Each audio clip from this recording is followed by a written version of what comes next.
What builds skyscrapers high influences our lives, but doesn't always hear our forest's cries.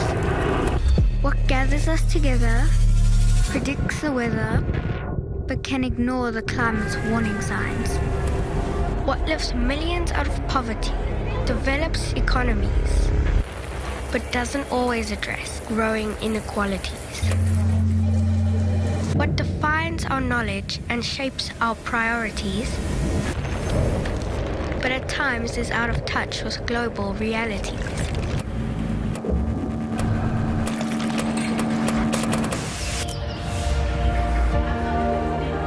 Education is the answer and holds the key.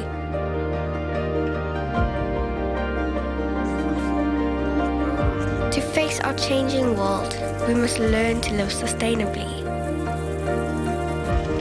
And when we do, we can adapt.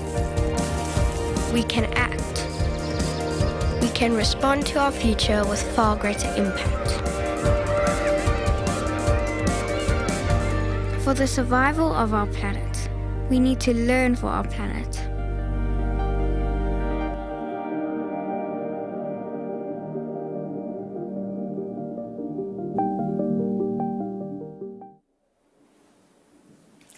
Welcome to this UNESCO World Conference on Education for Sustainable Development.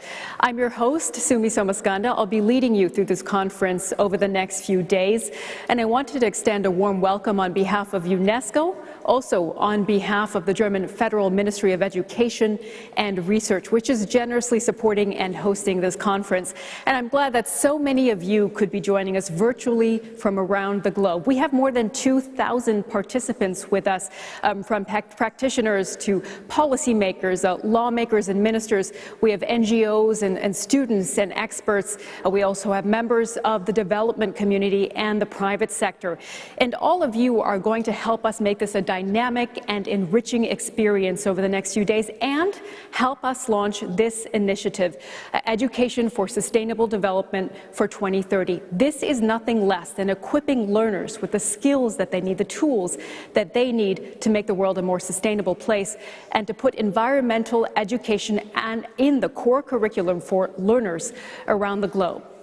Now, UNESCO and the Ministry are opening the door for you to take part of the discussion over the next few days, and they want you to help put this roadmap in place and to breathe life into this framework, to give it energy.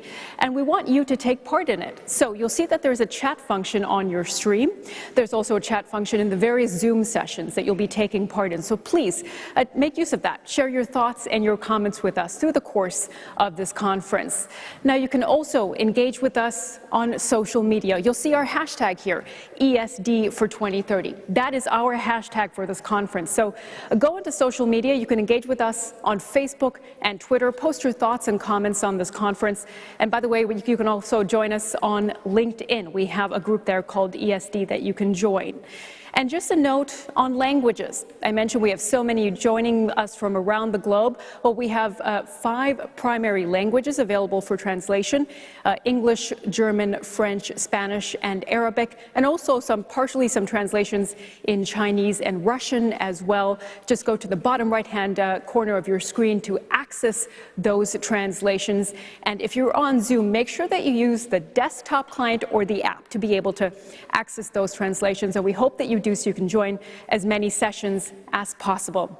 Now, at this point, to get the conference officially kicked off, we have some welcoming remarks now from the Director General of UNESCO, Audrey Azoulay. Madame la Chancelière, chère Angela Merkel, Excellencies, ladies and gentlemen. Human history becomes more and more a race between education and catastrophe. Already in 1920, Herbert George Wells, the author of The Wars of the Worlds, alerted of the dangers facing us today.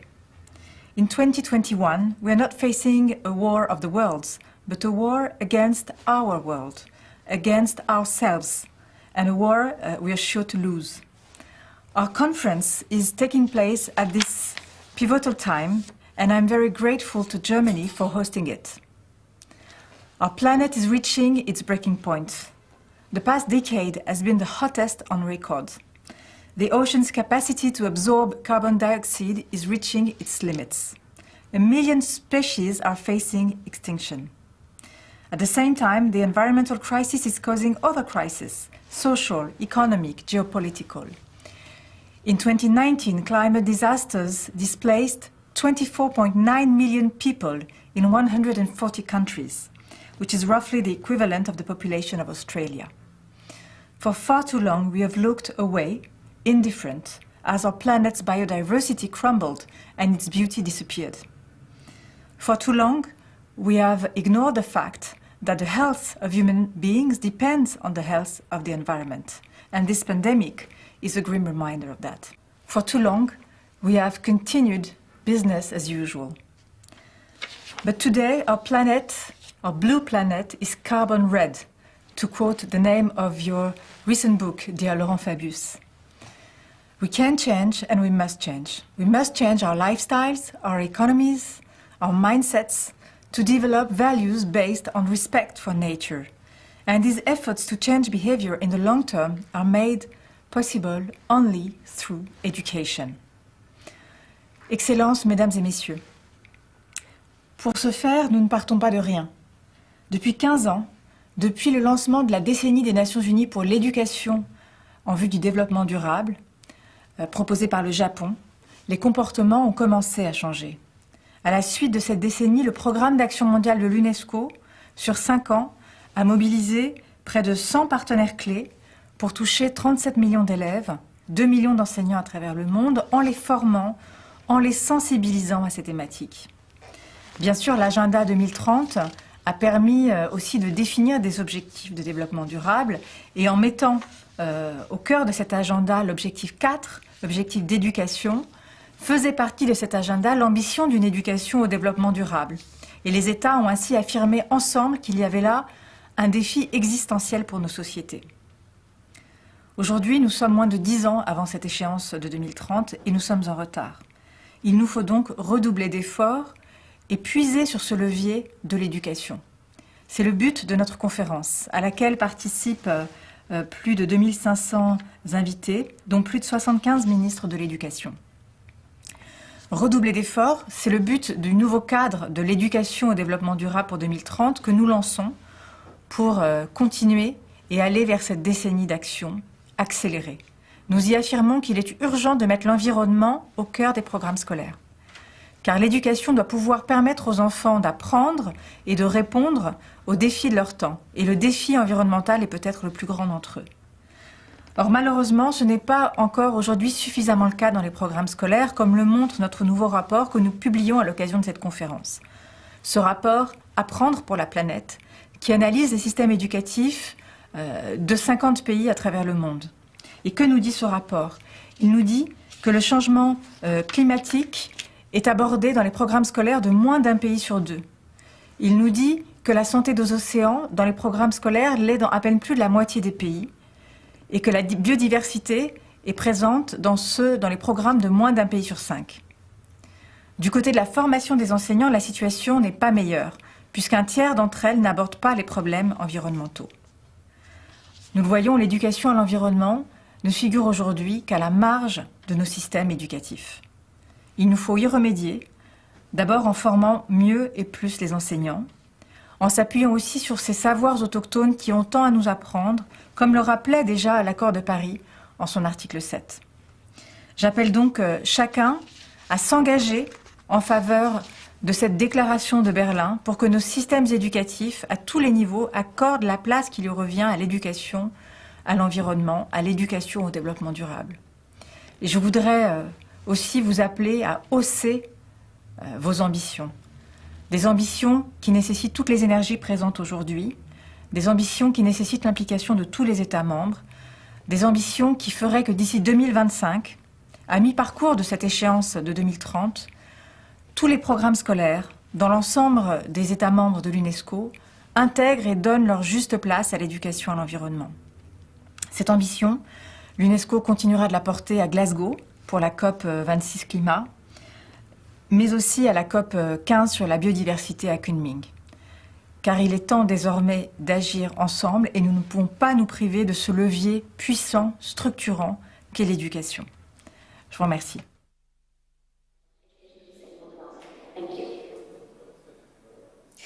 And thank you, Director General Azoulay, for those remarks. As we heard there, the German government is generously supporting this conference, and we have the opportunity now to hear some welcoming remarks from the German Chancellor, Angela Merkel.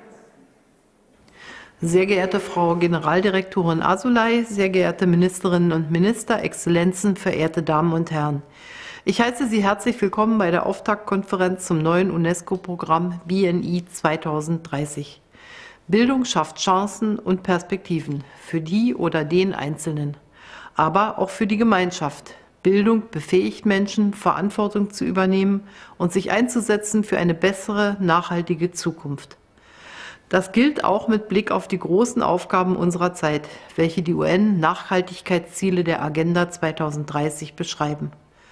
Auch deshalb darf Bildung für nachhaltige Entwicklung kein Privileg sein, sondern muss allen Menschen überall auf der Welt zugänglich sein. In Deutschland arbeitet ein breites Netzwerk an einer umfassenden Verankerung von Nachhaltigkeitsbildung in allen Bereichen des Bildungswesens. Mit einbezogen sind Politik, Wissenschaft, Wirtschaft, Zivilgesellschaft und natürlich auch Vertreter der Jugend. Wir führen Fortbildungsprojekte und Modellversuche durch. Wir unterstützen Nachhaltigkeit an Hochschulen. Kommunen werden von einem Kompetenzzentrum beraten. Deutschland ist also gut vorbereitet auf das neue UNESCO-Programm BNI 2030. Aber dieses Programm können wir natürlich nur in großer, globaler Gemeinsamkeit umsetzen. Daher würde ich mich über eine breite Beteiligung sehr freuen.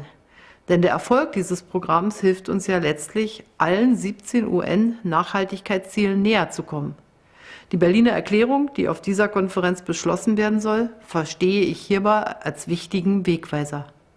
Ich danke Ihnen allen, die Sie sich hierfür einsetzen und wünsche Ihnen eine gelungene, eine inspirierende und motivierende Konferenz.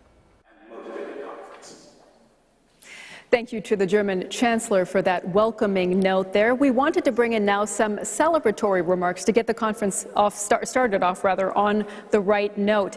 Now, you might have seen that the United Nations General Assembly reaffirmed the importance of UNESCO's role in seeing through this agenda, education for sustainable development. And we are now pleased to have Ms. Amina Mohammed, the Deputy Secretary General of the United Nations. Your Excellency, Dr. Angela Merkel, Chancellor of the Federal Republic of Germany. Excellencies, ladies and gentlemen. It is a pleasure to greet this important meeting. As the world works to overcome the devastating COVID-19 pandemic, our ambitions to end poverty, stop climate change, and create opportunities for all call for fundamental socioeconomic change that is grounded in the 2030 Agenda for Sustainable Development. That includes taking determined steps and showing much-needed leadership to transform education, reimagining where we learn, how we learn, and above all, what we learn. Education for sustainable development will be at the core of reimagining education. It will ensure that young people are equipped with the knowledge, skills, values, and attitudes needed to address global challenges and promote global citizenship. And in a world of increasing complexity, uncertainty, and precarity, UNESCO's International Commission on the Futures of Education, under the leadership of President Sally Wakswede, can help us to further refine our understanding of the role of education. This is imperative if we are to narrow the divisions in societies and to build trust and tolerance. Excellencies, Ministers, the pandemic has taken a heavy toll on schooling nationwide and worldwide, exacerbating an already profound learning crisis. 1.4 billion has had their education disrupted, with many likely never to return, especially girls.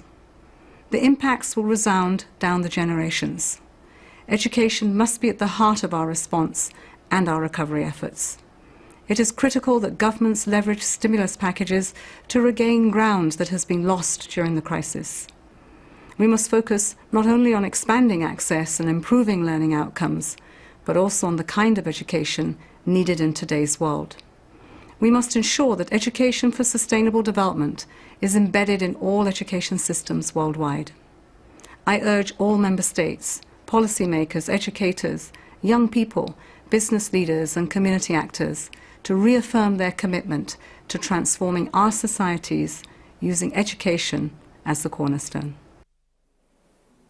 Thank you, Ms. Amina Mohammed, Deputy Secretary General of the UN.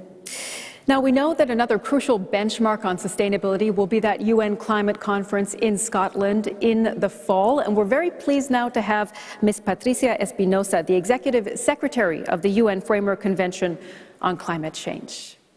Dear friends, it's a pleasure to have this opportunity to address all of you.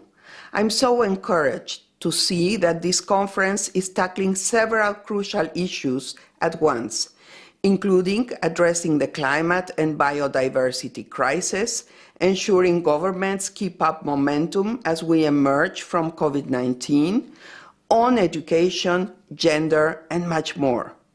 Most important, it's focused on helping learners of all ages contribute. This focus on education is crucial, not only at this conference, but in our communities, cities, and classrooms. Never have we needed education on climate change and sustainable development more than we do today. Climate change is the single greatest challenge facing humanity's existence on this planet. It's inexcusable that this subject is simply overlooked or ignored, especially in our classrooms. That's why the launch of the new Education for Sustainable Development towards achieving the SDGs framework is so welcome and timely. Climate change is not only one of the Sustainable Development Goals, but influences and is deeply tied to all the others. This framework will ensure that education systems support their learners of all ages to be active contributors to more sustainable societies and a healthy planet. I'm pleased that outcomes from this conference will feed into other events, such as COP26 later this year in Glasgow. For COP26 to be a success, we need progress and clear deliverables in many areas, including a work program for Action for Climate Empowerment, or ACE. This is an important part of the Paris Agreement. It is about climate education and training. It's about raising public awareness about climate policy, and it's about taking climate action. Children and youth are essential in this, but action is not their responsibility alone. Far from it. ACE ensures that all citizens are equipped and empowered to drive the transition to low-carbon, just, and climate-resilient societies. It's about lifelong learning, giving people the tools they need to tackle climate change in diverse ways. This flexibility is important. After all, and as this conference clearly recognizes, the climate emergency is not static. It will continue to create firsts and unprecedented events. We must be adaptable and agile. We also need to ensure, as governments respond to COVID-19, that we address the gender-digital divide. Unfortunately, gender gaps have widened during the pandemic and must be addressed. That's why education is so important, and especially education that includes sustainable development and climate change issues.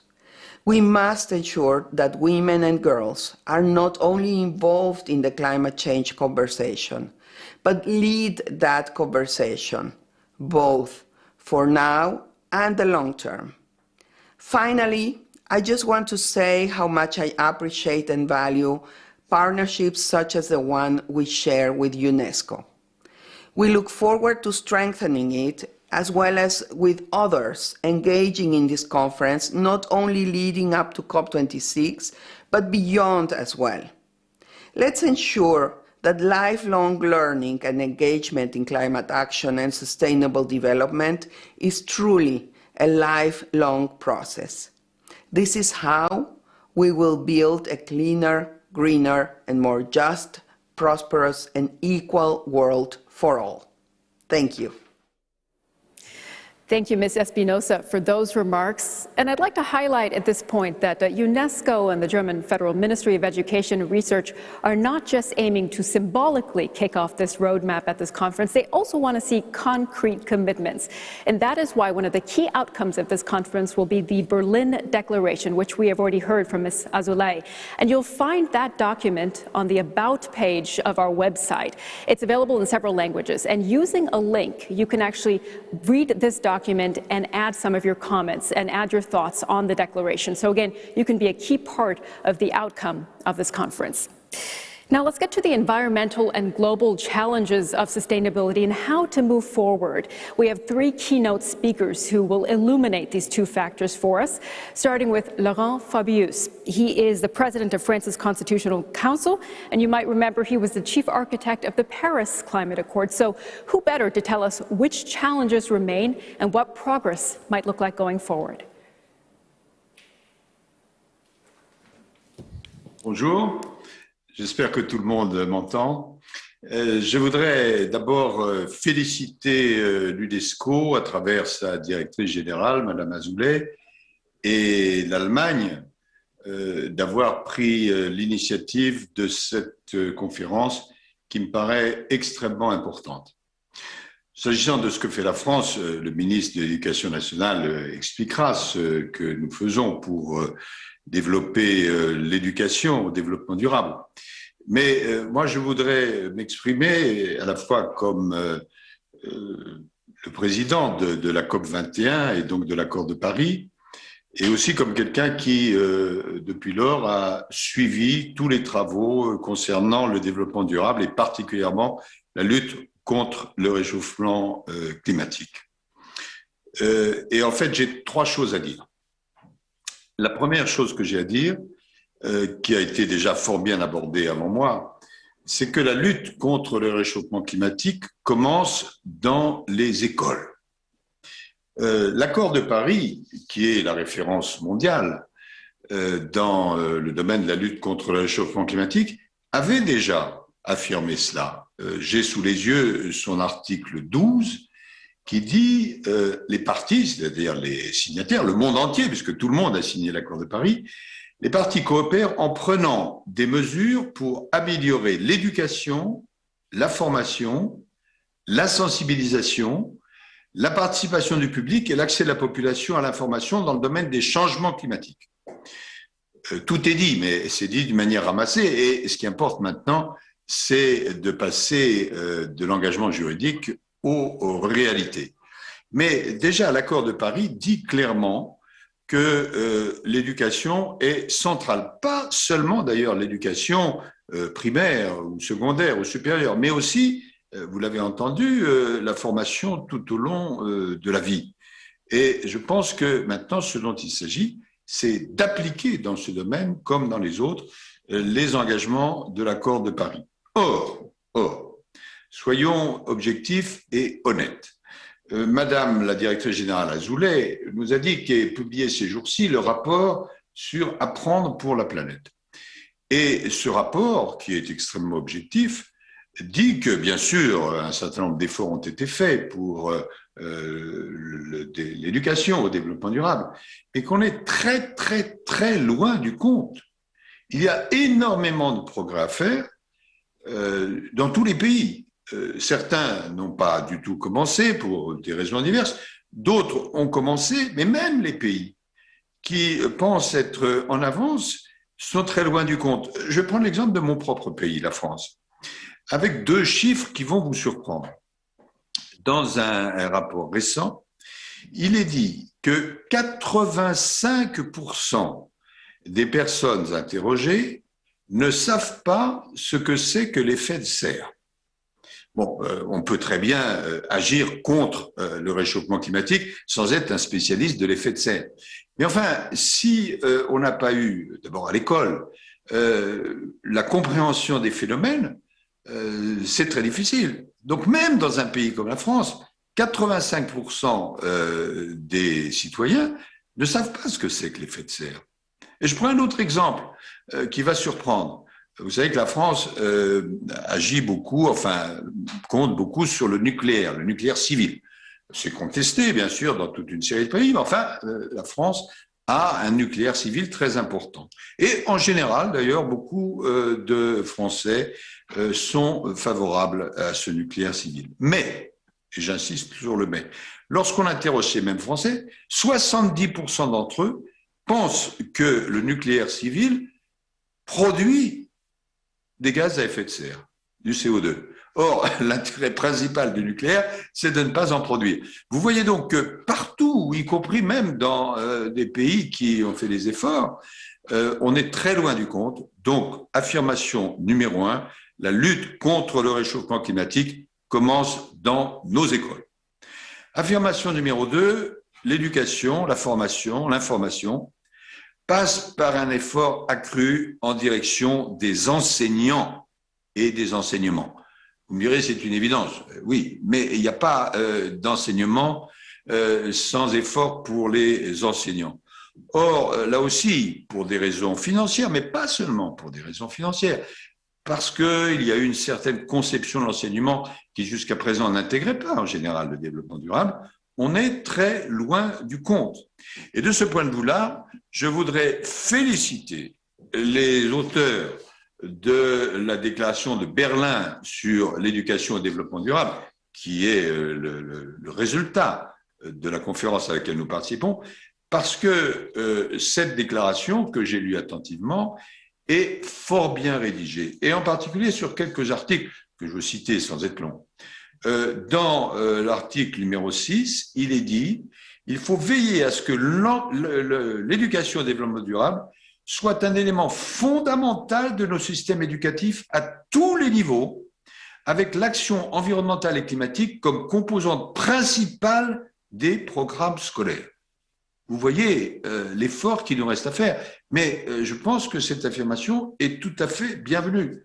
De la même façon, cette déclaration de Berlin dit qu'il faut intégrer l'EDD, puisque telles sont les initiales, à tous les niveaux de l'éducation et de la formation, de la petite enfance à l'enseignement supérieur, y compris l'enseignement technique, la formation professionnelle, l'éducation formelle et non formelle, la formation des adultes. C'est parfaitement juste.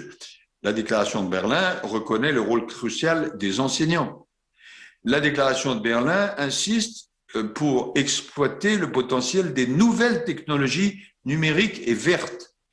Et j'insiste également là-dessus, il faut que nous utilisions ces nouvelles technologies pour développer l'éducation et le développement durable, mais qu'en même temps, nous nous appuyons sur les réalités locales, les savoirs locaux, les savoirs autochtones, qui sont très précieux. Enfin, je veux signaler dans la déclaration de Berlin que tous les signataires s'engagent à allouer des ressources suffisantes et à protéger le financement national et international de l'éducation et du développement durable. Car, soyons là aussi réalistes, sans un financement suffisant, il n'y a pas d'éducation efficace. Et puis, très important aussi, la déclaration de Berlin nous invite à suivre les progrès de l'éducation et du développement durable, car il ne suffit pas de réunir des conférences ou de prendre des engagements, il faut vérifier ces engagements. Bref, ce que je veux dire, c'est que la déclaration de Berlin est excellemment préparée et rédigée, et que, en s'engageant, tous les pays membres de l'UNESCO vont avoir une feuille de route précise. Enfin, et je terminerai par là, la troisième affirmation que je veux prononcer, c'est que 2021, et plus largement la décennie qui s'ouvre, la décennie qui nous mène jusqu'à 2030, est une année clé et une décennie clé. Pourquoi je dis cela ?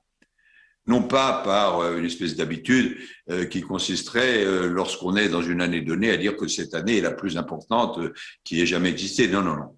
Mais 2021, c'est quoi ? C'est d'abord l'année où nous allons surmonter la pandémie. En surmontant la pandémie, nous engageons un mode de développement pour le futur. Et nous devons donc, dans ce mode de développement pour le futur, inclure l'éducation au développement durable. Car si nous ratons cette occasion, à ce moment-là, nous allons perdre une décennie. Et en matière de développement durable, c'est une course contre la montre.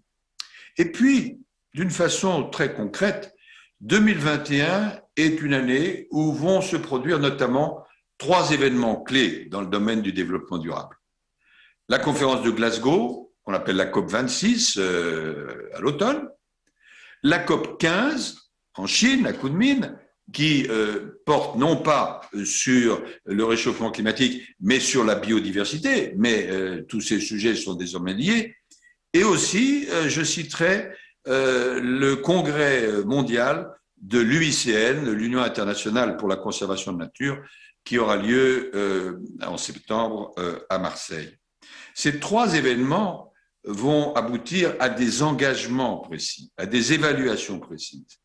Et je souhaite, je l'ai dit clairement, que dans chacun de ces 3 événements majeurs, il y ait un volet consacré à l'éducation au développement durable. Il n'y a pas d'un côté les conférences qui se penchent sur la biodiversité ou le réchauffement climatique et de l'autre les conférences qui se penchent sur l'éducation au développement durable. Il faut, et c'est quelque chose qui a manqué jusqu'ici, que tout ça soit absolument intégré pour que vraiment 2021 soit une année clé.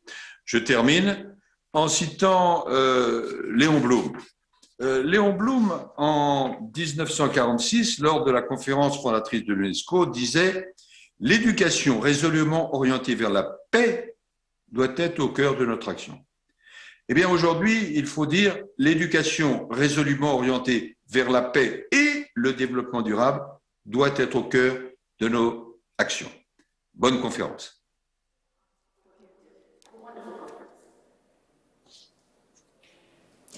Thank you, Mr. Fabiu, for that impassioned plea for action. Now, some of you might know our next keynote speaker, Alexander Gerst, as a world-renowned astronaut for the European Space Agency, but he is also a very vocal advocate for sustainability. And he will share his very unique perspective now on the challenges and hopes for a more sustainable future.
Dear participants of the UNESCO World Conference, people have compared the significance of Yuri Gagarin's flight with the first fish leaving the ocean eons ago to mark a fundamental leap in history, not only in human history, but in the history of earthly life, to be remembered in tens of thousands of years if humankind decides to still exist by then.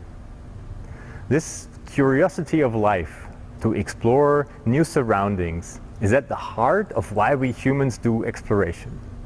Why we discovered every continent on this planet, why we started to live and do science in the hostile environment of Antarctica, and why we started to fly to space in the last decades.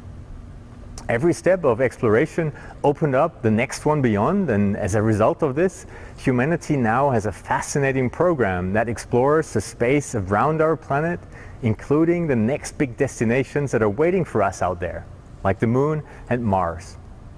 We returned the knowledge of tomorrow. Invaluable data for science. We developed new technologies to improve life on Earth. We inspired the young generation. We worked together across nations and continents. The harsh environment of space forces us to live and work sustainable. So, working on the Moon teaches us how to better protect Earth. And maybe we can learn from Mars whether we have siblings out there in space.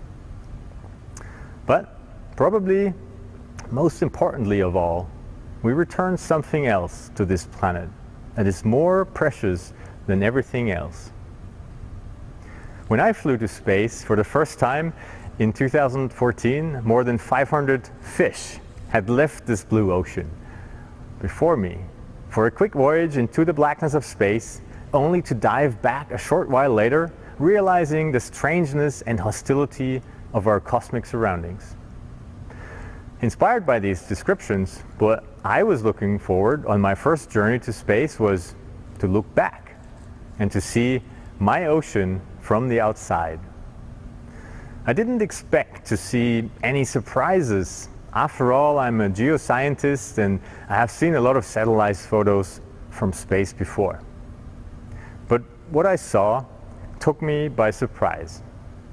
Imagine yourself in that spacecraft. First, when you haven't found Earth in your window, you are looking at the blackness of space, which is blacker than what you ever could imagine, blacker than the darkness behind the basement door that we were all afraid of as a child. In such an environment, the humming of the life support system in your spaceship gets a different ring to it. Then, when your spaceship turns so that all of a sudden you see Earth in your window, you get blinded at first and then stunned. I expected to be looking at a gigantic planet, and I expected it to feel infinite, like what I felt like when I grew up, when I ran through the wide fields surrounding my hometown, or when I gazed at the horizon from a mountaintop. I expected to feel like what I imagined that first fish would feel like when looking at its entire ocean from the shore, spanning from horizon to horizon, extending from infinity to infinity. Something that you cannot gauge or fathom, something too large to grasp or too large to understand. But it didn't. What I saw was shockingly, frighteningly small. I realized in the first second of my first glance out the window that even an entire planet appears dauntingly small in the light of infinity. There was black space all the way around this blue thing below me, nothing holding it or protecting it. I realized that it simply is what it is, a water-covered rocky sphere, no less, no more. Everything on it is finite.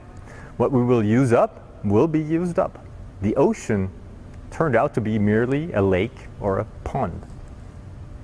And even tinier, thinner, more fragile is the thin layer of haze that surrounds it, like what you see in the seconds after breathing against a train window to draw a heart when you wave goodbye to your loved ones. Here is what it looks like. We cannot hear it hum, but this thin haze is our life support system. This is the perspective I would like to share with you today. A perspective that appears special to most of you, I imagine, but which in reality is just a small change in your point of view. In fact, a frighteningly small change. I floated 400 kilometers above the surface of the Earth, which is a ridiculously small altitude compared to the 2.5 million kilometers that Earth travels around the Sun every day. The space perspective that appears so distant to most of you is in reality just me sticking my head out of the window of our home planet. In comparison, the universe that surrounds us is at least 10 to the power of 37 times larger, and it is nearly completely empty and hostile. I am sure that every astronaut who ever left this planet will agree with me. We are explorers, scientists, and adventurers, and as a great writer once said, we are tormented with an everlasting itch for things remote. We fly out there thinking that space is the most special place a human can be in. But we come back realizing that our only home in the universe is this special place down here. Every piece of it, our marble in space, the only place that we know of where humans can live. The photo that you see here is amongst the first ones that I took from space. I called it Cosmic Smile. I imagine that if fish could feel, this is what this first fish would have felt like just before it jumped back into its ocean, realizing an overpowering importance to protect this place. You are my fellow astronauts, astronauts of Spaceship Earth. Just like the International Space Station orbits around Earth, you and I are currently orbiting our central star, the Sun, once every year in a large black cosmos with all of us inside. In the next days, you will be discussing how to keep the life support system of our little spaceship running. We need to keep in mind this is something that we could break, easily break, even unintentionally if we don't pay attention. It has no backup. And if we do break it, then that's it. Then we're finished. Then human history will end. There is no planet B. Therefore, I would like to leave you with this perspective today. The perspective of a fish looking back, not at an ocean, but at a pond.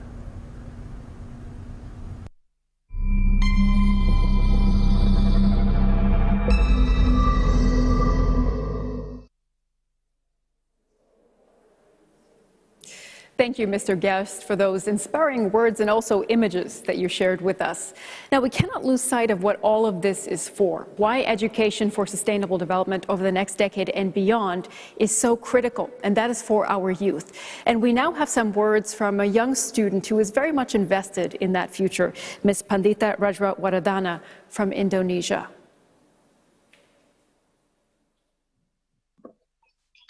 Hello, everyone. Let me introduce myself. My name is Rajwa. I'm from Indonesia and I'm 16 years old. I've been studying about our Earth since I was in primary school. I was taught about how the Earth is the only planet human can live on, how climate change happened, or how to tackle with environmental issues. But it took me quite a time to realize that studying about it doesn't change the fact that it's been crying for help from us humans. At least 3.5 million tons of plastic waste are generated every day around the world. It is sad, knowing that the amount is 10 times larger than a century ago. In my country itself, I've been seeing many places that used to be safe zones now started to flood or even landslides. Many city gardens that were built to naturalize the pollutions turn out to become a pile of trash. And many beautiful destinations are now full of waste. Each year, the amount of trash and plastic waste drastically increases, and this got to stop right now. It's too pity for us to ignore all the callings that the Earth has signaled these over past years. Climate change, global warming, landslides, floods, and many other disasters are conclusive evidence that our Earth is slowly degraded by our humans' activities. As we realize that these bad behaviors have been going from generation to generation, it's been recognized as our lifestyles and we're used to it. What we have to do is to change and apply new lifestyles to our life, and education must take big roles in changing it. Studying what climate change is and how to cope with it is not enough to bring back our beloved planet Earth. We need something bigger than that. We need to realize that being ignorant of our Earth means killing our future home. It's our job to be responsible for every action we've taken for our planet. This planet has done so many things for us. Now it's our turn to change for our living. I'm so lucky that last year my friends and I were able to join the Trash Hack project with thousands of students around the world. We made a song about changing for our Earth and hope that people who listen will move to join the challenge. From this experience, I realized that it's not only me who wants this change. It's not only us who wants this future. But many of citizens of Earth have been waiting for this big change. Many friends around the world also commented on last week's webinar of Trash Hack Action Learning about sustainable development. They stated about learning our planet is important and how they wanted these changes to come real. Let me read some of the responses. Josefina, grade 7 from Portugal, said that she thought it's important to learn for our planet. She didn't want to only destroy it because she thought that the Earth is such a wonderful planet and should stay like this. Rosie from Thailand stated, so, through the knowledge we gain, we can become and empower others to be agents of changes, however small. Muhammad, grade 8 from Kingdom of Bahrain, commented that we have to act towards the Earth now, because if we don't act anytime soon, the planet will reach a serious state and thus risk the extinction of many animals. He just suggested that his school incorporate more field trips to nature to get students engaged in the beautiful environment of Bahrain and our planet. Sherry from Nigeria said she wanted to learn for our planet to be part of those that will lead the campaign in protecting the environment.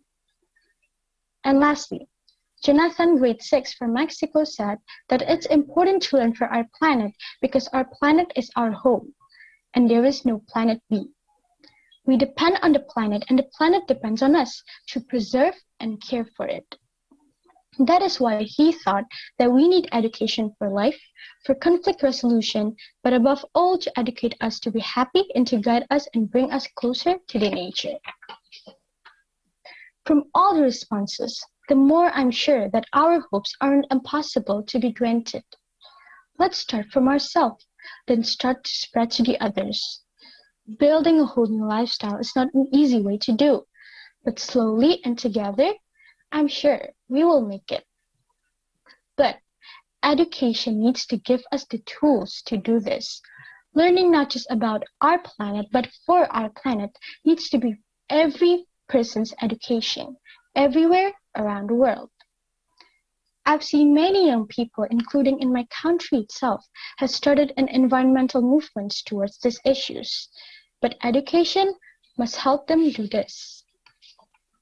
There are no words for being too late, because if it's not us, then who else? So, let's together change for our Earth, build a home of safe living space, and we all have a role to play. Let's together build a better future. Now, I would like to leave you with a video we've compiled of some of the thousands of actions students have taken for the Trash Hack campaign to show you creativity, enthusiasm, and passion, learning for our planet. Thank you very much.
encontremos nuevos y sencillos métodos para ser ecológicamente responsables y hacer nuestro planeta un lugar un poquito mejor.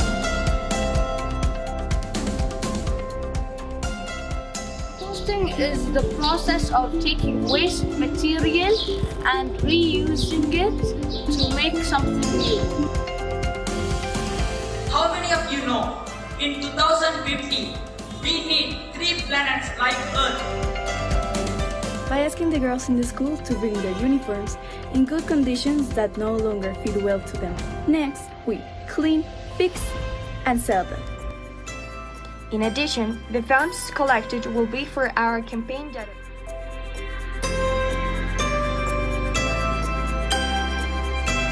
Todos sabemos que o planeta Terra tem-nos pedido ajuda, mas será que estamos a fazer o suficiente? Quanto mais teremos para tomar medidas e salvar o planeta?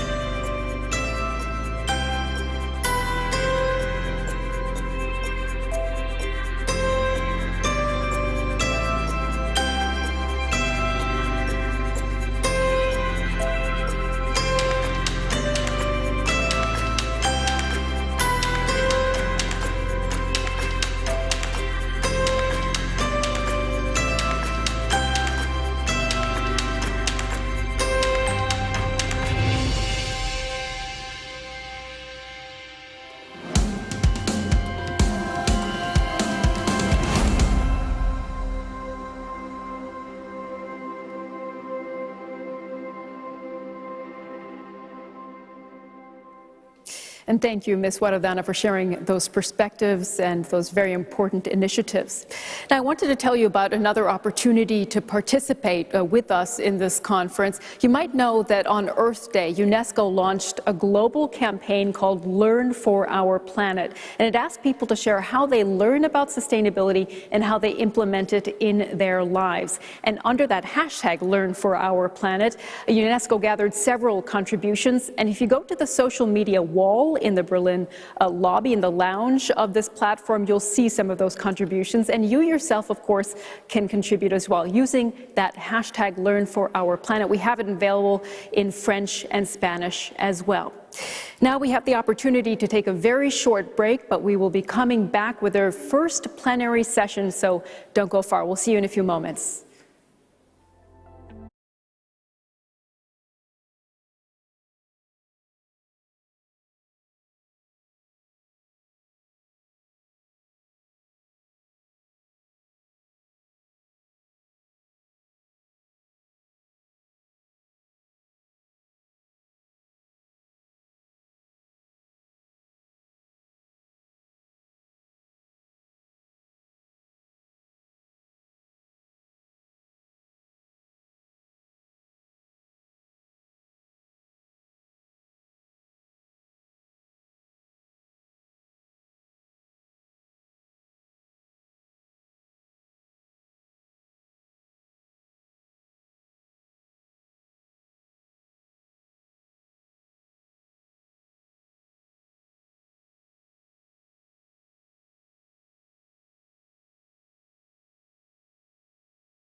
Welcome back to our UNESCO World Conference on Education for Sustainable Development. And we will dive right now into our first key session, our plenary session on major sustainability challenges amid a planetary crisis, amid a pandemic as well.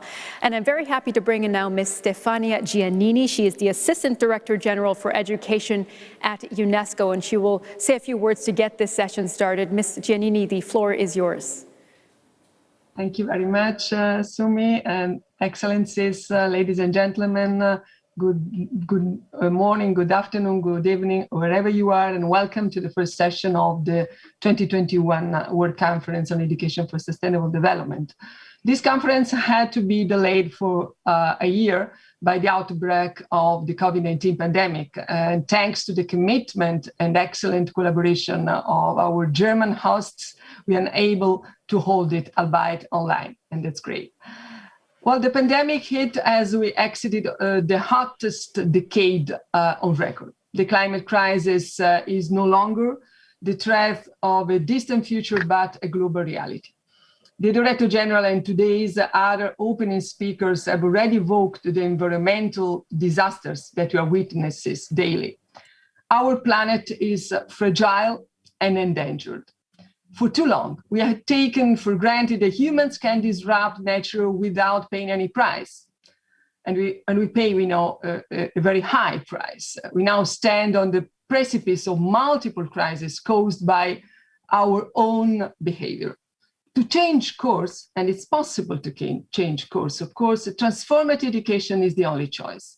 Education as one of the most powerful forces we have for changing the behaviors of future generations.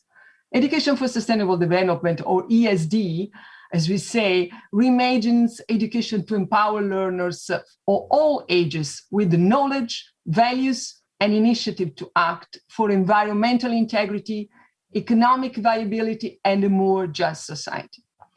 Well, the United Nations General Assembly included Target 4.7 within Education Goal 4 of Sustainable Development Goals to acknowledge that education must not only be universally accessible, which is important, of course, but also meaningful and empowering. And this is significant. With the adoption of the new global framework on education for sustainable development, ESD for 2030, UNESCO member states collectively acknowledge that ESD is enabled to achieve the 17 global goals and to transform society, definitely. Much progress has been made over the past 15 years, from countries adopting ESD policies and integrating ESD in curricula to supporting whole school approaches to sustainability. On top of the nearly 40 million learners and million teachers reached through the Global Action Plan, our close to 100 GAP partner organizations supported over 3 million youth leaders, established 5,000.5 ESD activities by local authorities, and supported over 1,000.5 strategic policy documents at global, regional, and local levels.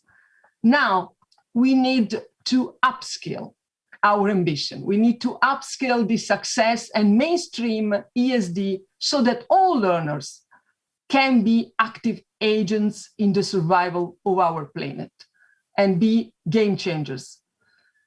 ESD for 2030 is a blueprint for governments, education stakeholders, civil society, and learners of all ages to reorient the goals of learning of this purpose of societal transformation.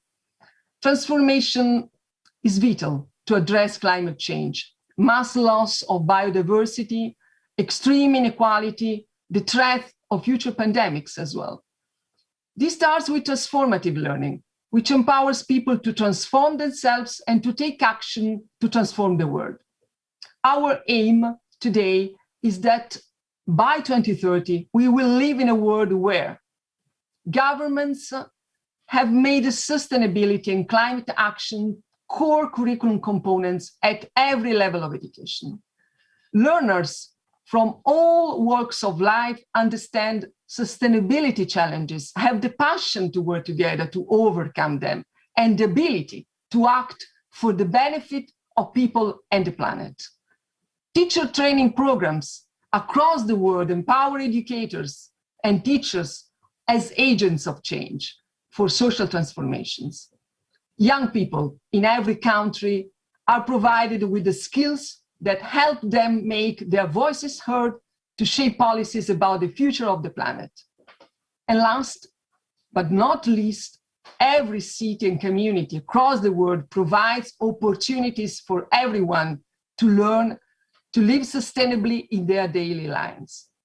Well, the ESD for 2030 roadmap, as I have here, you can see, I hope, the green paper, of course, calls upon member states to take decisive leadership to mobilize stakeholders in these 5 key action areas and support their collaboration under coordinated country initiative. The aim is integrating ESD in learning at every level in every country in the world. It's an ambitious project, but we can get it together. Cross-sectoral collaboration is, of course, key.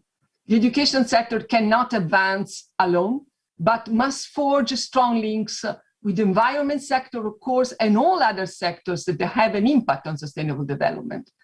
In terms of government policy, this means collaboration also with finance, development cooperation, health, social services, transportations, and many others.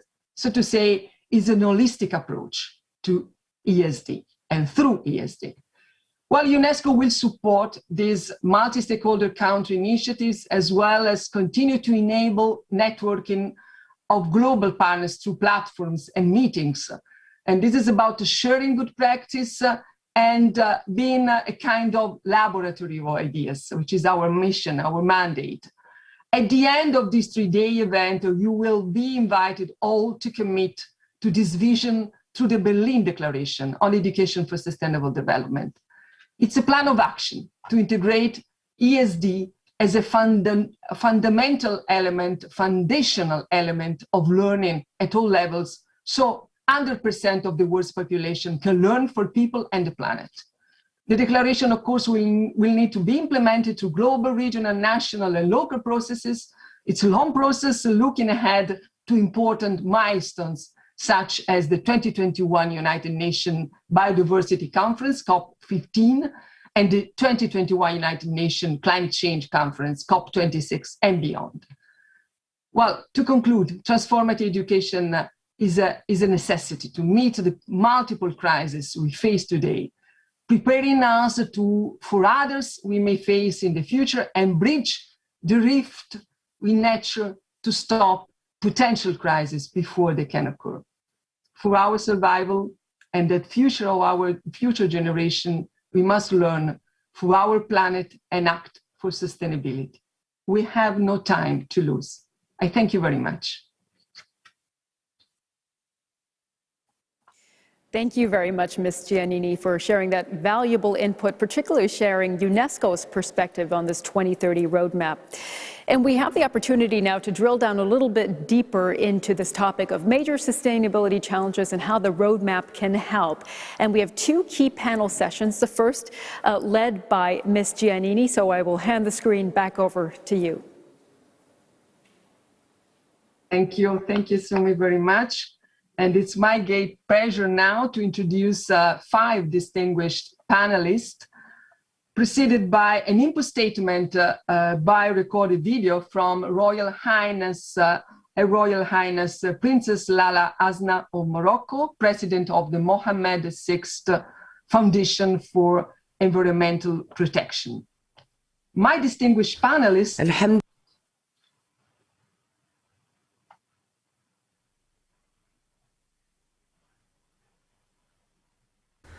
الحمد لله وحده والصلاة والسلام على مولانا رسول الله وآله وصحبه. Your Excellencies, ladies and gentlemen, in the very special context we live in today, it's up to us to build together a new indispensable consensus by defining the priorities we set for ourselves as global citizens bound by a common destiny. The COVID-19 crisis reminds us of the urgent need to achieve global, equitable, sustainable development that serves everyone. The protection of the environment and preservation of our planet, our common home, are fundamental elements to this approach. This is the lofty mission that the Mohammed VI Foundation for Environmental Protection, which I'm honored to chair, is resolutely carrying out. For more than 2 decades, our foundation has been working to develop various programs aimed at reducing or eliminating the negative impact of man on nature. My brother, His Majesty King Mohammed VI, whose focus on environmental protection goes back to his youth, has always encouraged the pursuit of the most ambitious approaches, making sure they are embedded in the present, yet resolutely turned towards the future. In this regard, His Majesty always reminds us that the school is at the very heart of these development issues, and the environmental challenge in particular. School is a place for education and the teaching of values. Educating young people to respect the environment means believing in the promise of a new, more harmonious and sustainable world. Education for sustainable development, the theme bringing us together, is the key to success. For this reason, our foundation focuses on raising awareness and training young people on these issues. We believe in sowing the seeds of environmental awareness, which contributes to the emergence of a society that is aware of the natural environment and capable of adopting appropriate eco-friendly behavior. We are proud to partner once again with UNESCO.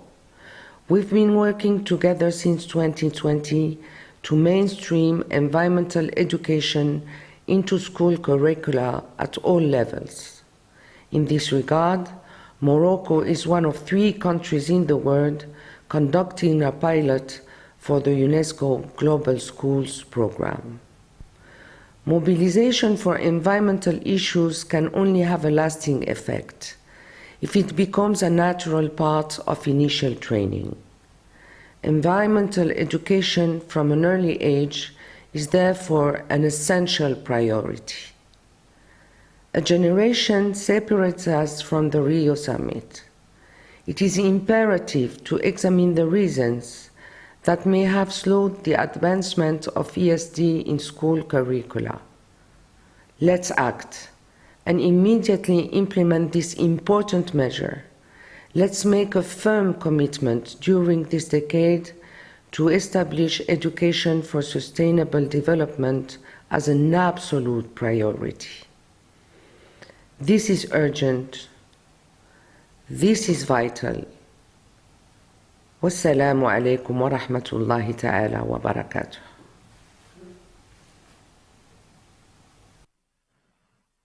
Thank you very much to Her Royal Highness Princess Lala Asna of Morocco for this input statement from a leading voice on ESD in the Arab region and in Africa. And let me now introduce my distinguished panelists, 5 ministers of education from all regions, all of whom are joining us live. Thank you very much for taking the time. We appreciate it very much.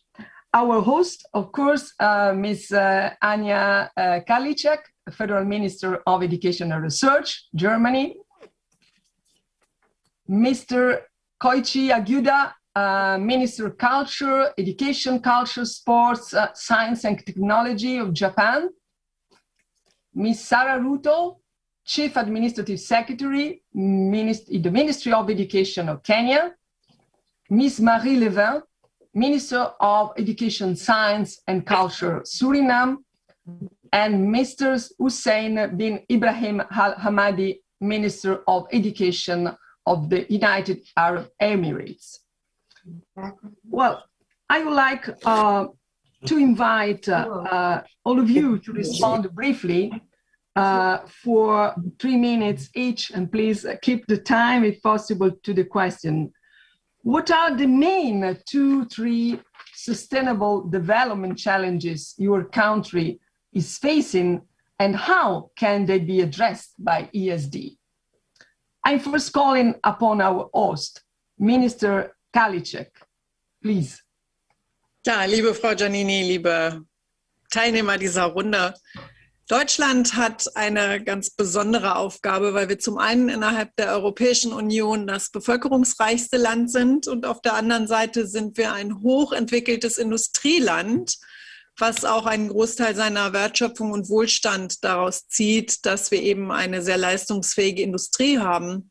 Und diese Industrie verbraucht natürlich schon, ich sag mal doch, viele Ressourcen, die wir jetzt in den nächsten Jahren ersetzen müssen. Und deswegen ist für uns eben das Thema Nachhaltigkeit eine ganz besondere Herausforderung. Aber wir sehen eben, wie vernetzt wir mit der Welt sind. Die Corona-Pandemie hat es uns sehr deutlich vor Augen geführt. Der Klimawandel ist auch in Deutschland und in Europa seit mehreren Jahren sehr spürbar.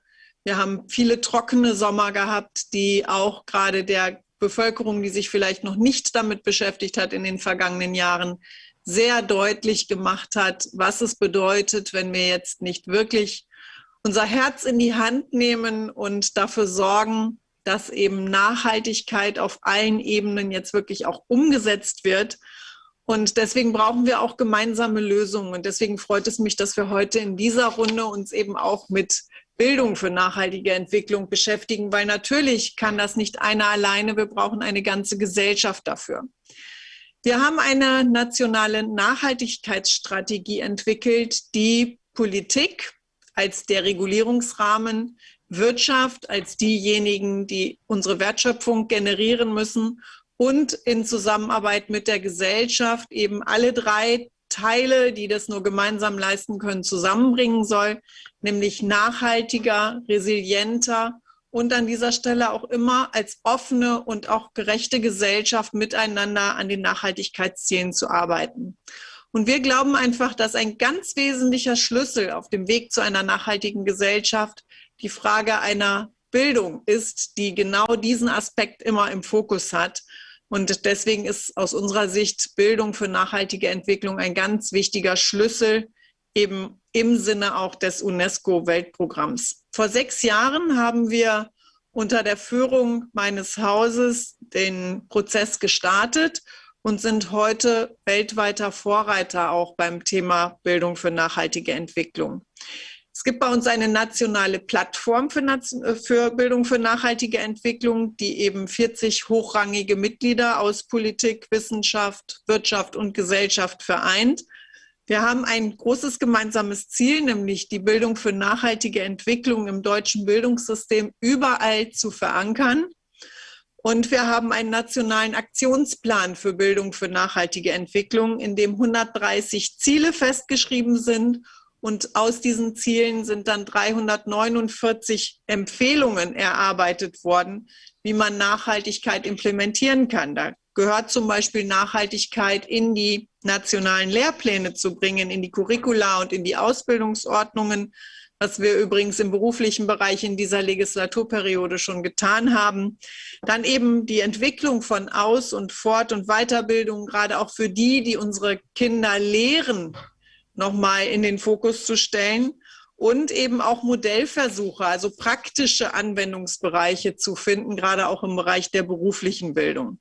Wichtig ist uns auch, informelles Lernen zu unterstützen, zum Beispiel in Museen oder auch in Parks und Vereinen. Und ein ganz wesentlicher Aspekt in meinem Haus, ich mache ja nicht nur Bildung, ich darf auch Forschung machen. Und Forschung ist ein ganz wichtiger Aspekt, Forschung für nachhaltige Entwicklung, auch in der Wissenschaft, die Nachhaltigkeit immer wieder in den Fokus zu stellen und alle Perspektiven, die wir dort haben, wie wir Nachhaltigkeit eben auch technologisch voranbringen können, immer wieder auszuloten und immer auch wieder mit finanziellen Mitteln zu unterstützen, dass wir schneller vorankommen. Wichtig ist uns aber auch die Implementierung in der Fläche. Wir wollen eben auch Beratung von Kommunen unterstützen, wie sie auch ihre eigenen Abläufe, ihre eigenen Prozesse unter dem Gesichtspunkt Bildung für nachhaltige Entwicklung beschleunigen können, zum Beispiel indem wir Kompetenzzentren in die Kommunen hineinbringen. Ein ganz wesentlicher Punkt, und das freut mich sehr, dass das in den letzten Jahren sich sehr verstärkt hat, ist die Beteiligung junger Generationen. Weil wofür machen wir das? Wir machen das für die jungen Generationen, die noch lange auf dieser Welt leben sollen und dürfen. Wir haben in unserem Land eine sehr starke Fridays for Future Community, die ein großes Engagement auch für Nachhaltigkeit zeigt. Und wir haben ein Jugendforum für die Bildung für nachhaltige Entwicklung, das sogenannte JUPAN-Forum, wo sich 30 junge Leute im Alter von 16 bis 25 Jahren engagieren. Da geht es auch sehr darum, dass man viele Fragen nur im Team, nur im Miteinander lösen kann und dass genau das uns stärker macht, wenn wir miteinander die Dinge entwickeln. Wir brauchen, ich glaube, das ist in dieser Runde unstrittig, mehr Engagement, um unseren Planeten zu retten, um einen lebenswerten Planeten zu retten. Und deswegen fördern wir die SDG Generation, so nennen wir sie, denn die haben von Anfang an gelernt, diese Fragen in den Mittelpunkt zu stellen. Die kennen ja nichts anderes, als dass Klimawandel für sie eine wichtige Aufgabe ist. Dankeschön. Thank you very much, Minister Karliczek. And let me now turn this first round to Minister Aguda from Japan, a long-standing supporter of UNESCO ESD program. Minister Aguda, the floor is yours. Please. Hi. Thank you very much. I am Hagiura Koichi, the Minister of Education, Culture, Sports, Science, and Technology of Japan. First of all, I'm very much pleased that this memorable conference is held today to kick off new international framework of ESG for 2030. And thank you for giving me the opportunity to discuss. Japan has been actively working on ESG since 2005. As an outcome, Japanese initiatives have come to develop following three specific features.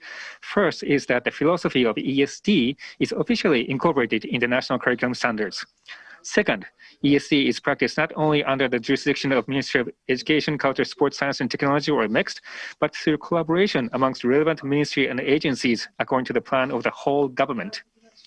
Thirdly, schools and communities are working together to lead ESG to resolving specific local issues. Today, Japan faces multiple challenges. One of the biggest is the declining birth rate and aging population in rural areas. Challenges in providing care to elderlies and issues of regional revitalization associated with declining birth rate and aging population are perfect subjects for putting ESG into practice. Schools and municipal governments can cooperate. Practical ESG activities such as providing spaces for elderlies or holding events to enliven communities can be carried out. Next is about natural disaster prevention and responses. Throughout its history, Japan has met by large numbers of earthquakes, torrential rains, and other disasters. The country has developed overcoming those challenges. Applying lessons learned from the past disasters to preparing for and responding to future disasters actually is an integral part of building sustainable society. In Japan, we practice disaster prevention education based on ESG methodologies.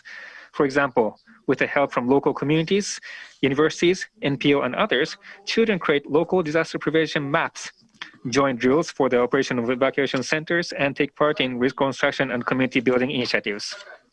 Lastly, on the changes of society due to COVID-19.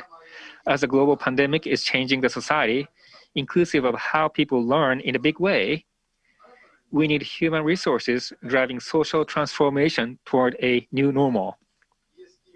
ESG is the very education which equip learners with capabilities to respond to the unknown and abilities to transform society. Corona is making the roles of ESG all the more important, and further initiatives are needed in each country. With that understanding, Japan is determined to continue working on the global promotion of ESG through contribution to the Japanese Funds in Trust. Thank you. Thank you very much.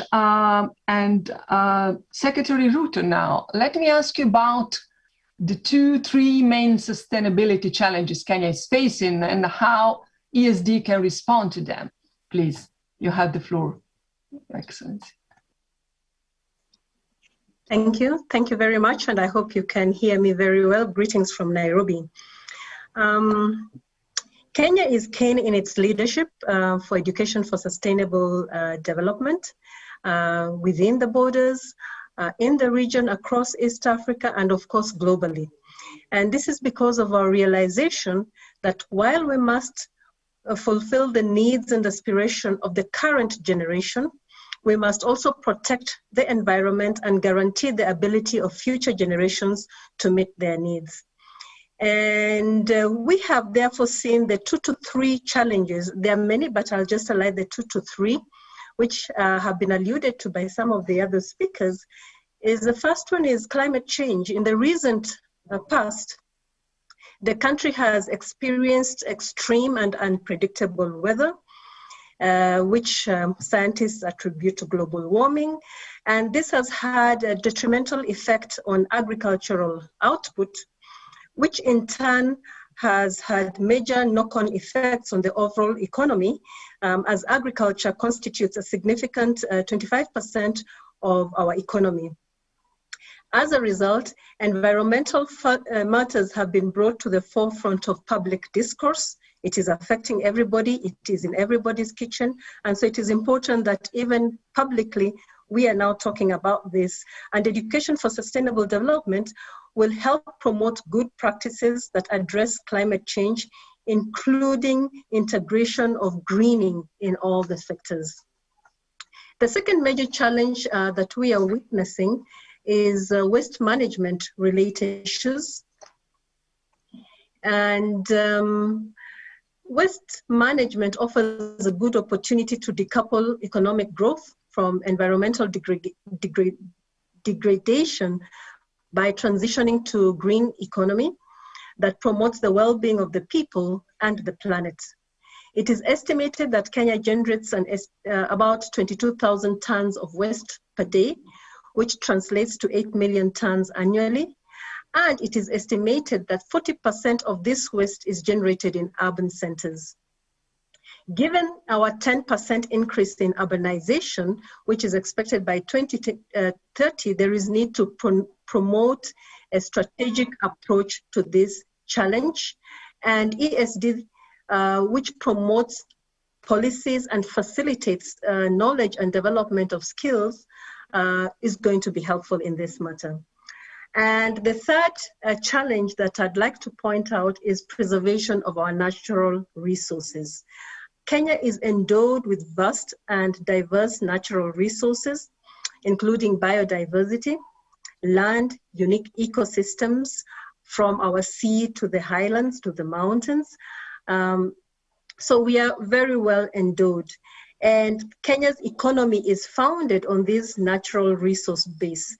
Our constitution, the Kenyan constitution, imposes an obligation to every person to cooperate with state organs and other persons to promote and conserve the environment and ensure ecologically sustainable development and use of natural resources. It is, however, recognized that preservation of these resources remains a challenge due to inadequate use of innovative approaches such as recycling and reuse. And we see ESD providing an opportunity to allow this change of attitude. Therefore, in terms of how Kenya plans to implement ESD in our 2030 roadmap, I'd like to start by pointing out that we do have our Vision 2030, which is very much in sync with education for sustainable development, because it provides for the attainment of a nation living in a clean, secure, and sustainable environment. This is our Vision 2030. It's therefore driven by the principles we are talking about right now. So the three initiatives that I'd like to point out, which are going on and which will ensure that we not only have policy, but we also have practice that promotes education for sustainable development. The first one is the multi-agency approach that we have, where we are talking about enhancing coordination of actors in education for sustainable development. This demands strategic collaboration and networking among all actors, including the various government ministries and agencies, the academia, members of the civil society, the private sector, and communities. Key milestones towards a coordinated approach to ESD have been made through the establishment of regional centers of excellence in universities and other tertiary institutions, as well as targeted programs in school. There's been synergy amongst the actors, but a lot more could be done. So going forward, the ministry is focused on operationalizing a coordination framework with the Ministry of Environment, National Environmental Management Agency, known as NEMA, and other actors in education for sustainable development. And the intention is to harmonize all efforts, because when we work together, then the impact will be greater. The second thing which I'd like to point out, which is really helping in a perspective towards ESD and ensuring the practice, is the curriculum reforms that we are that are ongoing now, which have led to mainstreaming of ESD content in the curriculum. And the curriculum reforms are very exciting because they are about the future. Right from pre-primary, if we go to our curriculum, we have environmental activities about children understanding the value and growing up in the value of the environment. Very exciting activities are where they involve parents. And you have a parent, a home activity a child is given is that together with your parent or with your guardian, walk around the community, the environment, talk about what you are seeing, observe the sky. So these are very important. And I think as long as we do this, we will continue to have a generation of tomorrow that loves the environment and therefore will protect it. So that is very important. We have also previous clubs, practices like young farmers clubs that have gone, that are in our schools even up to today. Peace and global citizenship, we call them Amani clubs, environmental clubs. So both through the formal and informal curriculum, you provide an opportunity to ensure that the children will save themselves, even if the adults, we may be failing them. So this mainstreaming of the curriculum is very important. And the last opportunity and initiative that I'd like to point out is that of sharing. Having a knowledge for sharing and learning, whether it is through the digital platforms, and digital education is a very key competence that is part of the curriculum, because we know that through sharing, through peer learning, through collaboration, you create opportunities for nurturing the skills and attitudes that are important for saving the planet and, of course, the people. Thank you. Thank you very much, Secretary Ruto. I suppose you anticipated already the way forward for ESD. That's fine. I mean, we are agile, no issue. Just a bit of the second round, so this allows you to be very, very short in the last. But thank you very much for sharing us. I'm giving now the floor to Minister Marie Levin from Suriname, and recommend to take the time, please. We are almost on time. Yes, thank you very much. Good afternoon to everyone, and warm greetings from Suriname. I would like to first thank the UNESCO leadership for the invitation to address all of you today. Suriname is a small Latin American, and the Latin American countries also face considerably challenges in sustainable development, and especially now under the COVID-19 pandemic. Suriname is a very small tropical country situated slightly north of the equator above Brazil. It is the #1 place in the world with the most green forest area.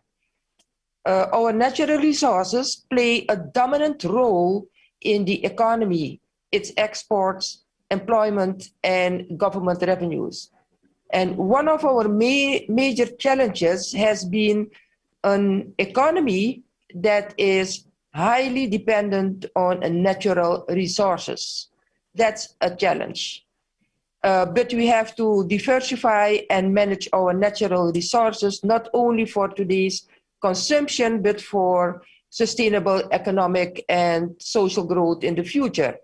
Another challenge that can no longer be denied is the increase of poverty and inequalities in our population in the last years. People in remote areas of the country have become vastly vulnerable and excluded of opportunity. Isolation and inequalities have become a racing barrier to build bricks of development in the whole country. Given these challenges, education for sustainable development in my country and in Latin American region, education is the great equalizer. It lifts people out of poverty, but many young people leave the school system in our region because education here has lost its purpose. Our youngsters really ask sometimes, education for what? Why should I go to school and engage with my teacher if the bubble of my classroom does not reflect the world outside? Why should I go to school if the people that makes the most money are the extractors of gold and bauxite and timber, and most of them did not even get education? That's a big challenge. The perspective that UNESCO brings with ESD looks for the real answers our young people are searching for today. How do we build a world more inclusive, just, peaceful, and sustainable? ESD empowers our students and lifts them from consumers to creators, educates based on the real challenges and problems a community faces, and giving young people a role, a responsibility, a voice, and tools to become change makers, thinkers, and strategists. They will contribute in transforming our countries from being dependent on extractive economies to more sustainable, ecological, and renewable economies. And we have to trust our teachers here and the potential of the real capabilities of young people. I guess you just want to speak about the challenges and not about the roadmap, the big transformation. So we are only talking about question one, isn't it? Yes, it is. Yes, okay. Thank you very much. Let me keep it like here. Thank you very much. Absolutely. So, and now still on question one, I'm calling upon Mr. Al-Hamadi from the UAE for his perspective on the challenges, sustainability challenges. Please, the floor is yours as the last speaker of this first round. Assalamu alaikum. Good morning, good afternoon, everybody. I'm very pleased to be here with you today, and really would like to extend my thanks and appreciation to the UNESCO and to our counterpart in Germany for hosting this great event. We really have to think seriously going forward about the SDG implementation. In the UAE, as you are aware, we have challenges. The main challenges in UAE is the environment. You know, the environment and the water scarcity in the UAE. We have done a lot of projects and a lot of research in that area to how we can harvest more fresh water and how can be efficient in desalination in the plant. And that has have a good fruit on us, and we are continuing in that area. The other aspect, UAE is a younger generation. So with this technology and new generation kids that really they like to engage into digital platforms, so becoming engaged into different lifestyle, we need to bring them back to be active and sportive and good fitness. And we created a lot of programs to overcome this challenge.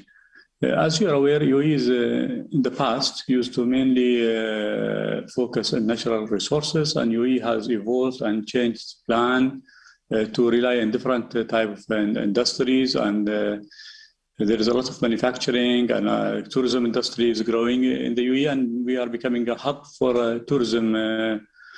And we are also working in other aspects is to create a knowledge-based economy for the future. And for that, we have done a lot of transformation in the education system from early childhood to general education to higher education and to research and R&D.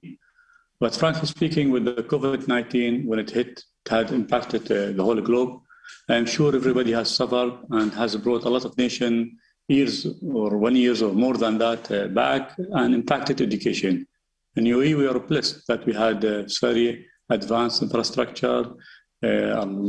Previously, we have invested big time in the information technology. We were able to shift smoothly to a digital platform, and no kid was left behind without education. But what happened to the world will impact us. We are like a big village, you know, we are all connected.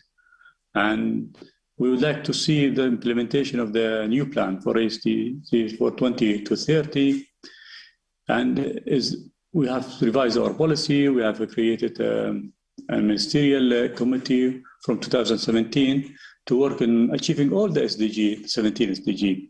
But honestly, education is the heart of all the initiative.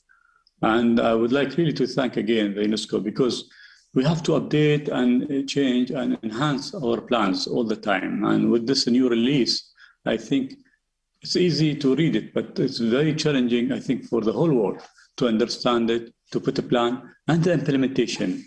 The implementation, I think the world must come together and cooperate in the implementation, because some nations, they are blessed, they have very good income, they can do it, but other nations, they are behind. But for us to succeed globally and save our environment, we have to work as one and support each other and work as a one team to have fruitful, sustainable future together. And we can hand over this earth from generation to generation. And I really am very happy to see that all other countries, they are working, but I would like to see more cooperation and one unity toward these goals and sharing knowledge and know-how and expertise between Ministry of Education. I think it's a must. Thank you very much. Thank you. Thank you very much. Thank all of you for these very insightful reflections. I think you already included in the first round, not only mentioning the challenges, but many of you already explained clearly solutions and approach. So I propose you can have a second round with a very, very short statement, focusing a bit more on the way forward for ESD. Thank you very much. And we try to stay on time, actually. Starting from Minister Karliczek, of course. Please, the floor is yours. But short is the biggest challenge, I think. Okay.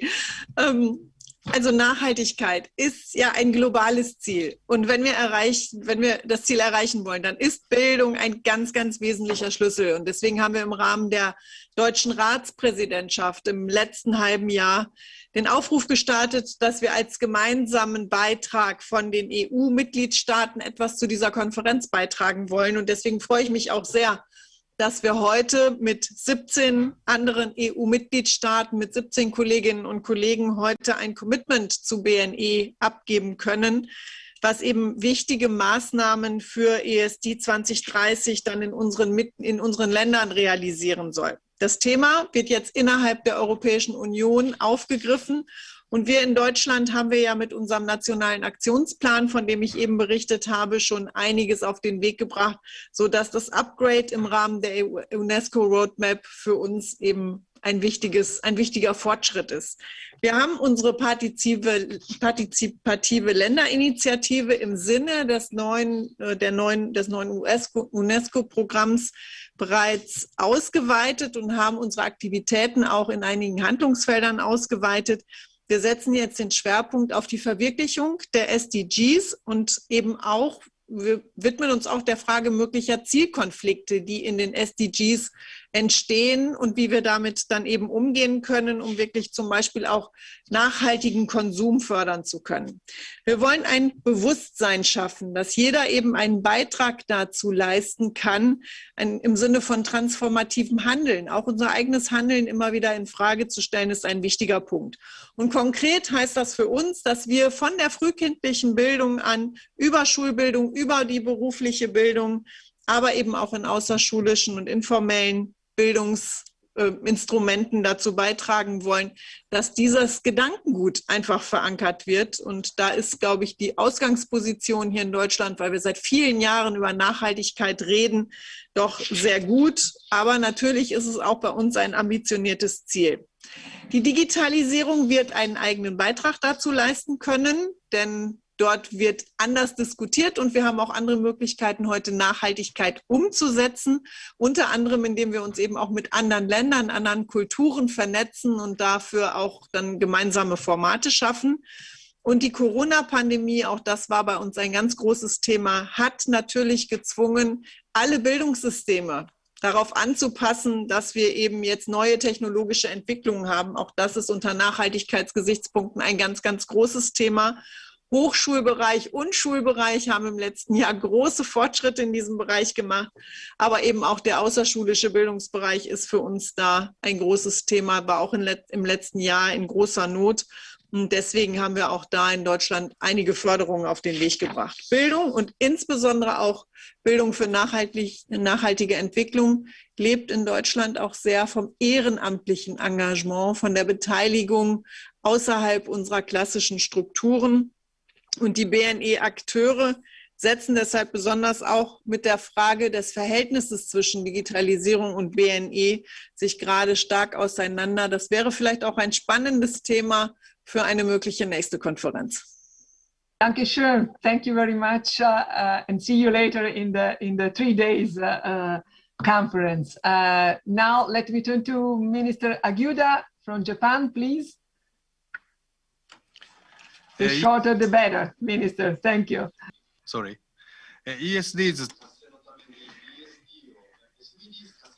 In considering ESD to achieve the SDGs, what is most important is for the entire world to promote ESD. While solving issues domestically is of course important, domestic activities alone will not bring us to achieving the SDGs. For that as a reason, Japan gives importance to driving ESD in the entire world under the new framework of ESD for 2030, working together with UNESCO Secretariat. Specifically, through the contribution to the Japanese Funds in Trust, we are to provide various support for promoting ESD, such as assisting formulation of country initiatives, building network among ESD stakeholders, and promoting female education. On the domestic front, in the national curriculum standards, nurturing of builders of a sustainable society is clearly stated as a goal. The government created a guide to promoting ESD for the teachers to use at their schools. To coincide with the start of ESD for 2030, we will have a new ESD national implementation plan developed this month. The new national implementation plan clearly states that ESD contributes to the achievement of all the 17 SDGs and is calling for specific actions. Driving ESD globally and enhancement of network among various ESD stakeholders are also aimed at in the plan. Under the ESD for 2030 as a new framework, Japan will continue to drive ESD both in and outside of Japan based on the new national implementation plan. Thank you very much. Thank you very much, Minister Aguda, and I'm giving the floor immediately to Secretary Ruto from Kenya, please. Thank you very much. The unity of policies and practice is very important as we are thinking of going ahead, both national, in terms of the national priorities and also international responsibilities. And I had mentioned a number of the practices, so let me just focus on some of the policies that we have. We do have a national policy on ESD, an education sector policy on ESD, and a national implementation strategy for ESD.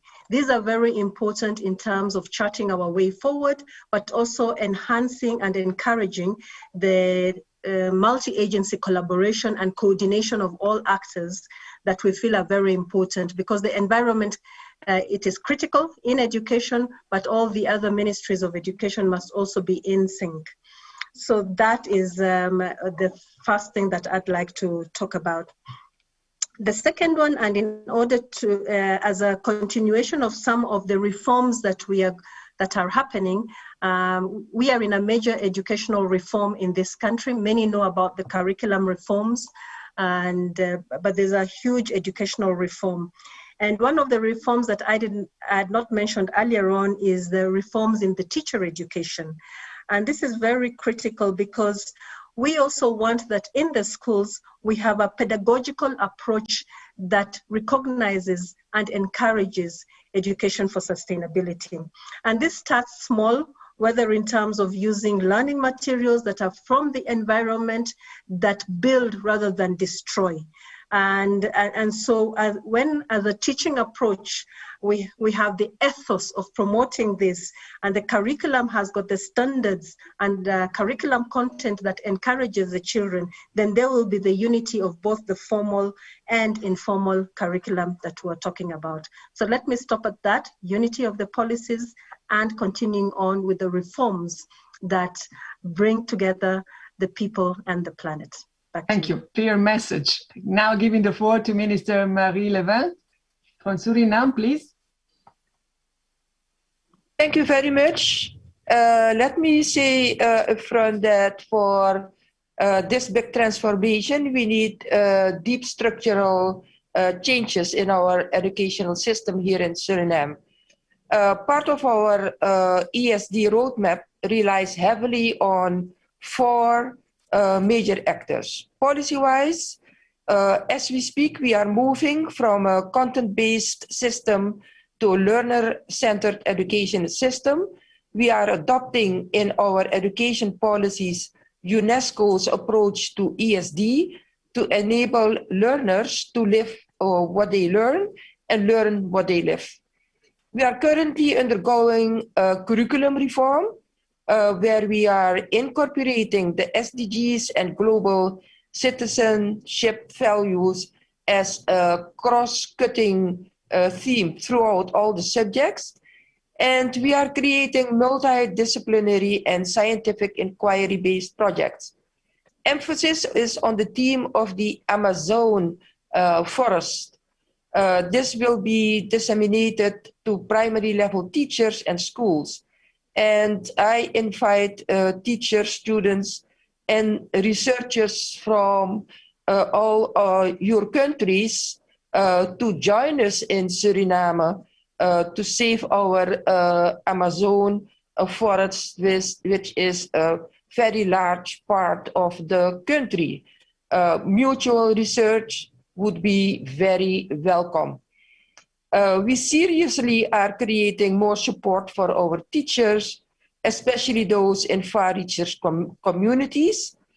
Technical and vocational education is a new track there is a new track on green careers, and that is in development. Also here, we are inviting you to cooperate with us to develop all these green careers in Latin America and the Caribbean. Students can actively create a greening economy and society, and these new fields can broaden their horizons and make a difference. Suriname commits itself to promote ESD approach in our Caribbean community through, of course, our General Secretariat here in the Caribbean community, and share resources and initiatives that can be benefit to us all. Finally, in essence, our Surinamese roadmap focuses on providing opportunities for teachers and learners to experience sustainable development in action. We want them to experiment development firsthand. Learning is not about being right or wrong, or being intelligent or not, but to be fulfilled, have a meaningful life, a sustainable livelihood, contribute to the bigger world, and feel responsible for our one home, our planet. So let's collaborate all together. Thank you very much. Thank you very much, Minister Levin. And now I'm giving the floor to Minister Al Ahmadi, UAE, to close this first roundtable. Thank you. Regarding the implementation of the ESD in the education system, we have been doing it with the reform, and we are continuing improving, enhancing. But honestly, I would like to emphasize is how can we measure and quantify the learner and the educator of their implementation in the school.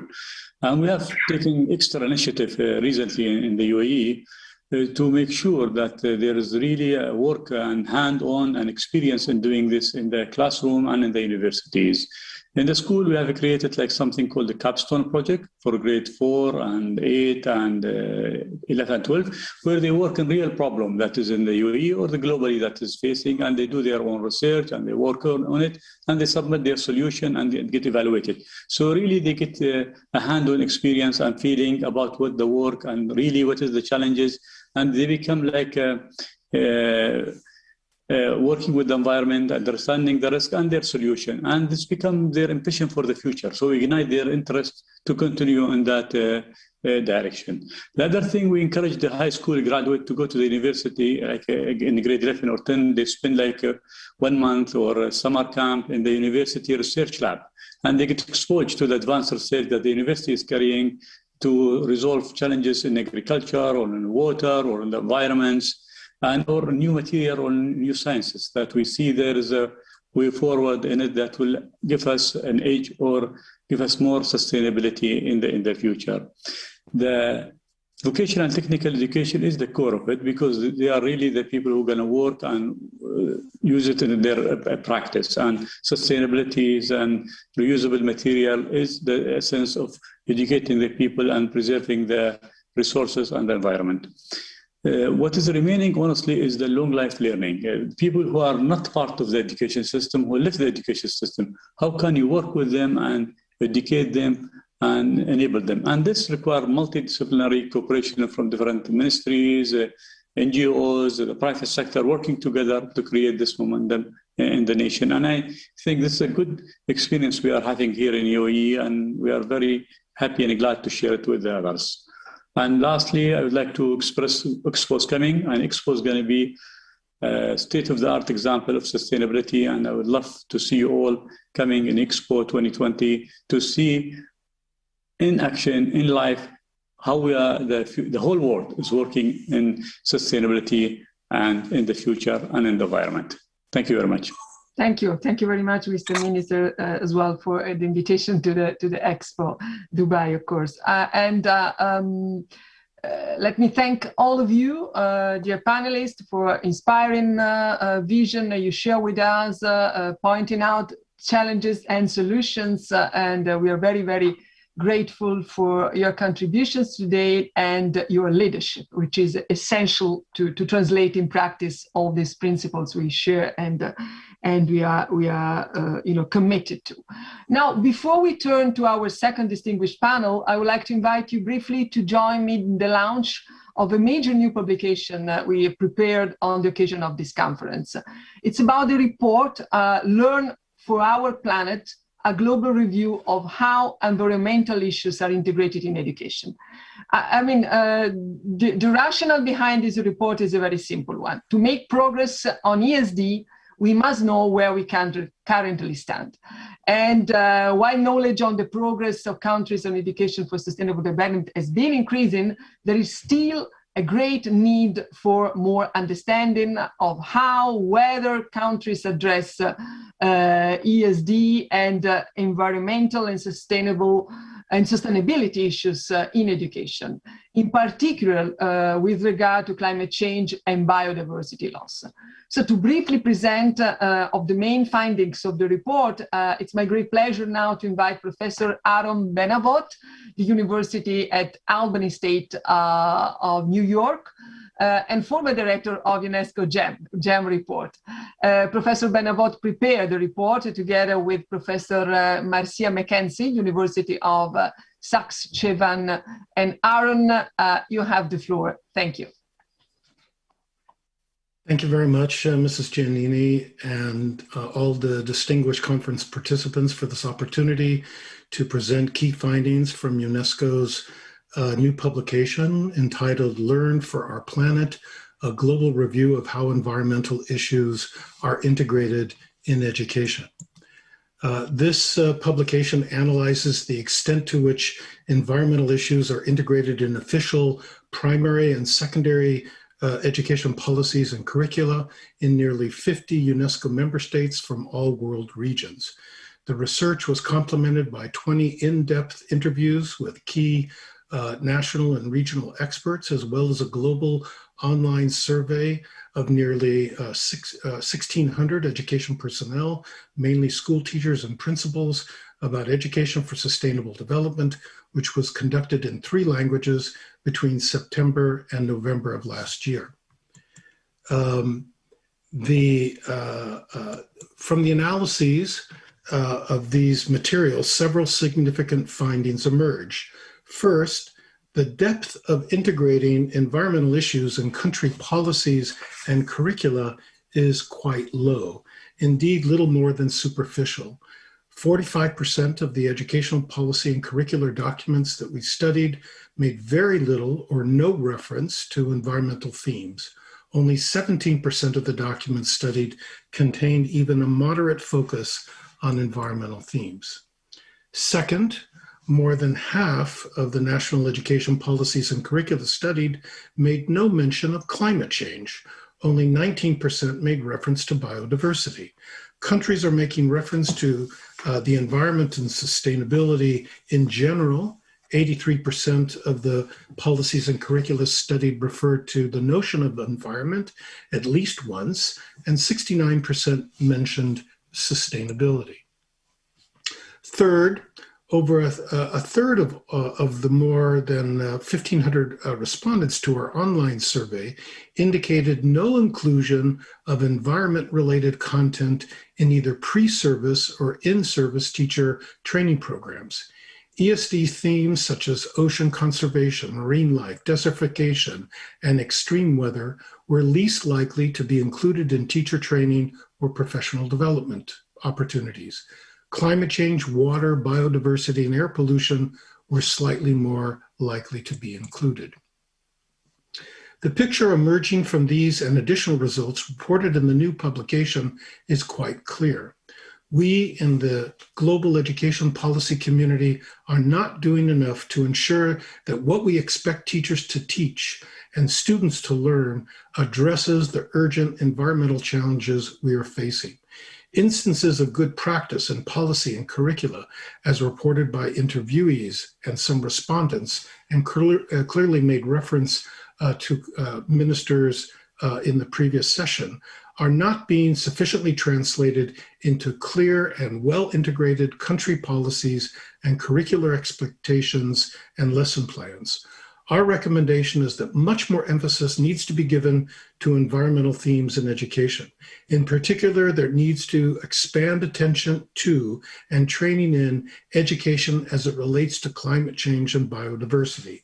Environmental learning should be integrated across the curriculum at all education levels. ESD themes need to be taught with a holistic pedagogy that goes beyond an exclusive focus on cognitive knowledge and scientific fact and aims to engage students socially and emotionally and in action-oriented learning and in participation about and in the environment. Both whole sector and whole institutional approaches are needed. Educational and curricular policies need to prioritize the comprehensive integration of environmental themes in everyday school life and draw on contributions by community actors, parents, and civil society organizations. Ministries of education and the environment need to work together to ensure that all teachers and school leaders are versed in ESD and are prepared to convert their understandings into transformative learning opportunities. And finally, it is critical that national governmental actors in both the environmental and education sectors better collaborate to raise ambitions and advocate action through global benchmarks, regulations, policies, programs, and events focused on education and the environment. We hope that this publication will motivate positive change through enhanced global commitments to education for sustainable development and climate change, and that when 2030 arrives, education will continue to support how we learn for our planet. My colleague, Professor Marcy McKenzie, and I invite you to read the new publication, and thank you for your kind attention. Thank you very much, Professor Benabot, and thanks all of you, Professor McKenzie as well. I suppose that the report will be really an excellent basis for our work in the coming years, together with our new ESD for 2030 roadmap. Thank you very much for joining us. Well, Excellencies, ladies and gentlemen, we now turn to the second distinguished panel today to discuss the way forward for ESD. To moderate the panel, I'm pleased to hand over to my colleague, Vibeke Jensen, Director of the Division for Peace and Sustainable Development at UNESCO. Vibeke, over to you. Thank you. Thank you so much, Stefania, and good afternoon, good morning, good evening to everyone, and a very warm welcome to this second panel, where I'm delighted to have 4 distinguished speakers with me, all representing important stakeholders in ESD and transformative education. So let me first welcome Professor Jeffrey Sachs, Director, the Center for Sustainable Development at Columbia University, and President of the UN Sustainable Development Solutions Network, and one of UNESCO's very close partners in promoting SDG Target 4.7. I'm also pleased to welcome Andreas Schleicher, Director of Education and Special Advisor on Education Policy to the Secretary General of the OECD. As you all know, OECD plays a major role in policy advice and promoting quality and innovative education. And we are delighted to have Susan Hopgood. Good evening, Susan, President, Education International. EI, the global voice of teachers, has long been promoting ESD with its constituency and has now in particular scaled up its advocacy for climate education. And last but not least, Eleanor Terralonge, who has founded and directs the Climate Change Youth Council, a volunteer group in Jamaica. She's also a Jamaica Prime Minister's Youth Awardee for Environmental Protection. So a warm welcome to all of you. And just as we have been, the process we have been through during the first panel, I will also ask you 2 questions.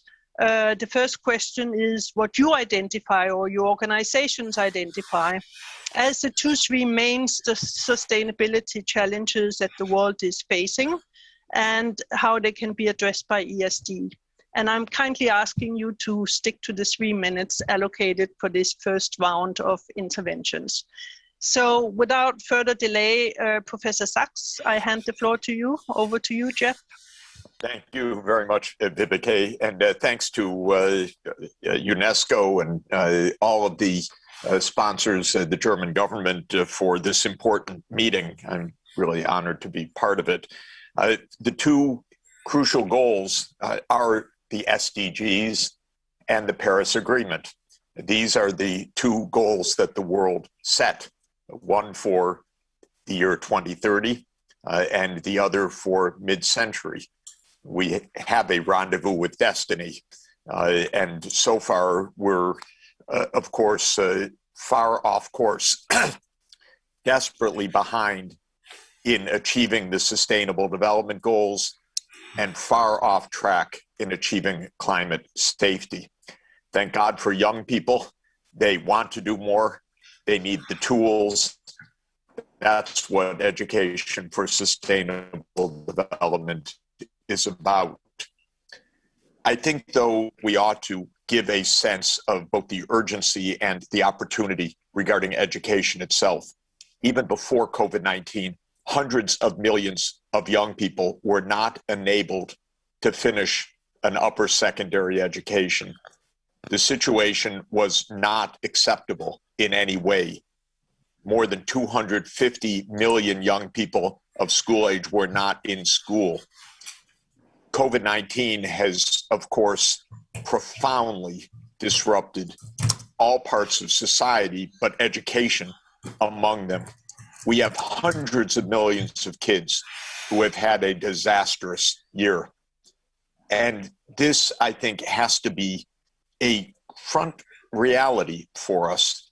We can't achieve ESD if we can't achieve E. If kids are not in school, how are they going to be in school learning sustainable development? And I think we need to focus on this with some realism. Poor countries are facing extraordinary budget squeezes. What are we doing, the finance ministries, the international financial institutions, and the education ministers, to ensure that there is financing for education, much less for education for sustainable development? I'm extremely worried about it because I've been worried about inadequate financing for education for 20 years. And now the situation is even more urgent. And we need the International Monetary Fund, the World Bank, the regional development banks, the finance ministers, especially of the rich countries, to work together with the governments in the low-income countries and in the lower middle-income countries to ensure that there are budgets for education and that kids are back in school. And one important positive part of this that I want to emphasize, as has been mentioned by Minister Karliczek and others, is the empowerment from digital, extraordinarily important. I think we cannot achieve ESD without kids being availed of online educational tools. But we know half the kids in the world or more are not online right now, not because this isn't feasible, but because they're too poor to have the devices or the data access. So I want to stress that when we think about the budget issues, which for me are going to be front and center for the next 2 years as we climb out of this crisis, we need to get kids online. We need to get schools online. It's only through online that we're going to be able to accelerate the curriculum access. It's only through online that we're going to be able to train teachers at scale. Otherwise, we're talking about nice initiatives that by 2035 or 2040 will begin to reach poor countries, but they will not succeed on the timeline of the Sustainable Development Goals. They will leave this generation desperately behind. So I want to ask UNESCO and all of the colleagues and all of the education ministers, let's get serious in the coming 2 years about education budgets, especially in poor countries. Let's face the fact that in sub-Saharan Africa, the completion rate for upper secondary, even before COVID, was 25%. But under SDG 4, it's supposed to be 100% by the year 2030. And now many kids have not even had a school year this past year. So I regard this as absolutely essential. Let me just end by, if I could, Viveke, just as Andreas is about to come on, perhaps the strongest correlation that we have is good PISA scores turn into good economic growth. This is an extraordinarily strong relationship, but let me put it in a different way. Poor PISA scores mean countries cannot achieve development, much less sustainable development. So I want to ask Andreas, as I get off, I want PISA for every country so that we can track every country. And I want to put ESD into PISA evaluation. Of course, it's partly there already.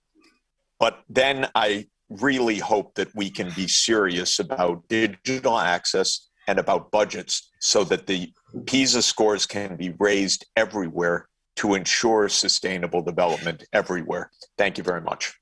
Thank you. Thank you very much for this very powerful statement, Professor Sachs. And I don't know if you have looked at my notes here, but I am actually going to turn to Andreas Schleichner now and hand you the floor. And please, 3 minutes, Andreas. Over to you. Thank you.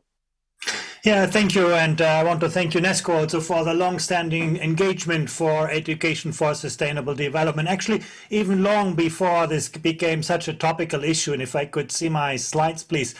Of course, there are lots of steps we can and need to take in the short term to address the sustainability challenges. But we're not going to win this race without deeply investing in changing human behavior. And that's really what the education story is about. At the surface, sustainability has made it into a school curricula. And that's also what we just heard in the first panel. You can see here among countries, over 80% of school principals say their schools deal with, climate change, global warming, poverty, migration. But, things look quite different when you actually look at this through the lens of students. And in our latest PISA survey, over 3/4 of 15-year-olds said that the climate agenda is important and urgent to them. So that's really important. But when we ask them, do you feel you can do something about it? The bars get a lot shorter.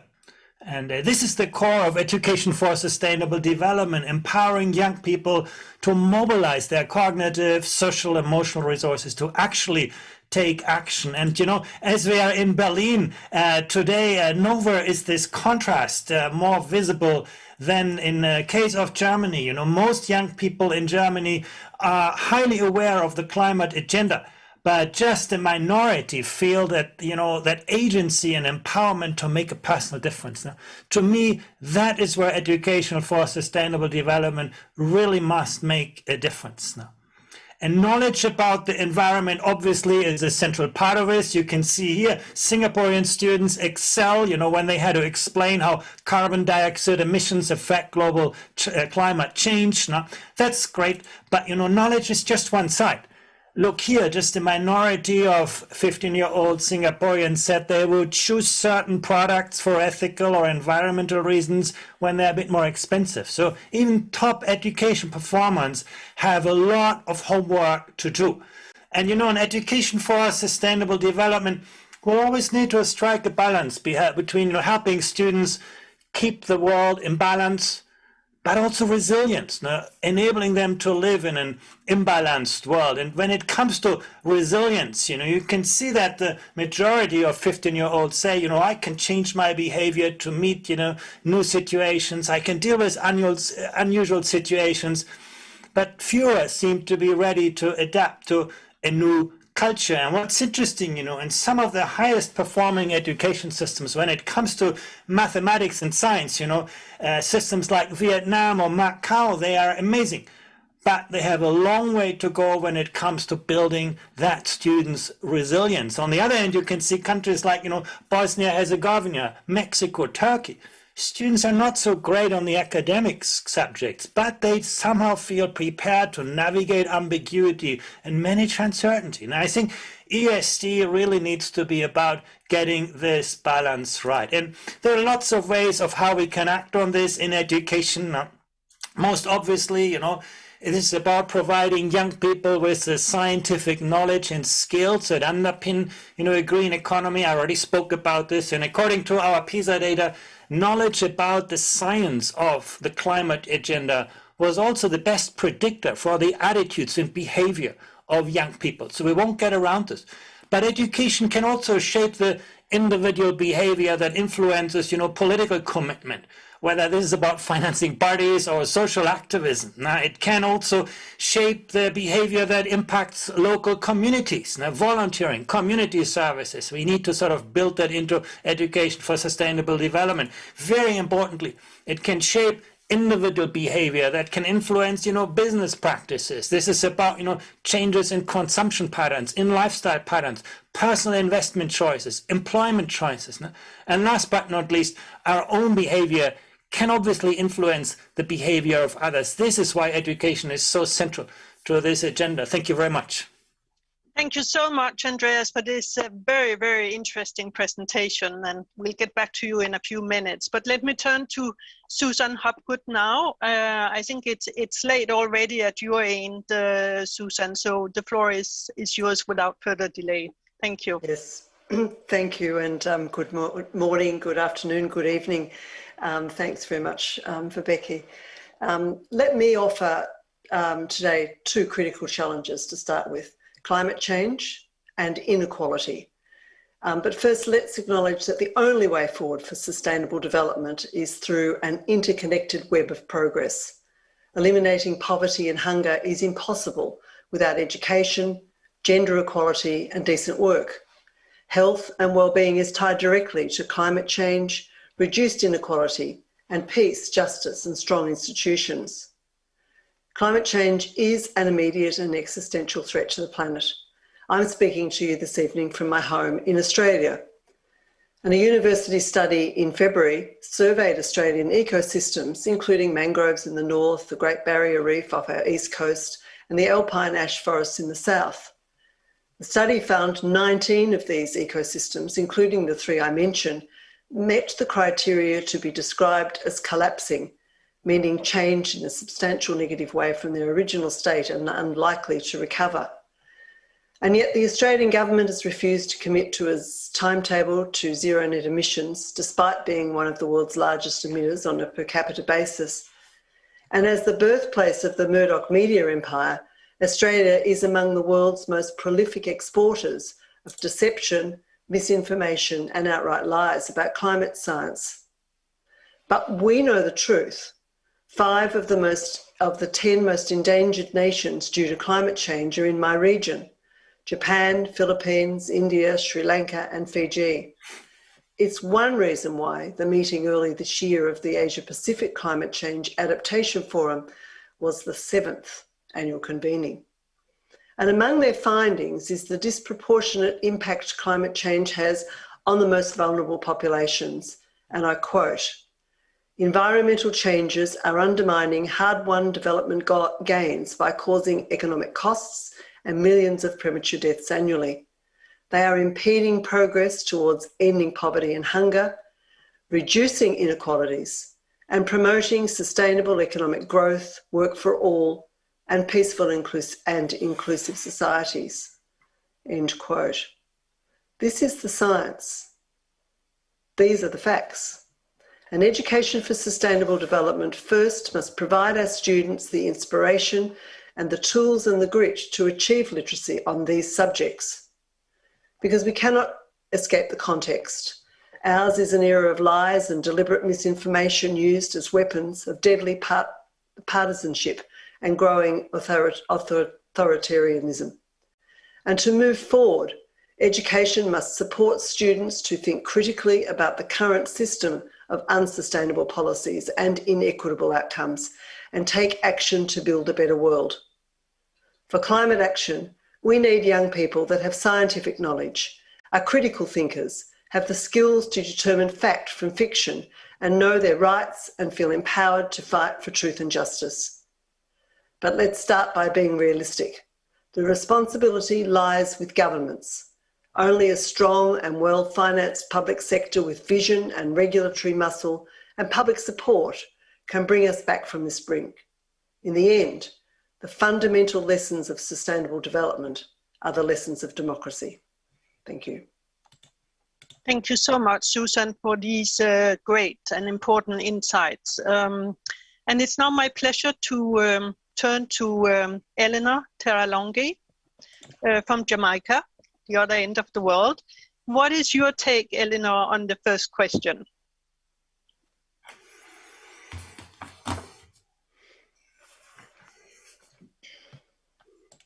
Think you may still be muted.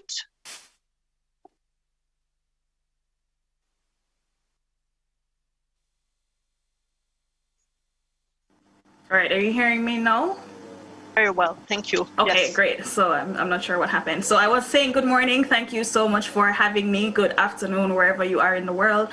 So I'm going to quickly give my perspective from living in Jamaica, which is a small island developing state. I think our climate reality here is a lot more urgent than other countries. Not that it's not urgent across the world, but I think for us it's a little bit more urgent, just based on how badly we are already being affected. So for me, when I look at the global picture, the challenges that really concern me are, first of all, food and water security. I think that when we're talking about climate change, that's a part of the conversation that needs to be at the forefront. And also, as some of my previous presenters would have mentioned, protection of vulnerable communities. So whether it is vulnerable communities on the global scale, so comparing us small island developing states to other countries, or whether it is locally or vulnerable populations, so poor persons, people in rural communities, people without access to education, because we're talking about the education conversation, and we're talking about poor persons not being able to access devices. But in addition to that, we also have an infrastructure problem here in Jamaica. So even if you are able to afford certain devices, if you live in certain areas, the infrastructure for the internet still isn't there. So, you know, it's a number of issues that we're kind of dealing with at the same time. But I want to kind of tie it back to us as young people, because we're the generation that really has to live climate change. We're the ones that have to feel the effects of it. We're the ones that really have to champion solutions if we want to create a world for us to live in, for our children to live in, and for future generations to live in. And for us, we really need to be a lot more intentional about how we do education for sustainable development. So I know in other countries, you know, there'll be a lot more advanced in terms of how that type of education is done, as opposed to us here in Jamaica, it's done in a very ad hoc way. So for example, within our council, we do a certain amount of informal education, but there's nothing really integrated into the school system. And of course, when you don't have that sort of institutionalized education, then of course you're going to be missing some young people. So that's basically it for the first question. I think that I'll just stop here and then we can talk a little bit more. Thank you. Thank you so much, Eleanor, and for also not only bringing in the youth perspective, but also the SIDS perspective on the conversation. Very good. So we don't have so much time left, but it is indeed my pleasure, though, to go back to Professor Sachs and Jeff, just ask you if you, in sort of 2 minutes, can share with us what your organization plans are in addressing these issues. Thank you very much. Thank you very much. You know, as you know, the Sustainable Development Solutions Network is working together with UNESCO, with the Vatican, with the Ban Ki-moon Center, with Columbia University, and with other partners to develop, help develop the rapid spread of the new curricula, and to campaign for the connectivity and the financing that we need. Please listen to what Eleanor just said. She said in Jamaica, there is not the connectivity to be able to carry out this education. This is a phenomenon all over the world. We cannot stop with nice platitudes here. We have urgency. I think we could turn everything over to Eleanor and the problem would get solved a lot faster. This is probably the case. I do think Susan Hopgood had a great idea. Maybe we could put Rupert Murdoch back in school. Maybe we could flunk him as one of the most miserable people on the planet and have him stop spreading the false information together with his miserable son, Lachlan Murdoch. He pollutes our country completely with with disinformation. But what we really need to do is scale up this activity, and that means money. And please, let's work together to look at real budgets, real mobilization, because the finance ministers right now, I was with the Vatican yesterday on this issue, with the head of the International Monetary Fund, today in Paris as a meeting with the African leaders. we need financing. Otherwise, maybe some rich countries will finally get on this case, but this will not be the world success that is needed. So I want to underscore that our Mission 4.7 project will help to mobilize the financing needed so that in all parts of the world, children are in school, they're completing upper secondary education, they're receiving the technical training, they are online, and their teachers are online as well, so that the teachers can be bolstered in their technical training as well. Thank you very much. Thank you so much for these insights and again a very powerful set of messages. Andreas. Yeah, thank you. First of all, actually, we do what Jeffrey Sachs just suggested. We are building, education for sustainable development into the PISA metrics, into the metrics through which we look at success. And we believe that is crucially important. We will not improve what we cannot see. Now, we cannot, on the one hand, tell teachers, care about education for sustainable development. And then at the end of the day say, but, all we're going to make visible is your success in mathematics and science. So making these measures part of the metrics is very important. And this is less of a contradiction than it seems to many. The knowledge about the environment is very important. But it's at the same time also important to take a holistic approach. If young people drink a cup of coffee in Berlin, do they understand this? Because of implications for the conditions of work of people, in South America. I think this global awareness is very, very crucial. What is also, in our view, very important part of this is, are young people, willing and able to see the world through different lenses and perspectives, appreciate different ways of thinking, different ways of working, different cultures. And then, very important, can people mobilize their knowledge? Now, this is the crucial test of our times. We know a lot, but actually whether we can mobilize our cognitive, social, and emotional resources, that is a test of truth. And actually that's going to be the core of the future PISA assessment. Andreas, could I come in and just ask you, could we get every country incorporated into PISA? Because we need a global metric system, including the poor countries. Yeah, actually, on the positive side, we have now walking towards 100 countries, and the PISA system is open to countries. We're actually also very actively supporting countries in Africa and Central America, South Asia at this point, actually to build, the infrastructure to reliably measure their educational progress. So we're all working on the same goal. I do agree with you. It's only going to work if it becomes a truly global kind of effort. Thank you so much, Andreas, and thank you, Jeff, for helping me to moderate. Let me pass the floor quickly the mic quickly to Susan. Susan, over to you. Yes, thanks. And I'm not going to get into the discussion about PISA across the world, but look, can I just say on behalf of the world's teachers and education workers, we remain committed as ever to our students' right to receive a quality education that prepares them for the future. And this commitment for us is infused into Education International's Teach for the Planet campaign, which we launched on Earth Day to put climate literacy and justice on the agenda of every nation this year. We believe in climate education.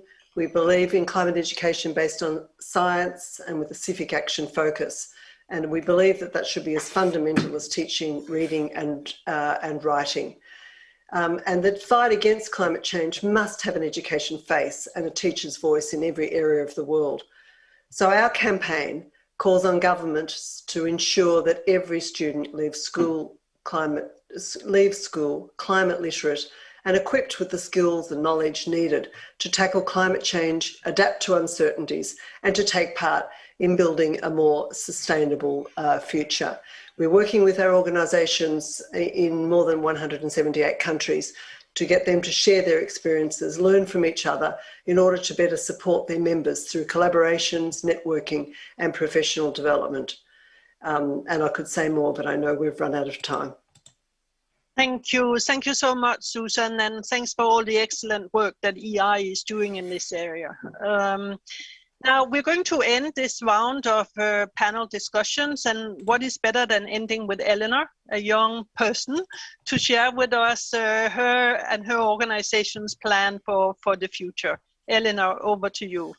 Okay, no pressure. So as you would have mentioned, the Jamaica Climate Change Youth Council, we're a volunteer organization. So we have young people coming in who are, have some kind of interest in climate change. But what we have found is that, and even when I got started, a lot of times we're aware of climate change, but we don't understand how much of a holistic issue it is, how many social and economic implications they are. So what we try to do is when young people come in, we kind of give them a very basic education. I know it sounds basic, but I think it's been really important. So climate science, understanding how the international negotiations work, topics like environmental justice, especially for us in Jamaica, tying environmentalism to sustainable development, teaching people about the SDGs. So we do that in a sort of informal way because we do it on our own. We're not funded by the government, but as a volunteer organization, there's only so many young people that we can reach because we tend to reach young people that are already interested in climate change. So it's about bridging that gap to reach the rest of the population. So we are in discussions with the Climate Change Ministry and the Education Ministry to really look at a framework about institutionalizing this education that we spoke about. And there's actually quite a bit of political will behind it. So I'm kind of optimistic that we will actually be able to put a framework together and over the next couple of years kind of phase that into our existing education system. Thank you. Thank you so much, Eleanor, and thank you so much to all four of you for being with us here today. Thank you for all these excellent presentations and messages and insights you have shared with us. I'm delighted that we're not closing here, but we have another 2.5 days to continue the conversations. But thank you for helping us to get started so well. So with these words, I will hand the mic back to our overall moderator for the entire conference, Sumi. And again, thank you so much to you all. Thank you. And a big applause. Thank you very much, Ms. Vibeke Jensen, and to all of our panelists for a very lively and fruitful discussion. Now, we have the opportunity at this moment to take a brief break, but before you do take a break, I just want to make you aware of a few points. First of all, this platform has been built to make sure that you have a lot of access to activities and exhibitions during the breaks as well. So if you want to network, we have a space for that in the Berlin Lounge. You can go there, and using a platform called WonderMe, you can network either informally or formally on a certain number of topics that UNESCO has selected as the pillars of this conference, as the main topics and themes. So there you can network. We encourage you to do so. Coming up right after our brief break, we'll have the first ministerial round table, and you don't want to miss this. This is where we're going to hear some of the country-level challenges and commitments. So that will be a key part of the conference just after our break. Another point I want to alert you to is that at around 4:30 Central, which is later in the afternoon, just about an hour or two from now, we'll be opening the Education for SDGs Marketplace. Now, this is a virtual exhibition that has live sessions. This has online booths as well. This is as if you were here at an exhibition, visiting different booths. This is the virtual version of it. There are stakeholders from around the world who are going to be showcasing their projects and their initiatives. You can go visit essentially virtually. There are live sessions that are part of this marketplace. So if you have the opportunity, visit that today, and we'll have that open also through the course of the conference. And last point from me before we go into this break, tonight is the Berlin night. This is another opportunity for networking hosted by the German Ministry of Education and Research, and we'll have a special musical performance there. And to give you a taste of that, the artist Doreen Ben David, you'll hear from her now as we head into the break, and we'll see you back here at the top of the hour.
Welcome back. We hope you had a good break and are ready to go, because we're going to start now with another one of our key sessions in this conference, the Ministerial Roundtable, which is about implementing the ESD for 2030 roadmap. This is where we're going to hear about some of the country-level challenges and commitments for putting this roadmap into place going forward. And for that, I'd like to bring back in Ms. Stefania Giannini, the Assistant Director General of Education at UNESCO. Thank you very much, Sumi, and it's a great pleasure for me to moderate this first of the two rounds of the Ministerial Roundtable on the implementation of ESD for 2030. This Ministerial Roundtable will take place today and tomorrow in the morning. We'll be pleased to invite ministers and vice ministers to speak. The objective of these two sessions is to present member states' plans, commitments to implement ESD for 2030, including regarding country initiatives on ESD for 2030, where applicable, of course, and to discuss challenges and opportunities for ESD at country level, in particular in light of the climate crisis, loss of biodiversity, and other environmental challenges, which has been already very much highlighted this morning in the two inspiring panels we heard. Just a few logistic issues to recall. Ministers kindly that the statement should be limited to 3 minutes. It's very important because there are a lot of request to be in this panel, and it's important to stay on time as much as possible. And those ministers or vice ministers who join live would be able to speak first, followed by the pre-recorded messages which will come at the end. And please be also reminded that we have a countdown clock that will give a warning signal when the time is coming to the end, and after 3.5 minutes, the system will automatically fade out. I hope for your understanding, but going over time would be a great disadvantage for all of you. Well, statement will be uploaded on the conference platform, and I also want to acknowledge a number of countries such as the Netherlands and others who don't have the opportunity to speak during the roundtable, but have submitted statements supportive of ESD for 2030 and the Berlin Declaration, and we very much appreciate it. Thank you very much. Well, no other wasting time. I'm pleased to start and to invite as the first Her Excellency Minister Karin Prehn, Germany. Please, the floor is yours, Your Excellency. Ist jetzt laut? Ja, meine lieben Kolleginnen und Kollegen, sehr geehrte Ministerinnen und Minister, ich hoffe, wir haben jetzt eine Übersetzung. Ich bin mir nicht ganz sicher, vielleicht können Sie mir einen Hinweis geben. Ja.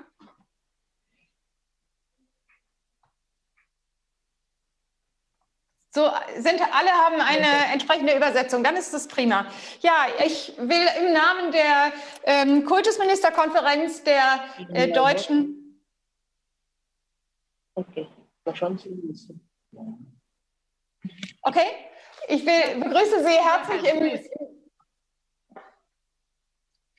herzlich im Namen der Kultusministerkonferenz der deutschen Bundesländer und möchte der UNESCO und dem Bundesministerium für Bildung und Forschung der Bundesrepublik Deutschland dafür danken, dass dem Thema Bildung für nachhaltige Entwicklung nach 2009 und 2000...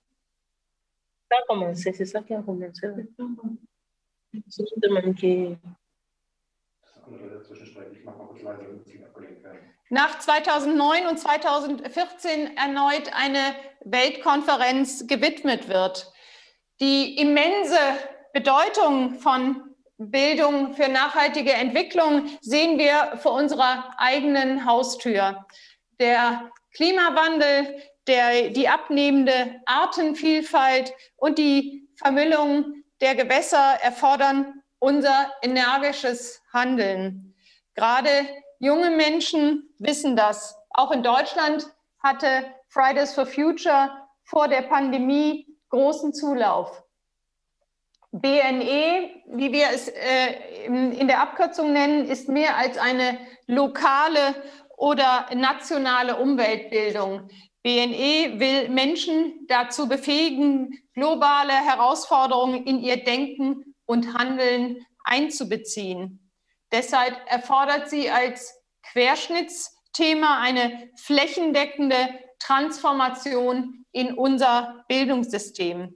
Ich begrüße sehr, dass BNE als eigenes Unterziel in der globalen Bildungsagenda Education 2030 verankert wurde und dass in Nachfolge des Weltaktionsprogramms nun das UNESCO-Programm BNE für 2030 aufgelegt worden ist. In Deutschland spielt BNE seit langem eine wichtige Rolle. Schon 2007 haben Bund und Länder gemeinsam den Orientierungsrahmen für den Lernbereich globale Entwicklung erarbeitet, der 2015 weiterentwickelt wurde. Der Orientierungsrahmen kann als Grundlage für die Entwicklung von schulischen Lehrplänen genutzt werden. Er bietet konkrete Empfehlungen an und enthält Material für den Unterricht. Aktuell erweitern wir diesen Orientierungsrahmen um die gymnasiale Oberstufe. Dieser Prozess soll 2022 abgeschlossen werden. Die deutschen Bundesländer, die ja für Bildung zuständig sind, wirken sehr aktiv in den nationalen BNE-Strukturen mit. Der 2017 beschlossene nationale Aktionsplan BNE bezeugt unser nationales Engagement für die kommenden Jahre in den verschiedenen Handlungsfeldern, darunter Schule, Hochschule und berufliche Bildung. Wie der kürzlich erstellte Zwischenbericht zeigt, sind wir auf einem guten Weg. BNE wirkt verstärkt als wichtige Querschnittsaufgabe des Schulsystems verstanden. Neben bereits bestehenden Strukturen und Projekten wurden zum Teil neue Strukturen etabliert, zum Beispiel Koordinierungsstellen, Arbeitskreise oder Ansprechpartner in der Schulverwaltung und den Landesinstituten. Außerdem haben weitere Bundesländer Landesstrategien zu BNE entwickelt. Es bleibt unsere gemeinsame Herausforderung, die strukturelle Verankerung von BNE in unserem Bildungssystem voranzutreiben. Am Ende der Konferenz werden wir eine Erklärung verabschieden, die unseren Einsatz für die Umsetzung von BNE auf allen Ebenen.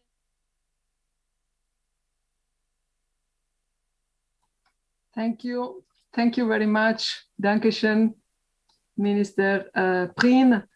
I'm giving now the floor to Her Excellency Minister Esther Villarrubla Escales, Minister of Education and Higher Education, Andorra.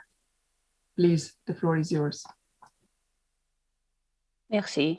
Madame la Directrice Générale, Excellences, Mesdames et Messieurs, c'est pour moi un honneur de m'adresser à vous et de participer à cette importante conférence mondiale.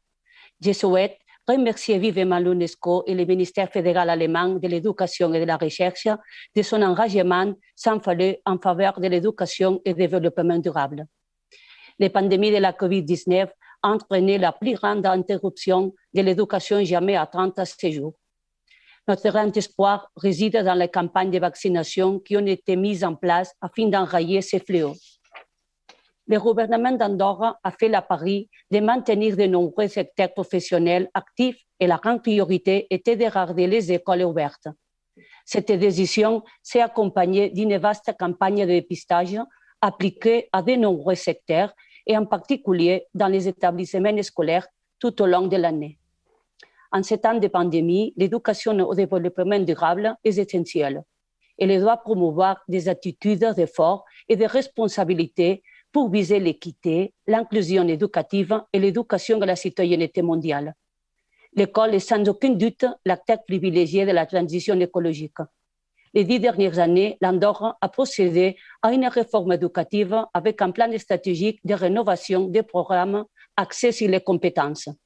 L'éducation au développement durable est présent de manière transversale dans les curricula et les pratiques pédagogiques à tous les niveaux éducatifs. De même, suite à l'engagement du Parlement andorran qui a déclaré l'état d'urgence climatique, le gouvernement se doit de promouvoir des campagnes éducatives dans les écoles pour la préservation de l'environnement et encourager les écoles du pays à devenir des écoles ouvertes. Actuellement, 21 écoles participent au programme de labellisation École verte, ce qui représente 79,5% du recensement scolaire. Votre écoles devraient y adhérer prochainement. À ce sujet, des journées pédagogiques sont aussi proposées aux élèves. L'agenda 2030 insiste sur l'importance de veiller à ce que tous les élèves acquièrent les connaissances et les compétences nécessaires pour promouvoir le développement durable. Le réseau d'écoles associées de l'UNESCO de l'Andorre travaille activement dans ce sens. En tant que pays de montagne, l'Andorre, à travers l'Institut d'études des Andorrans et son implication dans le programme européen de coopération transfrontalière, POCTEFA, développe une stratégie éducative pyrénéenne qui vise à valoriser les massifs pyrénéens et l'intégration de l'éducation au développement durable. Les défis environnementaux sont étroitement liés avec notre société. Il est clair que cela commence par l'éducation dès le plus jeune âge et doit se poursuivre tout au long de la vie. Soyez assurés que mon pays s'y engagera fermement. Merci de votre attention. Merci beaucoup. Thank you very much, Minister Villarubla-Escales. I'm now giving the floor with pleasure to Her Excellency Miss Luisa Maria Alves Grillo, Minister of Education of Republic of Angola. Please, the floor is yours. Excelências, felicito a UNESCO e a República Federal da Alemanha, país acolhedor, pela iniciativa de trazer à luz a temática da educação para o desenvolvimento sustentável, tão importante para os nossos sistemas educativos e determinante para se atingir os objetivos da Agenda 2030, num momento marcante da história da humanidade em que direcionamos os recursos para o reforço dos sistemas de saúde. A educação para o desenvolvimento sustentável devidamente implementada reduziria em grande medida o esforço empreendido, pois as pessoas acatariam e saberiam melhor viver com as regras de biossegurança impostas pela pandemia.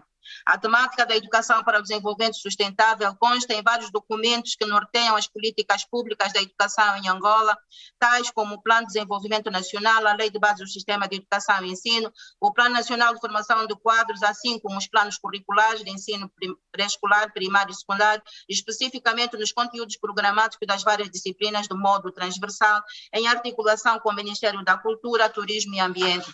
Definimos no nosso sistema de educação objetivos aliados à preparação do indivíduo para a vida ativa, nomeadamente assegurar a aquisição de conhecimentos e competências necessárias a uma adequada e eficaz participação na vida individual e coletiva e promover o desenvolvimento da consciência nacional, em particular o respeito pela dignidade humana, a tolerância e cultura de paz, a unidade nacional e a preservação do meio ambiente.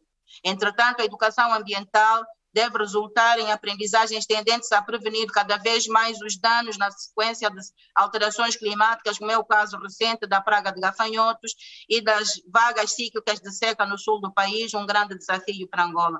Minhas senhoras e meus senhores, à luz do despacho presidencial 74/20 de 29 de maio, Sua Excelência João Manuel Gonçalves Lourenço, presidente de Angola, orientou um grupo multissectorial a trabalhar na atualização e correção dos programas e manuais escolares com vista ao reforço e adequação dos conteúdos programáticos numa perspectiva de integração curricular com temas referentes à educação sexual abrangente, direitos humanos, educação para a saúde, educação alimentar, educação ambiental, educação para a preservação de desastres e calamidades, educação rodoviária, educação para a cidadania, literacia e numeracia financeiras. Caros delegados, termino apresentando duas iniciativas que elucidam o comprometimento do nosso país para com a educação para o desenvolvimento sustentável. O governo de Angola assinou em 2018 com a UNESCO e a União Africana a realização da Bienal de Luanda, Fórum Pan-Africano para a Cultura de Paz, cuja edição encontra-se preparação para o presente ano sobre o lema Cultura, Arte, Patrimônio Histórico de África. Por outro lado, a iniciativa da Organização da Sociedade Civil, OTIVA, de repovoamento de mangás, lançado por Sua Excelência o Vice-Presidente da República durante uma reunião entre a União Africana e as organizações ambientais, que visa a plantação de mais de 1 milhão de mangás, para a preservação das espécies vegetais e animais, bem como das comunidades que têm a orla costeira como fonte de subsistência. Muito obrigado pela vossa atenção. Thank you very much. Muito obrigado. I'm giving now the floor to His Excellency Mr. Victor Vega Godoy, Vice Minister of Education of Brazil. The floor is yours, Your Excellency. Thank you. Good morning, good afternoon. On behalf of the Minister of Education of Brazil, Mr. Milton Ribeiro, I present my compliments and congratulations to UNESCO for organizing this conference. I'd also like to extend these compliments to all the ministers and authorities present. Importantly, I express my suggestion that future UNESCO meetings also could include Portuguese as the official working language, considering the reach of our idiom, which is among the most widely spoken in the world, with around 290 million speakers worldwide. Ladies and gentlemen, it's a pleasure to participate in this conference, an important space to discuss and reaffirm our commitments in promoting education for sustainable development. Sustainable development sins as the harmony between economic growth, environmental protection, and social equity.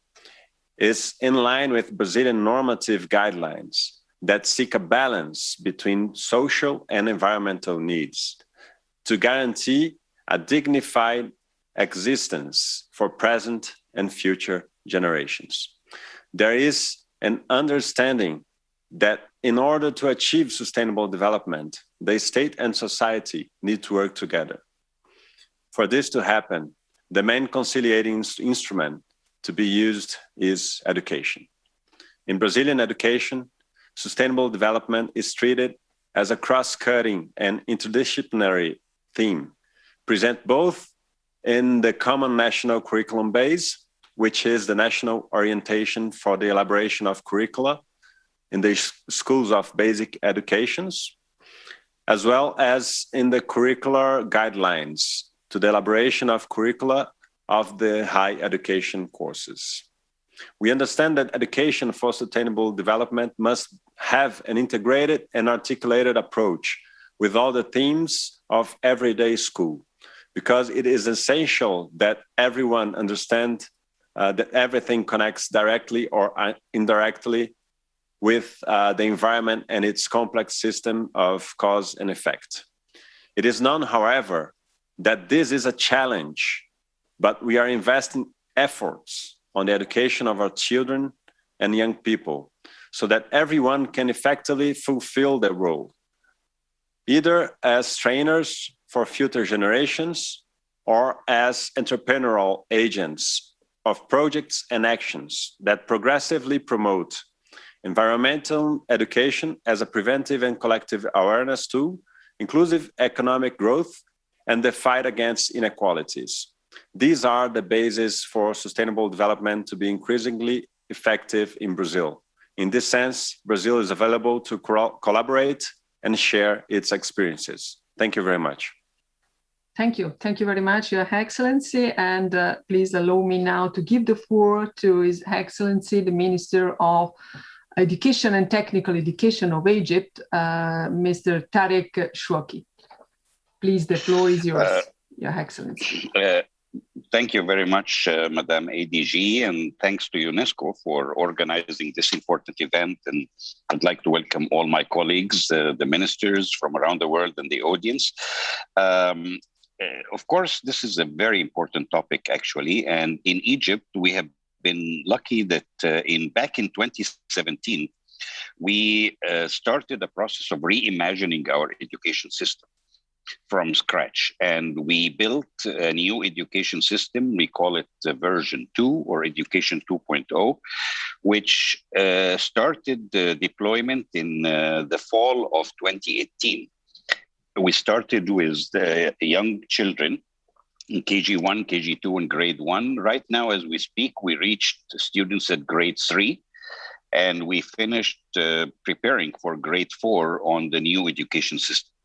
Being new, we embedded the topics under sustainable development. All of them are embedded in the curriculum framework, are embedded in our learning outcomes for the new education system. It's very hard to impose those concepts on an existing education system.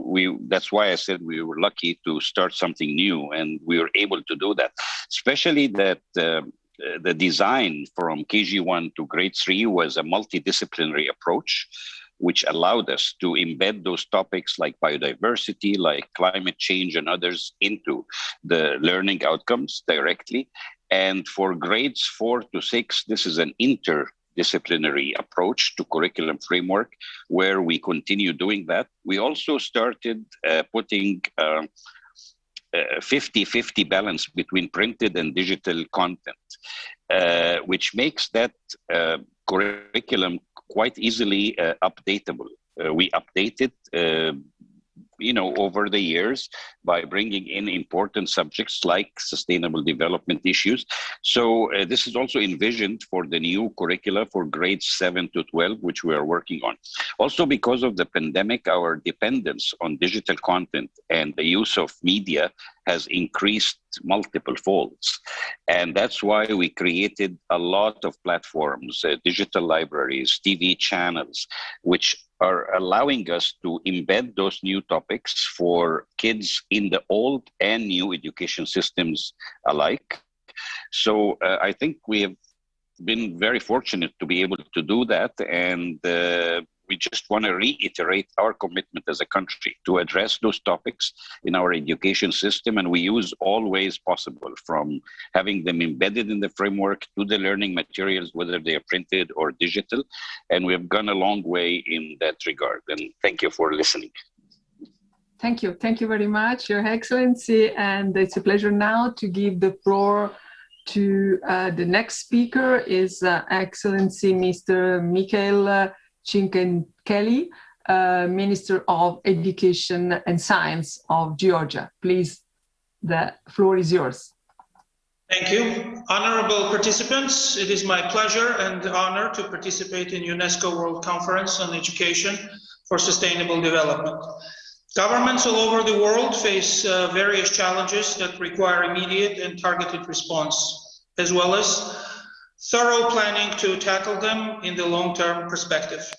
The crisis of unprecedented scale caused by the COVID-19 pandemic has put enormous pressure on governments and individuals.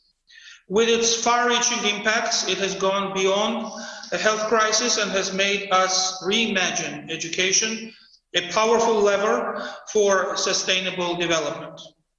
Education plays a vital role in combating climate change and global warming, and is key to understanding how climate crisis is affecting the planet. It is important to care and preserve our planet, reverse damages of human development.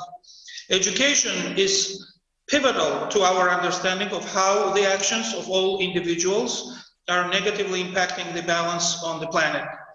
Also, our knowledge of the climate crisis has to be based on solid science and research. Implementation of the Paris Agreement affirms the importance of education on the matters addressed in the agreement. It requires social transformation based on the best available research. Let me bring to your attention that Georgia has nationalized sustainable development goals and its targets by adjusting them to the national circumstances and advancing their implementation. Global Agenda for 2030 is part of Georgia's domestic policy. We acknowledge ESD as an integral element of SDG 4 on education and a key enabler of all other SDGs. The Ministry is planning and implementing its policy and activities in line with the UN Sustainable Development Goals, adhering to the overreaching goal to equip learners with skills and values required to contribute to a more sustainable society. Build education system that produces citizens capable of acknowledging their individual responsibility in shaping better society and contributing to the healthier planet. Encourage scientific research to understand the causes and consequences and develop relevant responses. Government of Georgia has declared education a top priority. which was translated into the governmental pledge to increase gradually the public funding of education, reaching up to 6% of GDP. As the impact of major health crisis has been enormous in its scale, in order to support enhancement of ESD implementation, it is important that we combine efforts on the local level and international cooperation. Let us consider the pandemic an opportunity to become stronger, more resilient, and innovative, to accelerate progress in pursuit of the SDGs and support main actors in education and science in order to promote sustainable development of the planet we share. We all acknowledge that eventually healthy planet provides us with possibilities to enjoy our fundamental human rights. Thank you very much. Thank you. Thank you very much, Your Excellency. And now it's a pleasure to give the floor to Ms. Priya Manichka Chand, Her Excellency Minister of Education of Guyana. Please, Minister. Thank you very much. I thank UNESCO for arranging this very important conversation, especially at this time when the world is faced with COVID-19, which brings very forcefully to all of our attention the interconnectivity of every country and all its peoples in the world. Introducing anything new into education systems is always a challenge. However, education for sustainable development is not new to Guyana. Its commitment to this process started in 2009 through its low-carbon development process, built around the sustainable use of our forestry resources. This process forms the basis of policies at a national level that aim to, 1, transform Guyana's economy to deliver greater economic and social development for the people of Guyana, and 2, provide a model for the world of how climate change can be addressed through low-carbon development in developing countries. The development of an education for sustainable development, ESD we called it, policy in 2016 by the education sector is a testament to the country's commitment. Great strides have been made in this regard as it relates to these policy objectives that are still relevant today. These are evident in our ongoing curriculum reform process, which articulates the Guyana vision of the new curriculum, where Guyanese students have the knowledge, skills, and values to live life and reach their potential to participate positively towards social cohesion and sustainable national, regional, and global transformation. Clearly, the realities of aiming for sustainable development are embedded into this new planned curriculum. Our 2021 to 2025 education sector plan is the sector policy position with a 2030 vision that is about providing opportunities for quality, equitable education, and lifelong learning for all that are aligned with all of the SDG 4 targets.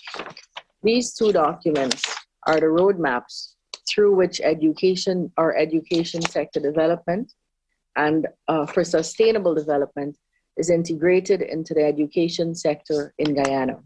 Guyana supports any movement towards education for sustainable development.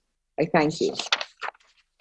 Thank you. Thank you very much, Your Excellency. And now giving the floor to Her Excellency Ms. Gloria Menigva, Minister of Education of Honduras.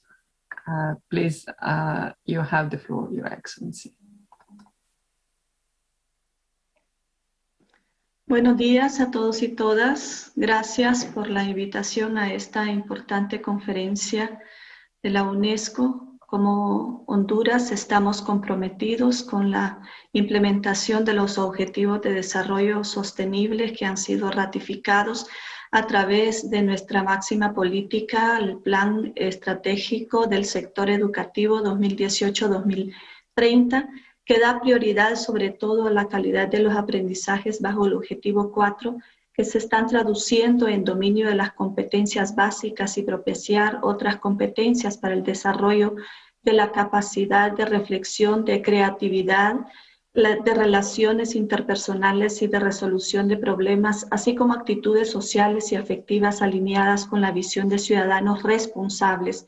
Son estas las habilidades que van a permitir la formación del ciudadano hondureño para integrarse eficazmente y beneficiarse, desde luego, de la sociedad global del conocimiento. El plan estratégico del sector educativo es por naturaleza para nosotros un instrumento de política nacional elaborado bajo la responsabilidad del gobierno, que proporciona una visión a largo plazo del sistema educativo en nuestro país y esboza un conjunto coherente de estrategias viables para alcanzar sus objetivos y superar las dificultades.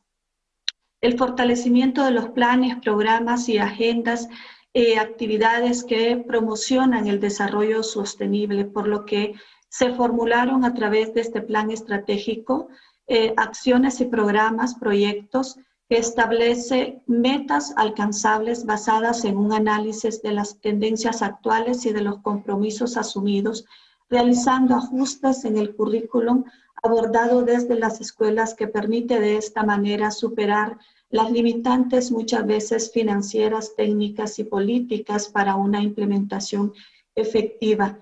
La implementación de acciones a nivel local con el apoyo de aliados estratégicos que permite la gestión del sistema educativo mediante procesos de modernización y descentralización, los que demandan desde luego la formación de capacidades locales importantes. Nuestro mayor desafío es ahora incorporar en la normativa nacional de la política curricular, educar para una nueva ciudadanía y la política educativa, la persona centro del proceso educativo y sujeto transformador de la sociedad en relación con la educación para el desarrollo sostenible. Muchas gracias. Muchísimas gracias. Thank you very much, dear Minister. And I'm now giving the floor with pleasure to His Excellency, the Minister of Education of Italy, Mr. Patrizio Bianchi. Hi. Hi. Hi, Tanya, and hi to everybody. Thanks. Thanks for this initiative. It's clear that climate change is the crucial issue now at global level. And it's also evident that education is the main instrument to manage in the long run this extraordinary transformation, not only of our physical environment, but also our social environment. And it's a matter of fact that we can face this global issue through a global movement involving education processes in all the countries. It's clear that everybody at national level has generated different experiments, different experiences, different cases. In Italy, we have launched in 2015,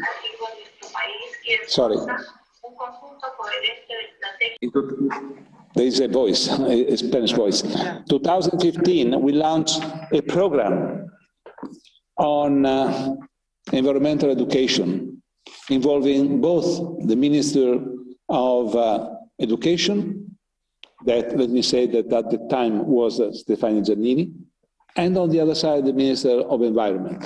And now we are ready to relaunch a new program in order to teach in all the schools this program on sustainable development, where we are speaking about environmental sustainability, but also social sustainability, because the two are together. And we cannot speak about environmental sustainability if we don't speak about public life, about civic education. But it's clear that this is not enough. All the things that we are doing at national level is important and necessary, but it's not enough. We have to generate a global movement. For this reason, we support, as Italian government, all the efforts made by UNESCO to generate this international, this global alliance. And for this reason, we are supporting also the initiatives by the Pope, Francesco, to have a global pact on education. We have to generate more common initiatives. because only common initiatives can face global issues like climate change, and let me say also the pandemic. Let me say thank you to everybody. Thank you very much. Grazie mille, Ministro Bianchi, caro Patrizio, and thanks for recalling also some policies I had the pleasure to implement in my country. And now I'm moving to His Excellency, the Deputy Minister of Education and Human Development, Mr. Manuel Bazo from Mozambique. The floor is yours. Dear participants, Excellencies, thank you for the invitation.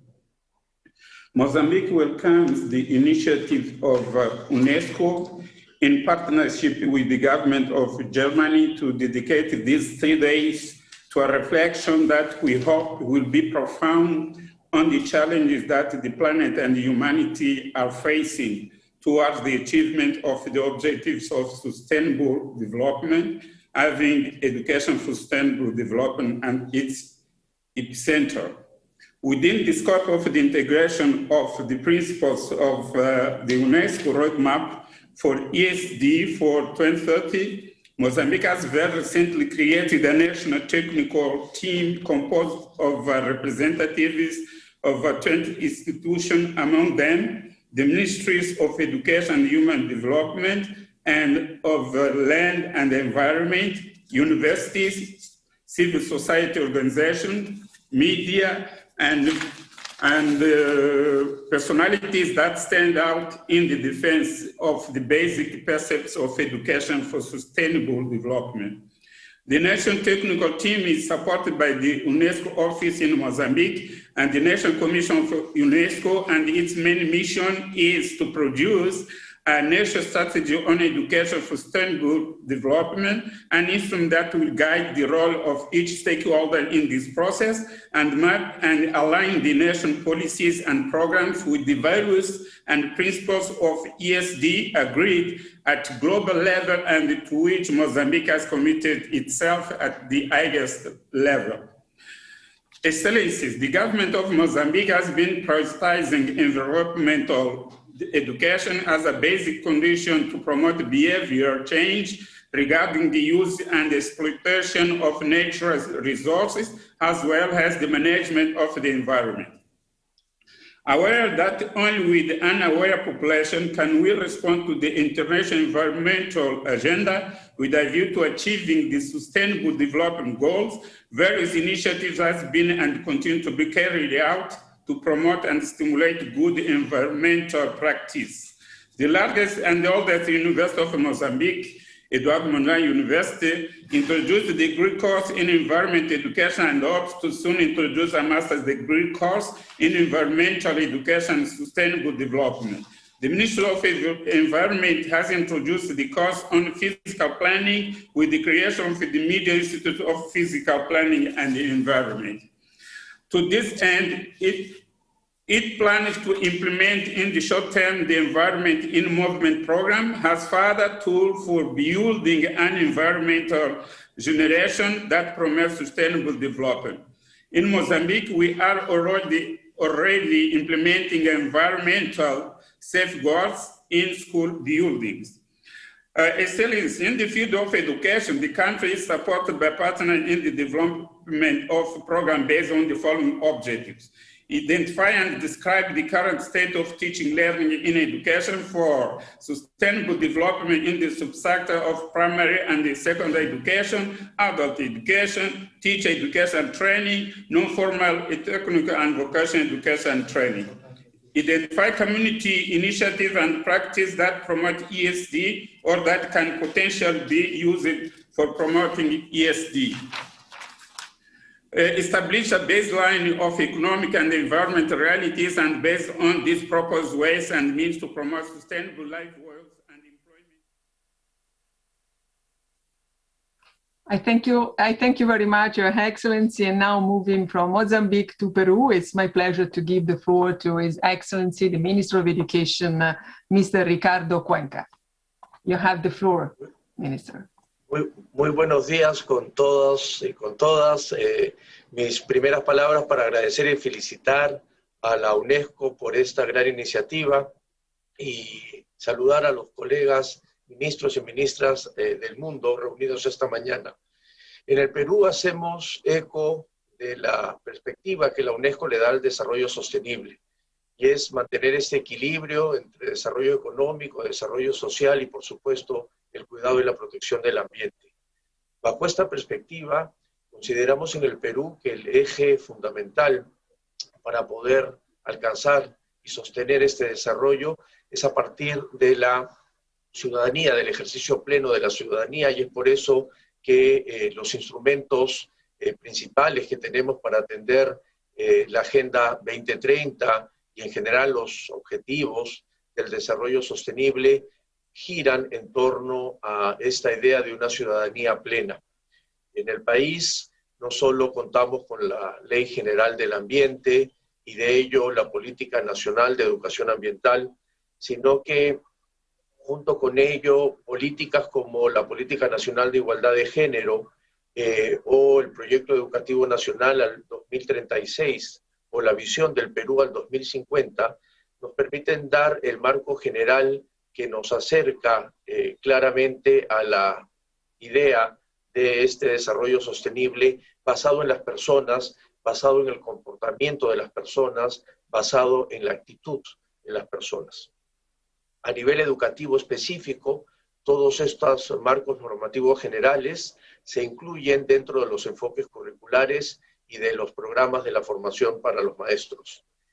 No sería posible aplicar esto sin un trabajo propio dentro de las aulas, porque como siempre decimos, las grandes políticas educativas se resuelven cuando los docentes cierran las puertas de sus aulas y trabajan con sus estudiantes.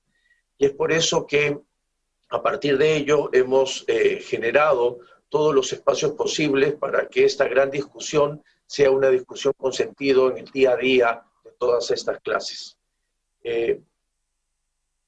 Queridos y queridas colegas, estamos absolutamente convencidos en el Perú que la educación es el mejor instrumento para sostener ese desarrollo y para fortalecer la democracia. Y espacios como estos lo que hacen es confirmar que estamos en el camino y que ojalá y pronto podamos decir que esta democracia y este desarrollo han estado fortalecidos en todo el mundo. Desde el Perú, nuestro compromiso para continuar, seguimos trabajando en instrumentos macros, en instrumentos micro de aula para poder lograrlo. Muchas gracias, thank you, merci beaucoup y grazie tante. Muchas gracias, merci beaucoup et grazie tante, querido ministro Cuenca. I'm giving now the floor to His Excellency, Mr. Hamad Mohammed Al-Sheikh, Minister of Education of Saudi Arabia. Thank you. You have the floor, Excellency. Excellencies, ladies and gentlemen, I am delighted to be part of this distinguished UNESCO World Conference, where we come together as one big global community to discuss how best to achieve better and more sustainable future for our communities. We gather here to share the pride in our accomplishments and to reaffirm that our collaborative effort will continue to support the achievement of the 17 Sustainable Development Goals through our education system. Indeed, the seeds of sustainable future lie in our education systems and the development of our communities. The Saudi Vision 2030 aspires to a prominent international standing for the Kingdom of Saudi Arabia in all economic, social, and cultural spheres. The vision outlines our effort in sustainable development leading up to a higher standard of living and improved quality of life for our people. During this year, which marks our 5th anniversary of the Saudi Vision 2030, several new programs and initiatives have been launched to support sustainable development in line with the UN Agenda 2030. With regard to education, Saudi Arabia has made great progress towards education for sustainable development during the last few years, and a national committee was established to track the implementation of Sustainable Development Goals number 4. The Ministry of Education has affirmed our commitment to continuous and sustainable education through choosing priorities that are directly linked to sustainable development during Saudi presidency of G20. We have also reviewed all academic curricula to ensure their alignment with sustainable development goals and initiated several initiatives focused on capacity building of our educators. Last year, the ministry launched a number of e-learning platforms to mitigate the impact of the COVID-19 pandemic on education and ensure the continuous and sustainable education for our children. In addition, the ministry has also promoted and expanded on social responsibility initiatives within the education sector. Finally, I reaffirm that Saudi Arabia is determined to continue participating in the fostering the noble work of the international community towards achieving a sustainable future for our planet. Thank you all. Thank you. Thank you very much, Your Excellency. And allow me, please, to give now the floor to Ms. Anna Maria Vicek, Her Excellency Vice Minister of Education, Science and Technological Development of Serbia. Please, the floor is yours. Thank you. Thank you. Honorable ministers and vice ministers, distinguished ladies and gentlemen, it is my utmost pleasure and honor to be speaking at this significantly important event, the Ministerial Roundtable within the World Conference on Education for Sustainable Development. As State Secretary, as a Deputy of the Minister of Education, Science and Technological Development of the Republic of Serbia. I will be addressing a few issues regarding education for sustainable development that our ministry is very proud of. We show a firm commitment to promoting an accelerated implementation of the 2030 Agenda and have a clear strategic and long-term national vision of educating children and youth, the future generations, for the implementation of the 2030 Agenda in Serbia, with a special emphasis on SDG 4. Our ministry has got a special role in this, which is visible in the new strategy for education development in the Republic of Serbia until 2030, which has implications regarding education for sustainable development as well. We are proud to be sharing our experience with the ongoing curricular reform, which is aiming for new curricula in primary and secondary education as well, and builds upon newly adopted standards and general cross-curricular competences. The goal of the curricular reform is more dynamic and more engaged combination of knowledge, skills, and attitudes relevant to different contexts. The new curricula are supposed to be rather outcome-based than content-based. According to the successive introduction, by school year 2021-2022, the new curricula will be implemented throughout all grades in primary and secondary education, targeting competencies like responsible participation in a democratic society, responsibility towards the environment, and healthy living, just to mention a few. Moreover, we have an elective subject that high school students can choose, and the subject is called Education for Sustainable Development. We are happy to be part of the conference that will adopt the Berlin Declaration, which is expected to give us guidance in the future, in our future actions, and show strong commitment of our governments towards sustainable development. We call upon all governments to join in, and ourselves, we are committed to take part in actions globally and regionally, at the national and local levels to grow together into sustainability, aiming to transform the world we live in. Thank you for your attention. Thank you. Thank you very much. Still being in the region, it's my pleasure now to give the floor to Mr. Mitja Slavinek, Vice Minister of Education, Sport and Science of Slovenia. Please, the floor is yours. Thank you very much. Thank you very much, dear Director General, Ms. Audrey Azul, and dear Assistant Director General for Education, Ms. Stefania Giannini, dear ministers, dear colleagues. I'm very glad to participate at this important meeting to act together and create the change we need in the time of plenary crisis. Our sincere gratitude goes to UNESCO and the co-hosting Federal Ministry of Education and Research of Germany for its organization.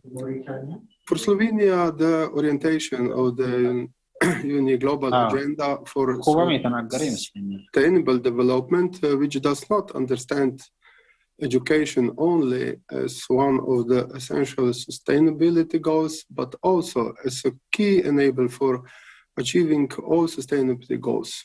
Slovenia follows this direction in its fundamental national development framework, the development strategy of Slovenia. Slovenia welcomes UNESCO roadmap ESD for 2030 for its more explicit definition of ESD in relation to the goals of sustainable development, as well as to other areas of education as cultural education, peace education, environmental education. In the case of good practice, let me point out three long-standing examples. First, being traditional, second one, the so-called study circle in the field of adult education for sustainable development, which is also at the international level a well-established Slovenian example of good practice. And lastly, three great school networks: eco-schools, UNESCO ASP.NET, and Healthy Schools, all of which focus to the whole school approach to ESD. In this short speech, I would like to highlight only a few of the most important measures that belong to the Slovenian ESD plan for 2030. Firstly, a systematic renewal of curricula and catalogs of knowledge from kindergarten to university study programs with two aspects of the forefront: digital literature and competencies for sustainable development. Secondly, a nomination of a broad national multi-stakeholder working body in the field of ESD and global education at the Ministry of Science, Education and Sports for the purpose of mutual information and cooperation. Thirdly, reconceptualizing of the ESD and updating the existing national ESD guidelines. And last but not least, at the upcoming presidency of the Council of the European Union, which Slovenia will be holding in the second half of 2021, we also welcome all European Commission's activities aimed at greater support of European countries in the planning and implementation. Thank you very much, Your Excellency. I'm now giving with pleasure the floor to Her Excellency Angelina Matsi Moshega, Minister of Basic Education of South Africa. Please, Your Excellency, you have the floor. No, thank you very much, Facilitator. Let me greet all the colleagues and speakers from around the world and say it is indeed an honor for me to make this statement on behalf of my country, South Africa. But let me start off by thanking UNESCO for organizing this very important ministerial roundtable. Facilitator, as a country, we remain committed to the 2030 Agenda for Sustainable Development, all our priorities as a country have a strong focus on ESD priorities and programs. Our National Development Plan, for instance, reflects these priorities quite well. And these, amongst others, are human rights, your peace building, social cohesion, your social justice, gender equality, a strong focus on women and youth, inclusivity, cultural and religious diversity, rural development, and poverty eradication. These principles that come from the ESD also inform the focus of our curriculum, which is the backbone of our schooling system. In the early 1990s, we had a collaborative group of environmental educationists, government and civil society stakeholders who formed what we call an environmental education policy initiative, which was a response on the need to have a more proactive lobbying role in the environmental education sector during an emerging process of change in our curriculum. Their efforts were rewarded with an important breakthrough, which led to the inclusion of a section of environmental education in our white paper 1995, and it gave an impetus to further develop environmental education in our schools. We also have what we call the Fundisa for Change. Fundisa in our language means teach for change, which is a multi-stakeholder national professional learning community, which was established as a South African community practice as a response towards enhancing and supporting teacher education in the country. And the commitment to this Fundisa, as I say, teaching for change, emerges from a common national mandate that emerged from the early 1995 in our education white paper and training. This white paper required the integration of environmental education into all sectors in all levels and all phases of our education and training system in the country. In South Africa as a region as a whole, the practice of environmental education and ESD have been intertwined and they're not necessarily separate practices.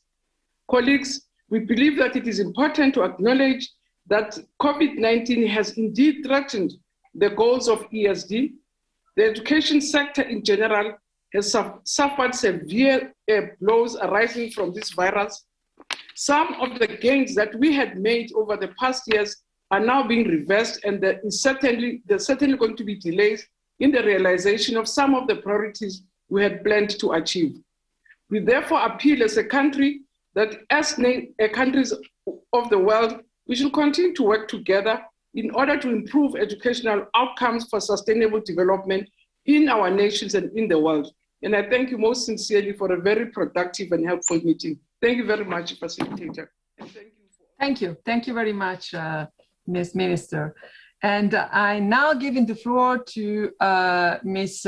Maria Isabel Cela Diegues, Her Excellency Minister of Education and Vocational Training of Spain. Please. Gracias, queridos ministros y ministras.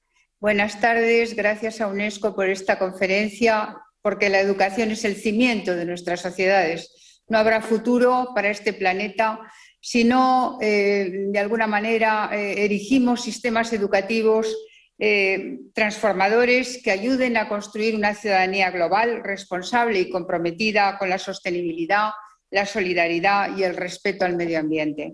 Por ello, nuestra nueva Ley de Educación, aprobada en diciembre de 2020, tiene entre sus principios la Agenda 2030 e incorpora por primera vez referencias explícitas a la educación para el desarrollo sostenible y para la ciudadanía global. En el año 2022, ambas habrán sido incorporadas al sistema de acceso a la función docente y en 2025 todo el personal docente deberá haber recibido capacitación específica relacionada con la Agenda 2030. En todas las etapas educativas se incluirá la adquisición de competencias para construir sociedades más sostenibles.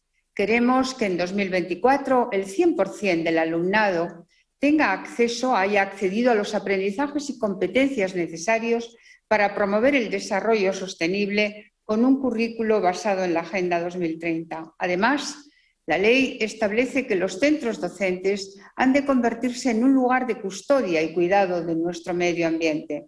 En línea con este impulso, el Ministerio ha creado un área específica en educación para el desarrollo sostenible que se coordina con las administraciones y demás entidades involucradas en la educación y la sostenibilidad.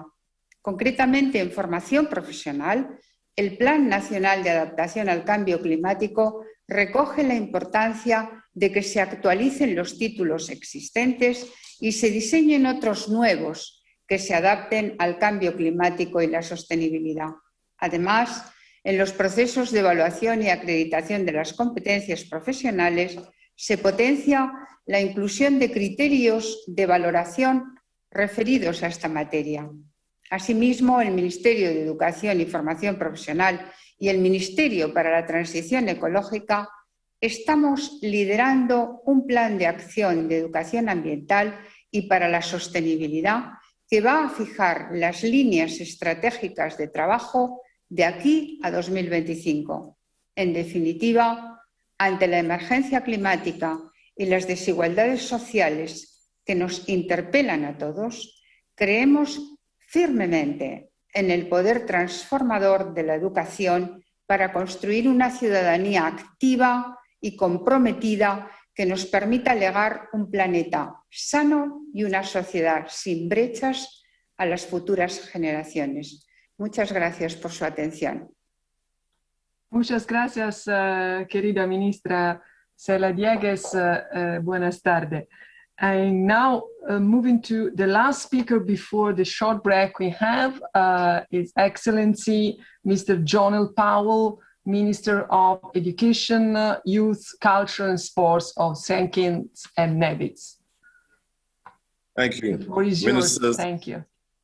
Distinguished officials and experts from UNESCO, the OECD, and the UN family of organizations, ladies and gentlemen.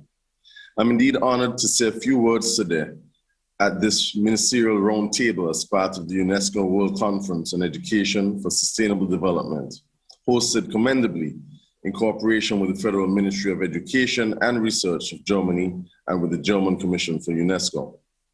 My starting point is that the government of St. Kitts and Nevis subscribes robustly to the UNESCO member states' shared vision and responsibility associated with ESD, relating to respect and care of the community of life, ecological integrity, social and economic justice and democracy, nonviolence and peace. As we struggle with the effects of the COVID pandemic, glaring inequality, divergent in economic development, ecological deterioration, social instability, never have these fundamental principles been of such pivotal importance. These concerns have particular resonance for small island developing states as we in turn seek to strengthen our resolve towards achieving environmental, social, and economic sustainable development. St. Kitts and Nevis was amongst the first Caribbean states to engage on and incorporate ESD in the National Education Policy Framework back in 2017. My government, with the encouragement from UNESCO, launched an embryonic ESD plan under the theme Education for All, embracing change, securing the future, designed as a roadmap for action over the ensuing 5 years until 2021. Central to this plan was the provision of holistic and lifelong education for all, contributing to the sustainable development, building civic responsibility, and foster in individuals the ability to succeed locally and globally. Our national education curriculum is being reoriented to reflect this plan. Our challenge now is further reviewing how to integrate ESD as part of the horizontal and vertical curriculum components of our national education program.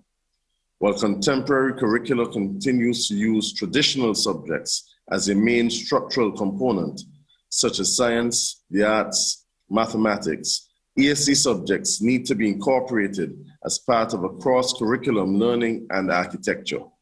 But these ESD elements have to be relevant to the social, economic, and political context of a small island. Two areas stand out for special attention for incorporation: sustainability. to exploring the long-term impact of social, cultural, scientific, technological, economic practices on society and the environment. Small islands susceptible to natural disasters, economic innovativeness in the face of remoteness, insularity in size, and preserving national cultural heritage all fall in this category. Citizenship, exploring what it means to be a citizen and to contribute to the developments and well-being of society. The search for sustainable development strategies in education that is relevant to small islands calls for much more than challenging. Thank you very much. And with this interesting perspective from the small island, Minister Powell from St. Kitts and Nevis, we stop for a short break, 5 minutes. So please stay tuned and see you soon in this same global virtual room. Thank you.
Welcome back, all of you. We are starting now the last session of this first round of the Ministerial Roundtable with His Excellency Mr. Mohamed Melainin A, Minister of National Education, Vocational Training and Reform of Mauritania.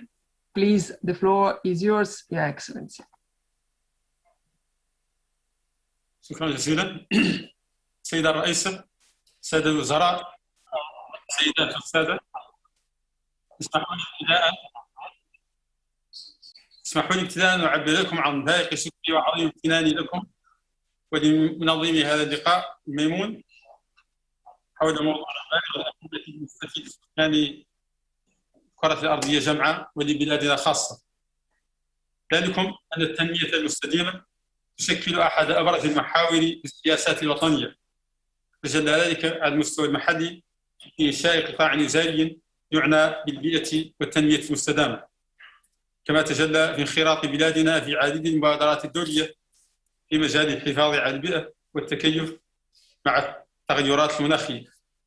وتجسيدا لهذا الاهتمام في مجال التعليم، فقد باشر قطاع التهذيب بإصلاح تعليمي تبنى أهداف التنمية المستدامة سعيا لترسيخ الروح المدنية والولاء الوطن واحترام البيئة وحقوق الإنسان في نفس المتعلم ليكون قادرا على تنمية طاقاته وتفتيق مواهبه في جو تعليمي هادئ وفي مدرسة يجمع بين مقتضيات الأصالة ومتطلبات العصرنة. وفي هذا السياق تمت مراجعة البرامج التعليمية سنة 2020 تأخذ في حسبان مجمل مفاهيم التربية البيئية في الوسطين القاري والبحري ودمجها في مناهجنا التعليمية. تم إعداد دليل مدرس التربية البيئية. يجري الآن العمل على استحداث البرنامج الوطني للتهذيب البيئي الهادف إلى الإسهام في إرساء تنمية مستدامة بالتركيز على مفهوم المدارس الخضراء بالتعاون مع الوزارة المكلفة بالتنمية المستدامة. كما يتم العمل مع شركاء متعددين في عدة مجالات، منها تمدرس أبناء الفئات الهشة والأطفال ذوي الاحتياجات الخاصة والناشئة في المناطق الريفية. تمكنت هذه التدخلات على سبيل المثال من توفير منح مالية، وسائل النقل، ودروس تقوية البنات، وإنشاء فضاءات آمنة للتحسيس كأداة لتغيير سلوك المجتمع سعيا إلى مزيد من تمكين المرأة.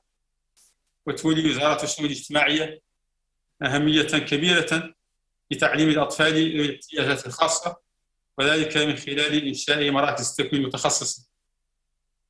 وتتنوع جهود الأخذ بأهداف التنمية المستدامة من طرف منظومة التربية الوطنية، حيث يشمل التعليم البحري، ولدينا وحدات التكوين في مبادئ الصيد المسؤول. كما تم مؤخرا دمج احترام البيئة ضمن شروط الاستفادة من الصندوق الوطني لتمويل التكوين المهني. ونأمل من هذا المؤتمر الاطلاع على تجارب الدول المشاركة لإغناء استراتيجيتنا لمجال التعليم من أجل التنمية المستدامة. أشكركم. السلام عليكم. Thank you very much, Mr. Minister. I'm now giving the floor with pleasure to Her Excellency Ms. Ana Elsa Velázquez Coviella, Ministra de la Educación de Cuba. Gracias. Excelentísima señora Estefanía Giannini, subdirectora de Educación de la UNESCO, distinguidos ministros. La educación con miras al desarrollo sostenible pretende promover los fundamentos de una sociedad más viable para la humanidad, una educación que ayude a comprender los problemas ambientales y el desarrollo global. Los problemas del medio ambiente se han convertido en una de las mayores preocupaciones políticas, económicas, sociales y educativas de la época contemporánea, y se precisa un esfuerzo sistemático por incorporar la educación para la sostenibilidad como un objetivo clave en la formación de los futuros ciudadanos y ciudadanas.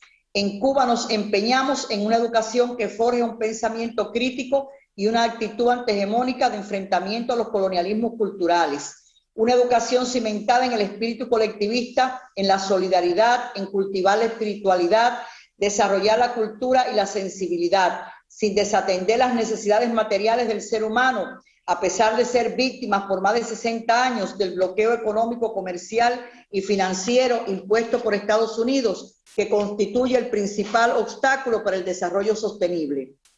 El Plan Nacional de Desarrollo Económico y Social hasta 2030, alineado con los Objetivos de Desarrollo Sostenible, le otorgan un papel protagónico a la educación, innovación y la investigación científica, los que han sido factores claves del proceso de desarrollo humano integral.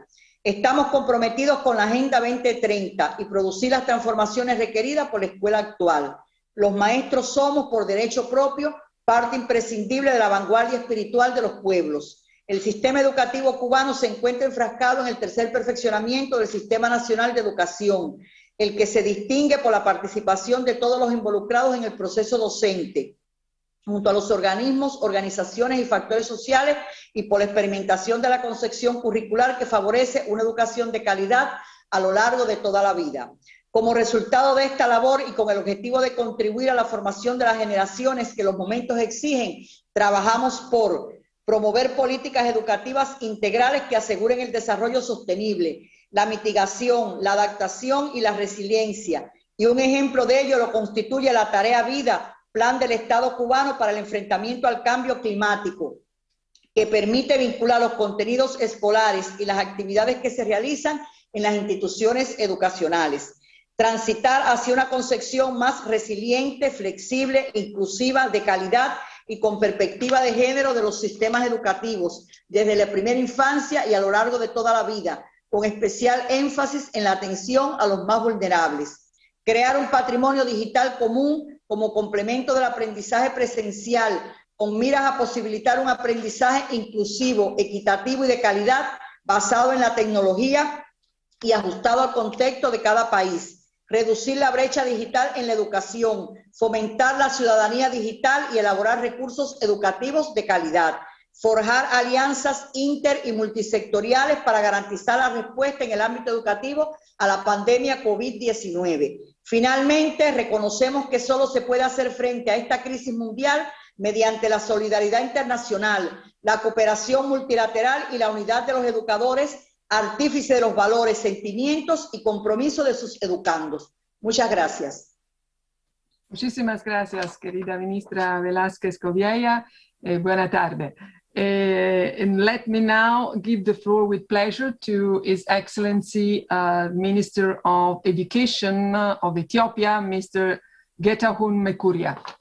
Please, Your Excellency, the floor is yours. Okay, thank you very much, distinguished colleagues, ministers, ladies and gentlemen. I'm delighted to be part of this World Conference on ASD and most grateful to UNESCO and the German Ministry of Education and Research for organizing this very important conference. In Ethiopia, ASD is an integral part of the 10-year National Development Plan that serves as a pathway to prosperity by 2030. To implement SDG 2030, in Ethiopia, we have done education policy reform. The major reform interventions include curriculum review and textbook development, teachers and education leaders development, school expansion and school feeding programs, and the use of digital technology for education sector transformation. Education sector policy reform. In Ethiopia, we had 8 primary school years and 2 grade 9 and 10. Then from grade 10, we used to send students to the vocational class. So we had 10-year education system. Now this education system is phasing out, and the new 6 primary, 2 middle school, and 4 secondary school for all vocational students and academic students. This system is phasing in starting next academic year. This will give all students 12 years of education, including grade 11 and 12, career technology education that will enable students to join the world of work or pursue university students. In teachers' recognition, as teachers are pivotal in the process of implementing ASD, the government for the first time recognized 700,000 teachers nationwide and celebrated the National Teachers Recognition Day here in the capital Addis Ababa, which is also to be celebrated every year. in the lifelong learning to ensure that all adults are equipped with the 21st century skills and lifelong learning with a particular emphasis to uplifting the literacy rate. We have developed adult and non-formal education national strategy and launched national literacy assessment strategy. With this strategy, in only 1 month, we were able to have 400,000 adults who sat for adult literacy test and passed their third grader. In digital technology for education sector development, to universalize secondary education and provide lifelong learning for all by 2030 and beyond, there is no shortcut than going digital. To this effect, one of the paradigm shift in our education sector is the use of digital technology for education sector transformation, which we call D-test.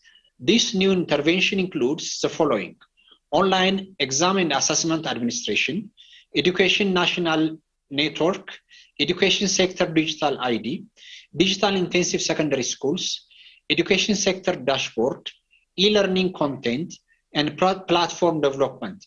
Currently, these interventions are at various development of stage of developments. COVID-19 has caused the largest disruption to education system in history in Ethiopia and everywhere. Ethiopia is not an exception. Our 28 million students were affected by school closures. During closures, Thank you very much, Honorable Minister of Ethiopia. And now I'm giving the floor from Ethiopia to Paraguay to His Excellency Ministro Juan Manuel Brunetti Marcos, Ministro de la Educación y de la Ciencia de Paraguay. Please, the floor is yours. Directora General de la Junta de Educación de la UNESCO, señores ministros, viceministros de Educación de los Estados miembros de UNESCO, muy buenos días. Muchas gracias por organizar esta conferencia mundial sobre educación para el desarrollo sostenible, aprender de nuestro planeta, actuar para la sostenibilidad. Si bien los retos medioambientales están estrechamente relacionados con muchos aspectos de nuestras sociedades, como nuestros sistemas sociales, económicos y culturales, y sabemos que la Conferencia Mundial de la Educación para el Desarrollo Sostenible pide el compromiso renovado de todos los países, centrándose en acciones prioritarias a desarrollar, tales como la integración de prácticas de la sostenibilidad en los contextos pedagógicos y de capacitación. También pide que aumentemos las capacidades de nuestros educadores y formadores para dotar de autonomía a los jóvenes y movilizarlos. Entendemos que el escenario en pandemia cambió el mundo y cambió las prioridades. De hecho, todos sabemos que trabajar decididamente por el ODS 4, educación de calidad, permitirá el cumplimiento del Objetivo de Desarrollo Sostenible, el fin de la pobreza, y también los demás seguramente. El Plan Nacional de Desarrollo, Paraguay 2030, establece como meta en el ámbito educativo que para el 2030 la educación será universal y de calidad similar para todos los habitantes del Paraguay, con pertinencia y competitividad con los países de la región y del mundo, en condiciones de desarrollo equivalentes al Paraguay. Y el gobierno paraguayo apuesta a la planificación para lograr este objetivo a través de la construcción de un gran pacto nacional por la educación denominado Transformación Educativa Paraguay 2030, el cual está llevando adelante de manera participativa al Ministerio de Educación y Ciencia con todos los sectores sociales en todo el territorio nacional. Pero nosotros nos preguntamos, ¿cómo nuestros niños pueden pensar en los retos ambientales cuando a muchos les sobra naturaleza y les falta tecnología? ¿Cómo podemos hablar de calidad de educación si muchos de nuestros docentes no tienen acceso a una computadora y cuando aún en muchas zonas la presencialidad no se ha reactivado y nuestros niños siguen rezagando su proceso de desarrollo humano? Dar prioridad a la recuperación de la educación es esencial para evitar una catástrofe generacional. La pandemia en general causó estragos en muchos sectores y en la educación sigue causando, principalmente por la falta de vacunas a nuestros profesores. Por eso, reiteramos la necesidad de que todos los países vacunemos de manera prioritaria a nuestros docentes para que el sistema educativo no existan más motivos para seguir perdiendo horas de clases. Ojalá desde UNESCO podamos instar a que tengamos mayor solidaridad para la distribución equitativa de las vacunas. Muchas gracias. Muchas gracias, querido ministro. And let me please now give the floor to the next speaker, who's the Vice Minister of Education, Youth and Sports of the Czech Republic, His Excellency Mr. Václav Velchovský. Please. Dear colleagues, ladies and gentlemen, I would like to thank you for this opportunity to present a short contribution on behalf of the Czech Republic, which continues to put emphasis on sustainable development agenda in education and considers equal access to education as its priority. The main objectives of the SDG 4 are reflected and highlighted in the strategic documents of the Ministry of Education, Youth and Sports. In October 2020, the new strategy of education policy until 2030 plus was adopted, which focuses on sustainable development competencies, on elimination of inequalities, access to quality education, supporting of digital literacy of pupils, as well as digital competencies of teachers. This strategy is based on the wide spectrum of innovative ideas that may fulfill green and digital transformation of our education. Due to the highly decentralized organization of the Czech education system, the major challenge, as well as a commitment for the ministry, is to promote the strategy so all the school leaders, teachers, and other stakeholders can be inspired and benefit from it. Furthermore, the intention of the Czech Republic is to ensure that all citizens receive knowledge on sustainable development, human rights, gender equality, and the concept of global citizenship, which is the integral part of our curricula. Our ministry's priority now is to introduce revised curricula which would reflect the needs of the 21st century. In order to fully accomplish the agenda of sustainable development in education, it will be even more essential for the state sector to cooperate with third parties, for example, public media, universities, NGOs, private sector, or public. As an example of good practice, I could mention a program called School for Sustainable Life, organized by one Czech NGO. It is an educational program in which students address the needs and problems of the place where they live, and they participate in community to solve them. At the same time, they learn through planning and implementation of the project that they are useful for the community. Finally, it is my pleasure to extend to you an invitation to the 11th World Environmental Education Congress, which will take place in Prague in March 2022. Thank you for your attention. Thank you, Your Excellency, as well for the invitation. And now moving to Djibouti and giving the floor with pleasure to His Excellency, the Minister of Education and Vocational Training, Mr. Mustafa Mahamoud. Minister, I see you. The floor is yours. Please. Bonjour à vous tous. Je suis très heureux de participer à cette conférence mondiale dédiée à l'éducation, au développement durable. Et je tiens ici à remercier l'UNESCO, l'organisation de cette conférence. Bien que les inégalités dans le monde persistent, il va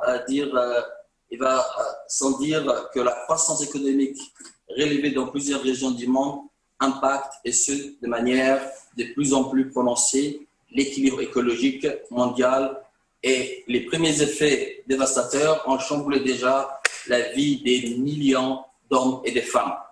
La communauté internationale a reconnu la nécessité de promouvoir l'éducation au développement durable, puisque l'avenir de notre planète dépend non seulement de la responsabilité des hommes et sa grande tâche d'aujourd'hui, mais aussi le degré de connaissance et du niveau de sensibilisation des générations futures. Dans un contexte de pandémie mondiale de la COVID-19, cette nécessité d'éducation au développement durable revêt un caractère cardinal. En matière d'éducation au développement durable, la République de Djibouti, et notamment le ministère de l'Éducation nationale et de la formation professionnelle, est conscient bien sûr des enjeux de la question de la préservation de notre planète et a pris les devants. Pour ne citer que quelques activités, notamment l'appropriation des ODD, et notamment l'ODD 4, à travers une consultation nationale, mais également l'élaboration d'une feuille de route. Bien sûr, la cible 4.7 relative à la promotion du développement durable, notamment à l'éducation en faveur du développement et de modes de vie durables, des droits de l'homme, de l'égalité des sexes, de la promotion d'une culture de la paix et de la non-violence, mais également de la citoyenneté mondiale et de l'appréciation de la diversité culturelle et de la contribution au développement occupe une place de choix dans le plan d'action de l'éducation et continuera, Inch'Allah, de jouer un rôle moteur dans l'atteinte des objectifs des autres cibles. Aussi, dans le cadre de la révision des curricula entamée en 2017 et mise en œuvre depuis 2 ans, la problématique de l'éducation en développement durable est bien présente. Aussi, la République de Djibouti a organisé comme activité un atelier de réflexion sur l'éducation au développement durant juin 2019, en collaboration avec l'UNESCO, et qui avait pour objectif de doter le département du ministère de l'Éducation nationale d'une politique pour l'éducation au développement durable, en collaboration avec les autres ministères concernés par la problématique. Donc, cet atelier a permis au ministère de l'Éducation nationale de jeter les bases d'une stratégie nationale pour la politique nationale pour l'éducation au développement durable. Et ainsi, donc, la première des opportunités reste incontestable et la première des opportunités reste incontestablement la prise de conscience de plus en plus manifeste de nos dirigeants quant à la question de la fragilité de notre planète et de la nécessité de la protéger, surtout de l'action de l'homme, parfois inconscient de ses actes. Aussi, une opportunité, une occasion, c'est s'interroge à des façons de faire, notre façon de faire.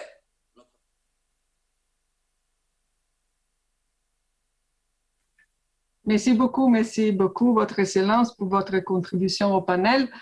Now, it's my pleasure to, as already announced, to share with all of you some pre-recorded video messages sent by ministers who unfortunately couldn't join us today, whose commitment is, as you will see, absolutely as much as strong and clear. We can start with Costa Rica, and we have the Vice Minister of Public Education, Miss Melania Brenes. Please. Muy buenos días y también muy buenas tardes a todas las personas alrededor del mundo que siguen esta importante conferencia global de UNESCO de Educación para el Desarrollo Sostenible. Un cordial saludo desde Costa Rica.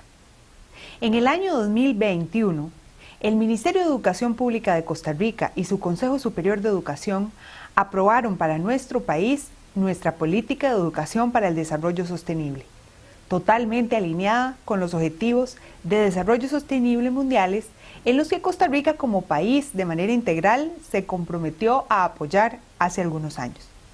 Esta nueva política de desarrollo sostenible desde luego se encuentra alineada con otra política nacional de desarrollo, con los objetivos de nuestra ley de educación y desde luego con la política vigente de transformación curricular y educativa en general.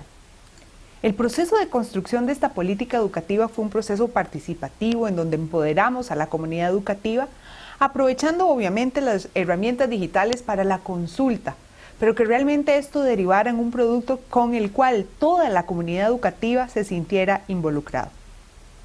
El modelo ministerial de Educación para el Desarrollo Sostenible de Costa Rica involucra sobre todo ejes importantes de actuación para la colectividad, para la promoción de una sociedad participativa, para el desarrollo integral de las personas libres, autónomas, críticas y autocríticas, que se orientan sobre todo hacia el trabajo de sí mismos y también de la sociedad, tanto en el ámbito local como planetario, en donde definitivamente su historia, su contexto son importantes para reconocer la manera en que podemos desarrollarnos y desde luego en donde se respetan las diferencias, las individualidades, las culturas, las creencias y otros elementos que hacen que el mundo de hoy sea interesante y desafiante.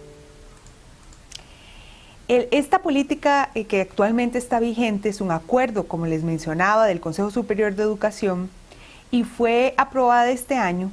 También se llevó a consulta, en este caso por las oficinas regionales de UNESCO, de manera que se revisaran experiencias internacionales de otras políticas a nivel del país. Los ejes sobre los que se basa la política educativa para el desarrollo sostenible de Costa Rica son los derechos humanos, la igualdad y equidad de género, la interculturalidad y la sostenibilidad.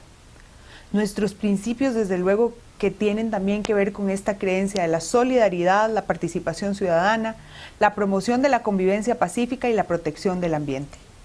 Actualmente estamos desarrollando unos ejes de intervención de la política en un plan de acción que tiene que ver con un abordaje curricular, de participación estudiantil en diferentes actividades, formación permanente y gestión del centro educativo. Muchas gracias, Ministra Brenes. I'm giving now the floor to Minister Jean-Michel Blanquer, Minister of National Education, Youth and Sports of France. Please. Madame la directrice adjointe, chère Stefania Giannini, mesdames, messieurs, je suis vraiment très heureux aujourd'hui de prendre part à cette mobilisation mondiale rendue possible par l'UNESCO et par nos amis allemands en faveur du développement de l'éducation au développement durable dans le monde. Depuis 2019, en France, l'éducation au développement durable est inscrite dans la loi comme une des missions fondamentales de l'école.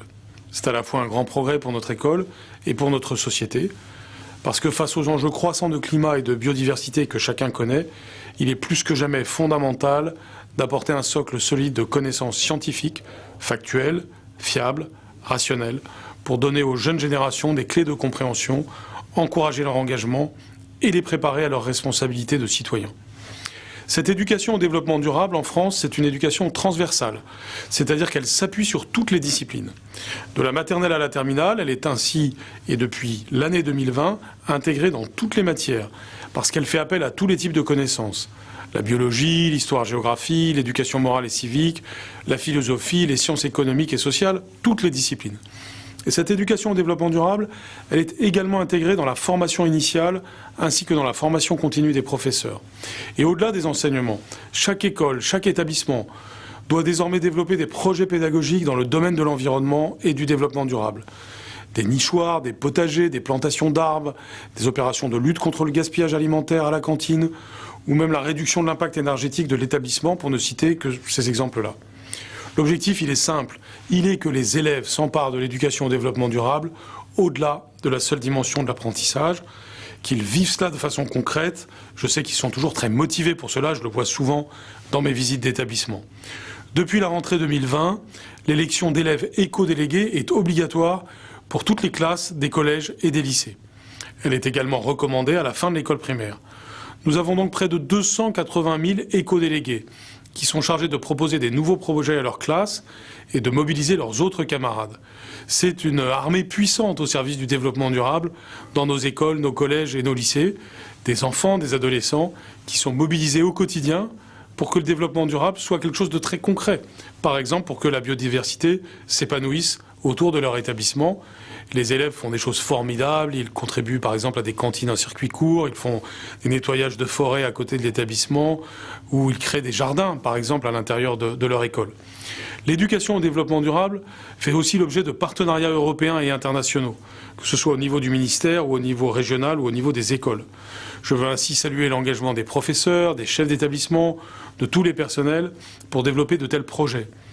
Je citerai parmi d'autres les partenariats de formation des professeurs que nous avons avec le Sénégal, ou encore les coopérations de campus des métiers pour la voie professionnelle avec des pays comme l'Indonésie, ou encore l'appui à la formation technique dans le secteur des énergies renouvelables. C'est ce que nous faisons par exemple avec le Kenya. Ce sont des partenaires précieux qui nous accompagnent au quotidien. Je pense à la Commission nationale française pour l'UNESCO, que je remercie, avec le réseau des écoles associées à l'UNESCO. Je pense aussi au Bureau pour l'éducation au climat. Je pense à ce bureau donc de l'UNESCO, mais aussi au monde associatif. Par exemple, l'association La Main à la Pâte, que la France soutient très activement et qui fait beaucoup de choses dans le domaine du développement durable au travers de l'activité scientifique des enfants. La France soutient donc pleinement la feuille de route qui est proposée par l'UNESCO de façon à construire un monde plus juste, qui soit aussi un monde plus durable. Cette conférence internationale est l'occasion de rappeler collectivement nos engagements forts qui sont indispensables. Alors que la crise sanitaire met davantage en évidence encore notre communauté de destin, nous, les êtres humains sur cette planète, cette communauté de destin qui nous lie. C'est donc aussi un moment clé pour rappeler le rôle central de l'éducation. La crise sanitaire nous a fait vivre une sorte de trou d'air éducatif dans le monde entier. Il peut en résulter des reculs pour l'humanité. Il peut en résulter des reculs pour le développement durable. Nous avons donc l'impérieuse nécessité du renforcement de l'éducation, d'un investissement massif pour l'éducation et d'une amélioration qualitative autour des enjeux du développement durable, entendus au sens large, qui sont les enjeux de l'humanité, pour répondre à l'urgence des défis environnementaux et plus globalement des défis d'éducation qui sont des défis de liberté, d'égalité, de fraternité. Je vous remercie.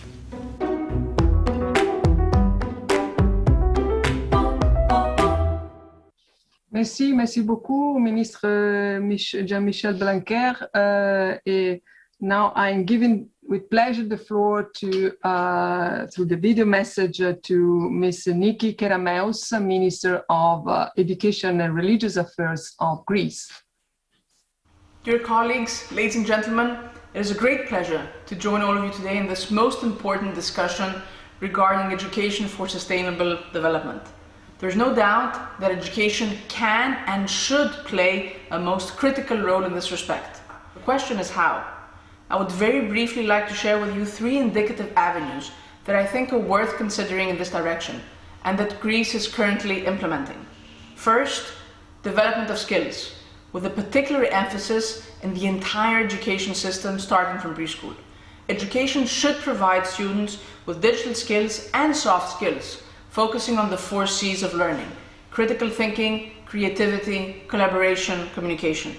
In Greece, we have recently introduced what we call the skills labs, from preschool to junior high school, which cultivate students' skills through thematics such as respect for others, respect for diversity, volunteering, sex education, robotics, and entrepreneurship.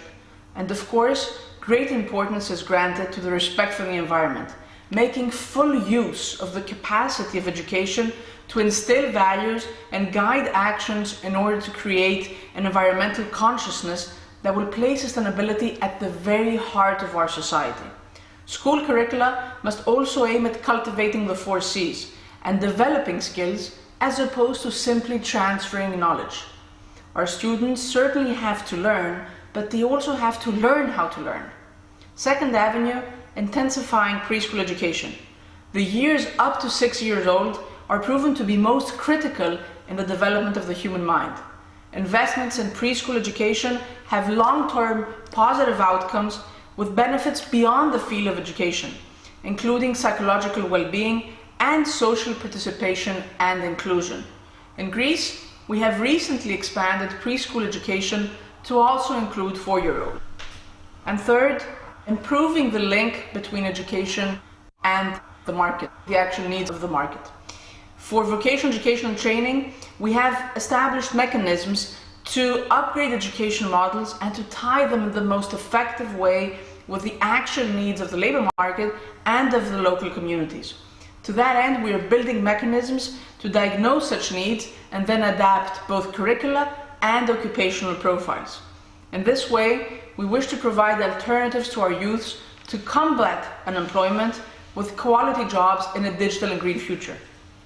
As our world is becoming increasingly connected, it is important to realize the shared nature of the challenges we are facing. We remain most committed to advancing global cooperation in order to achieve our common goal of an inclusive and sustainable world through education. Thank you very much. Thank you very much to Minister Kerameus. for attending the meeting. And now it's a pleasure to give the floor to Cardinal Prefect of the Congregation for Catholic Education of the Holy See, Cardinal Giuseppe Versaldi. Your Excellencies, I am pleased and honored to offer you my heartfelt greetings, as well as those of the Holy See's Congregation for Catholic Education. At this time, when the pandemic continues to have a profound impact world over, its spread has posed various challenges to our country's educational systems. From schools to universities, from professional institutes to infant care, no one is immune.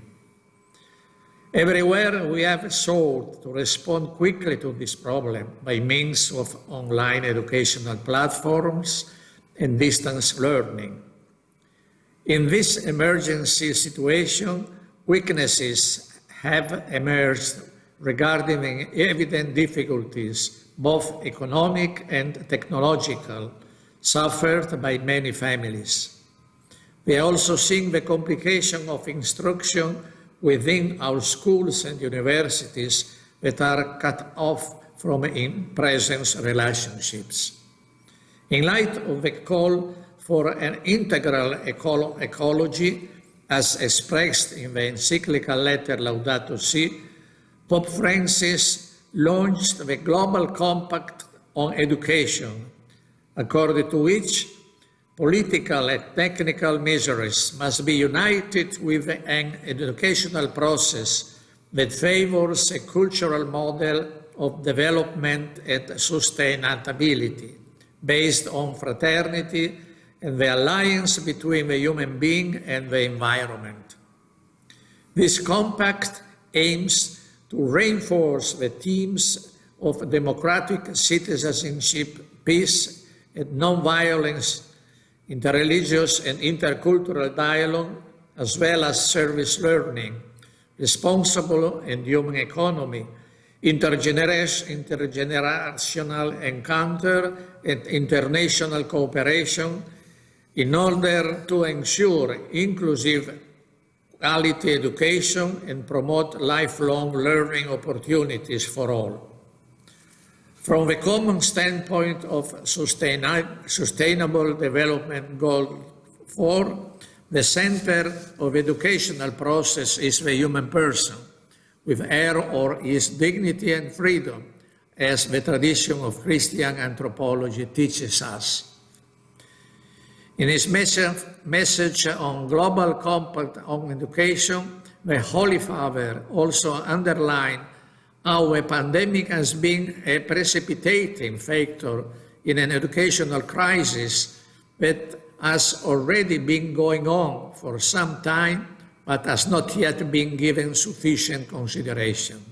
As such, we must offer a new cultural model which will direct us towards an approach of integral development that recognizes the pulling power of education as being one of its most important principles. Education has the ability to break down all forms of determinism, fatalism, and conformity, as well as oppressive ideologies. This means re-emphasizing the central role in education of the students' families so as to renew the fabric of relationship for the sake of humanity capable of speaking the language of fraternity. We urgently need to open ourselves up with courage to new alliances that can give due weight to education, finding pathways we can share as well as collaborative networks that will lead to greater integration, understanding, and social harmony. The Catholic Church contributes to this task through its educational institutions, both formal and informal, which over time have left a permanent mark in various countries. While the Holy See recognized that numerous positive elements and noble aspiration elaborated in the declaration for this conference, which comes from all involved stakeholders, my delegation would kindly ask that the attached note of clarification be included in the official acts of this meeting. Thank you very much. Good work. Thank you very much. Grazie mille al Cardinale Versaldi. And now moving to Latvia and listening with pleasure to the video message from Her Excellency Ms. Ilga Šuplinska, Minister of Education and Science. Dear colleagues, I would like to thank the UNESCO and the government of Germany for convening this World Conference to define our commitments for the implementation of Education for Sustainable Development 2030. Latvia highly appreciates UNESCO work and the new vision for ECD that takes into account the technological advances necessary for structural changes and transformative action and builds on lessons learned during the COVID-19 pandemic. Indeed, we must respond to the UNESCO Secretary General's call to build back better and use ECD as a building block for a better future. Latvia promotes ECD at all educational levels, involving a wide range of stakeholders and providing multiple approaches to promote the knowledges, skills, attitudes and values necessary for a sustainable future. In Latvia, the concept of ECD has been introduced in the Education Development Guidelines for 2021-2027, emphasize the importance of ensuring sustainability for future generation and investments in human capital. The guidelines aim at promoting skills-oriented education, supporting everyone's growth, providing highly qualified, competent and excellence-oriented teachers, as well as effective management of education system and resources. Essential in ECD paradigms are digital skills for building digital, green and sustainable economies. Latvia, a new curriculum promotes digital competence as transversal skill across all study fields. Digitalization is a horizontal concept, and with its help we will be able to address many educational issues in the future. For Latvia, digital transformation of education system has become an everyday process, providing ECT tools and learning materials, improving internet capacity, developing teachers' digital competencies, promoting effective use of study platforms such as educational TV channel Your Class, which has developed into a long-term project. Our commitment is to promote successful implementation of the framework for ECD 2030, empowering everyone to contribute to sustainable development. I am certain that sharing our experience, thought and ideas will provide a valuable support and contribution to achieving our common goals. Thank you for attention. Thank you very much, Minister Šuplinska. And now it's a pleasure for me to give the floor to Ms. Lilia Pogolsha, Minister of Education, Culture and Research of the Republic of Moldova. Excelențe, doamnelor și domnilor, mulțumim UNESCO și Ministerului Federal al Educației și Cercetării din Germania pentru invitația de a participa la conferința mondială. Republica Moldova susține plenar lansarea de către UNESCO a foii de parcurs a educației pentru dezvoltare durabilă, fapt ce asigură coerența cu Agenda 2030 și atingerea celor 17 obiective de dezvoltare durabilă. Prioritățile foii de parcurs vor fi parte a noii strategii naționale educație 2030, care este la etapa de definitivare. Educația pentru dezvoltare durabilă este o componentă importantă a reformei curriculare, orientată spre formarea la elevi a competențelor cheie stabilite la nivel european, competențelor în domeniul educației ecologice, aspectelor de mediu, de economie verde, precum și formarea la tânără generație a comportamentului civic activ, promovarea educației pentru sănătate și pentru o viață de calitate, dezvoltarea competențelor antreprenoriale, creativității, inovației, precum și competențelor de comunicare interculturală. În reforma curriculară realizată recent în Republica Moldova, Un rol important revine principiilor transversale și interdisciplinare centrate pe disciplinele STEM, care devin tot mai prezente ca abordare pedagogică în procesul de învățare, predare, evaluare. Drept dovadă, sunt noile curicula obligatorii și opționale, precum educația pentru societate, dezvoltare personală, educația digitală, modulul robotică. Condițiile actuale, pandemice, au scos în evidență importanța educației digitale, de care are nevoie întreaga omenire, inclusiv și domeniul educației. Pentru implementarea curicula școlare avem nevoie de cadre didactice de calitate. Ori resursa umană rămâne a fi prioritară în sistemul educației, în special când ne referim la formarea de valori și atitudini. În acest context, suportul UNESCO pentru a asigura comunicare, cooperare și schimb de bune practici și experiențe la nivel mondial este unul evident. Este foarte important ca reformele în educație să ofere acces egal și echitabil tuturor copiilor și tinerilor deopotrivă. În Republica Moldova, de mai mulți ani se implementează Programul Național al Educației Inclusive, program orientat spre asigurarea șanselor egale la o educație de calitate pentru toți copiii. Onorată asistență, Republica Moldova își exprimă adeziunea față de obiectivele stabilite în foaia de parcurs UNESCO a educației pentru dezvoltare durabilă, precum și obiectivele declarației de la Berlin. Suntem convinși că transpunerea acestora în politicile educaționale va sprijini crearea la nivel mondial a unor sisteme educaționale de calitate care vor contribui la educația tinerei generații pentru societăți durabile și o planetă mai sănătoasă. Rolul UNESCO în acest proces rămâne a fi unul esențial în vederea corelării agendelor și acțiunilor comune la nivel național, regional și mondial. Thank you very much, Minister Pogolsha, and I'm giving now the floor to the video message from Nicaragua, la ministra Miriam Soledad Raudes Rodríguez, ministra de la Educación.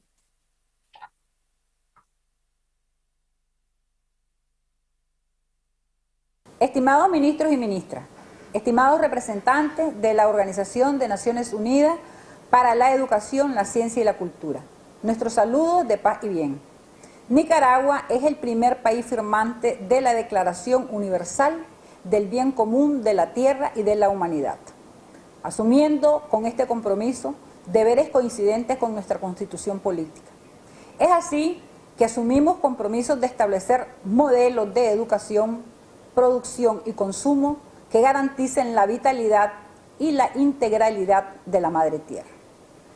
Para el periodo 2018-2030, nuestro país reafirma el interés de continuar trabajando hacia un modelo de desarrollo verde, de cuidado, amor y respeto a la Madre Tierra. La Constitución Política, en su artículo 60, establece que debemos proteger y restaurar la integridad de los ecosistemas, con especial preocupación por la diversidad biológica y por todos los procesos naturales que sustentan la vida. La comunidad educativa de Nicaragua, liderada por el Ministerio de Educación de Nicaragua, asumimos el compromiso de nuestro gobierno.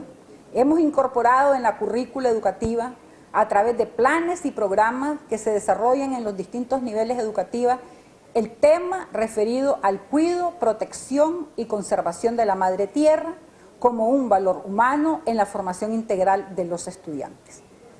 Todas las acciones dirigidas a promover el respeto a la naturaleza lo hacemos desde la práctica cotidiana y la articulación interinstitucional, desarrollando espacios que promueven amor y respeto a la naturaleza. Contamos con geoparques, ciudades de aprendizaje y políticas de Estado en las que se definen y desarrollan diversas estrategias y acciones respaldadas con la participación protagónica de los maestros, estudiantes y las familias. Afirmamos, reconocemos y asumimos que para lograr una educación integral es necesario reconocer y defender desde la práctica educativa los derechos de la Madre Tierra y de todos los seres que la habitamos. Ratificamos nuestro compromiso de continuar transformando conciencia con las generaciones presentes y venideras para que cada vez nuestro planeta sea mejor. Muchísimas gracias a la ministra Raudes Rodriguez. And now I'm giving the floor to Romania and listening to the video message from Minister Sorin Mihaile Cimpeanu, Minister of Education. Please. Madame la Présidente de la session, Monsieur le Président de la session, chers collègues, je voudrais remercier et féliciter l'UNESCO pour cette initiative et le ministre fédéral allemand de l'Éducation et de la Recherche aussi pour son soutien et son implication dans l'organisation de cette conférence qui nous offre l'opportunité de réfléchir ensemble sur un sujet d'intérêt mondial, l'éducation au développement durable. En Roumanie, le soutien et la mise en œuvre de l'agenda 2030 sont transposés dans la stratégie nationale pour le développement durable. Dans le cadre de cette stratégie, l'éducation joue un rôle important dans l'acquisition des connaissances ainsi que dans le développement des compétences et des valeurs propres au développement durable. À présent, nous mettons en œuvre un projet systémique qui a comme titre « Curriculum pertinent, éducation ouverte pour tous », qui vise à former les enseignants de l'enseignement primaire et secondaire. Le but de cette initiative est d'aider les enseignants de s'approprier la philosophie et les méthodes spécifiques au nouveau programme éducatif sur la base des principes de l'éducation au développement durable. L'expérience acquise dans le cadre de ces projets nous a permis d'adapter ces outils aux besoins engendrés par la crise sanitaire. Les enseignants ont ainsi bénéficié des cours de formation pour l'adaptation des programmes d'enseignement et pour le développement des compétences numériques. Les mesures de relance post-pandémie proposées par le gouvernement roumain ciblent, dans une égale mesure, des approches systémiques et des approches au niveau des établissements scolaires et des universités visant à répondre aux besoins engendrés par le passage au numérique et la protection de l'environnement dans la même mesure.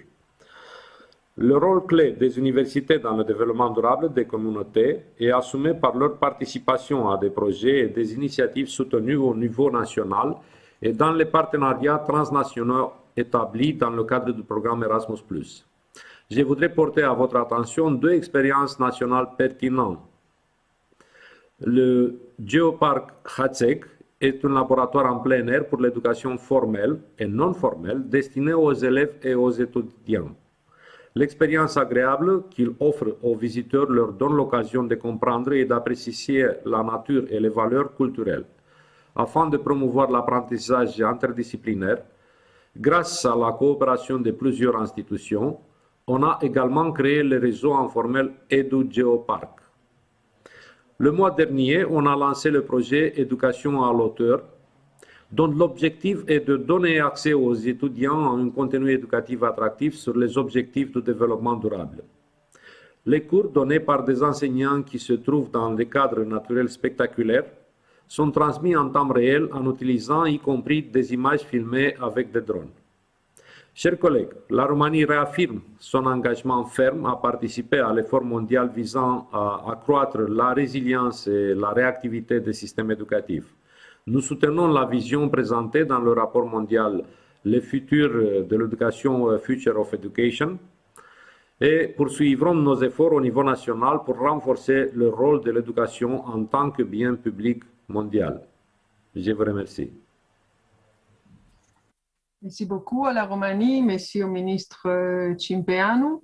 And now moving to Qatar, listening to the video message from the Under-Secretary of State for Education and Higher Education, Mr. Ibrahim bin Saleh Al-Nuaimi. Please. بسم الله الرحمن الرحيم. سيد الرئيس، حضرات السادة والسيدات، إنه من دواعي سروري أن أشارككم اليوم أفكاركم ورؤاكم من خلال مداخلتي في مؤتمركم العالمي الافتراضي حول التعليم من أجل تحقيق التنمية المستدامة.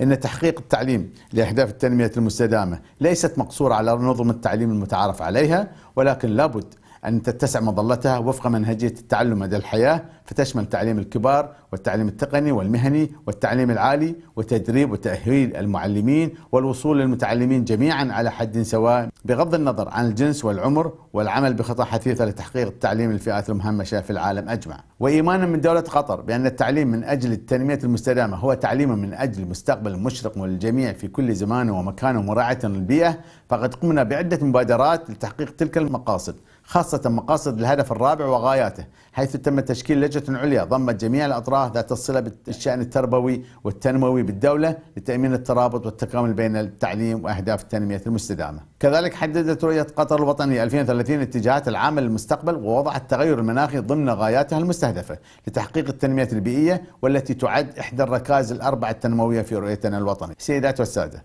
لقد تجسدت جهود ومبادرة دولة قطر في التصدي لظاهرة التغير المناخي وتداعياته في العديد من المجالات والقطاعات، ومنها على سبيل المثال زراعة 1,000,000 شجرة، التي حرصنا من خلال هذه المبادرة أن تكون الفئة الرئيسية الفاعلة في دعمها هم طلبة المدارس، وذلك من باب رفع مستوى الوعي للجيل الناشئ بموضوع التغير المناخي وتشجيعهم على زراعة الأشجار كونها الرئة التي يتنفس عبرها كوكبنا. كما حرصنا على غرس أهمية التراث الطبيعي في نفوسهم، حيث تستهدف هذه المبادرة زراعة 1,000,000 شجرة من أشجار البيئة القطرية ذات الارتباط بالمجتمع القطري. ونؤكد كذلك فخرنا واعتزازنا بتنظيم أول بطولة لكأس العالم لكرة القدم محايدة للكربون في العام القادم 2022، حيث تم إطلاق مشروع ترشيد 22 الذي يهدف إلى رفع مستوى الوعي في المدارس حول أهمية الحفاظ على الطاقة من خلال استغلال تأثير كرة القدم كوسيلة فعالة في الوصول إلى الشباب. وفي ختام مداخلتي أود الإشارة إلى أننا نعمل بدورنا في دولة قطر على تحقيق الالتزامات التي تضمنها إعلان برلين، وفي مقدمتها بناء نظام تعليمي يضمن تحقيق أهداف التنمية المستدامة، وذلك من خلال إعادة صياغة وإعداد المقررات الدراسية ورفع درجة الاهتمام بجودة المناهج المدرسية والتأكد على قدرتها على تحقيق أهداف التنمية المستدامة، والربط بين مناهج وبرامج التعليم وتنمية المجتمع المحلي والدولي مع تعزيز روح الهوية الوطنية والمواطنة العالمية والإنسانية في نفوس النشء، ودمج مبدأ التعليم من أجل التنمية المستدامة في كل أنواع التعليم، سواء التعليم النظامي المدرسي أو التعليم غير النظامي الذي يستقيه الطفل ممن حوله من أفراد الأسرة أو الرفاق أو المجتمع. مع خالص شكري وتقديري لحسن استماعكم. Thank you very much to the Undersecretary for Education and Higher Education of Qatar. And now it's a pleasure to give the floor to listen to the video message from His Excellency Minister of National Education of Turkey, Mr. Ziya Selçuk.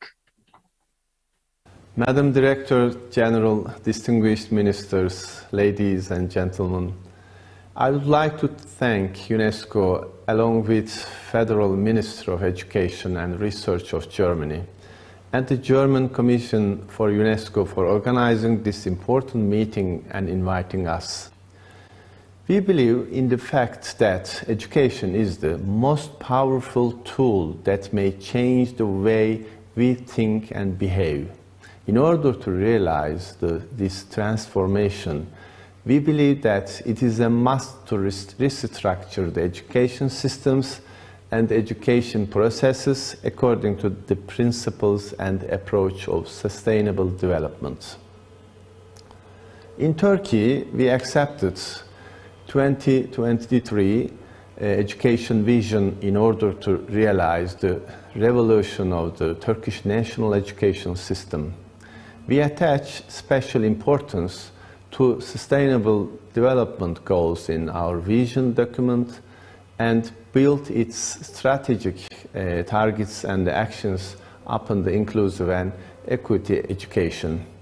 The main purpose of the 2023 education vision is to raise science-loving, skilled and ethical individuals who take an interest in culture and are willing to use present and future skills for the well-being of humanity. Without quality education, we cannot mention sustainable development. Turkey continues to invest in education reforms to improve the well-being of people. For Turkey, improving equity is at the heart of education policies, and it is a must for learning and skills.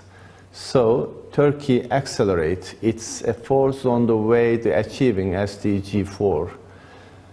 In line with the principle of equal opportunities for all, several projects are implemented to ensure compulsory education age group benefits from free and quality primary and secondary education and support individuals who drop out education early to continue their education.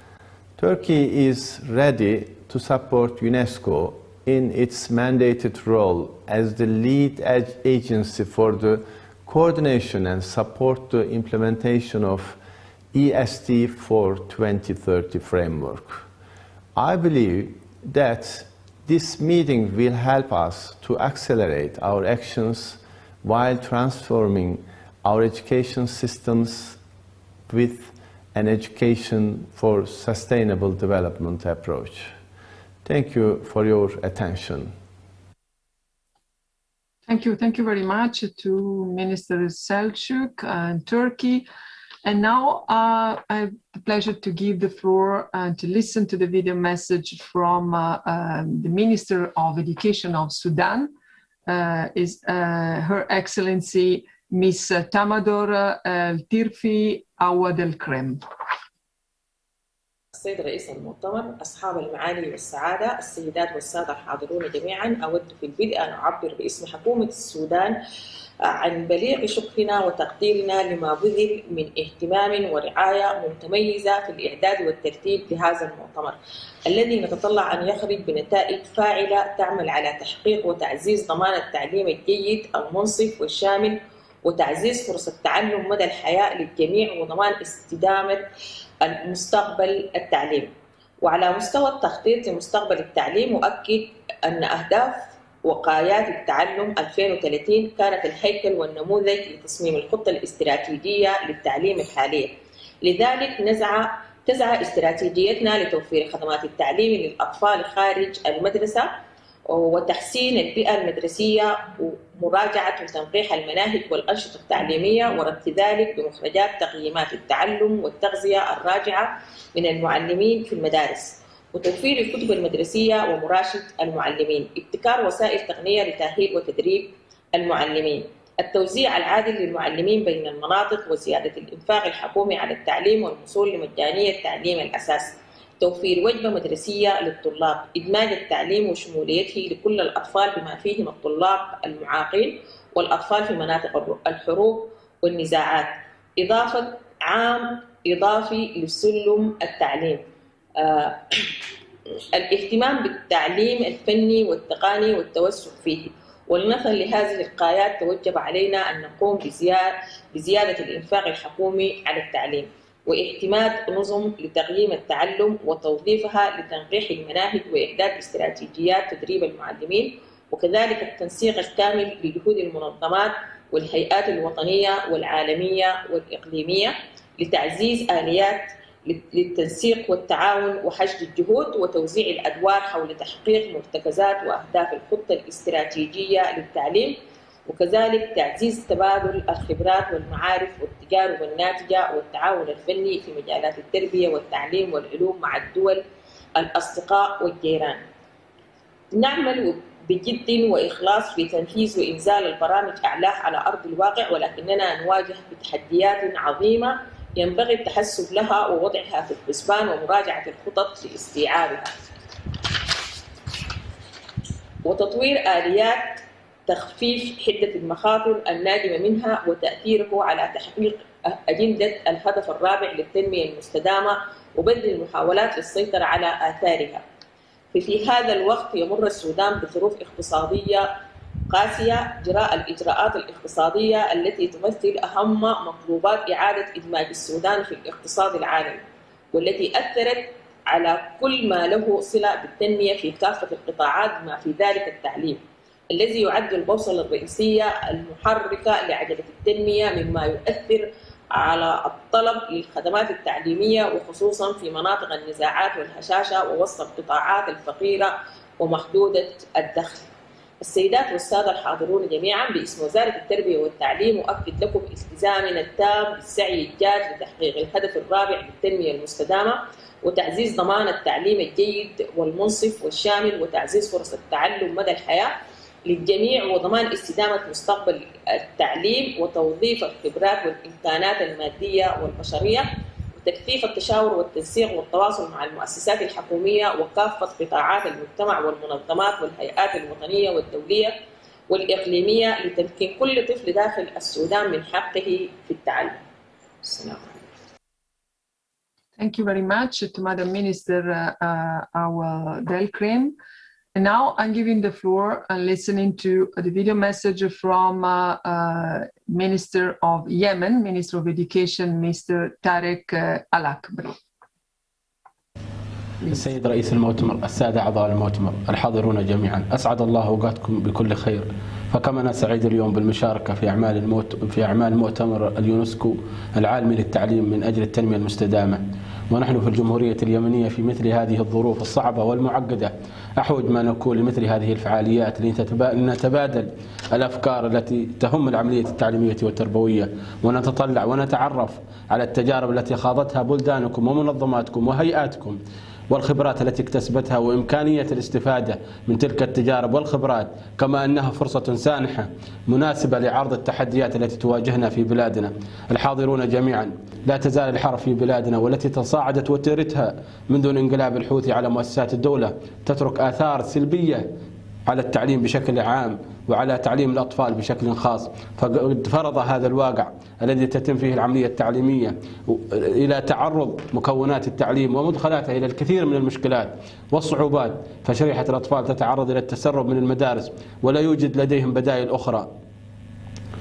ومن ثم فإن من جراء تلك المخاطر يواجهون خطر التعرض لمصاعب اقتصادية واجتماعية والانجرار إلى العنف والتجنيد في الجماعات المسلحة وزجهم في أتون الصراعات وما ينجم عن ذلك من نتائج كارثية. الحاضرون جميعا، لقد نجحت وزارة التربية والتعليم في أن تحافظ على أن تظل المدارس مفتوحة رغم كل الظروف وعدم توفر الإمكانيات، لكن حرصت على توفير خدمة التعليم في حدها الأدنى بدعم من شركاء التعليم الذين عملوا على مناصرتنا في تسيير العملية التعليمية والتربوية وتذليل أي عوائق أمام الحصول على التعليم. الحاضرون جميعا، على الرغم من المكاسب التي تحققت على صعيد الالتحاق بالمدرسة في العقد الماضي، إلا أن اليمن لم يستطع تحقيق كل الأهداف الإنمائية للألفية وكل أهداف التنمية المستدامة.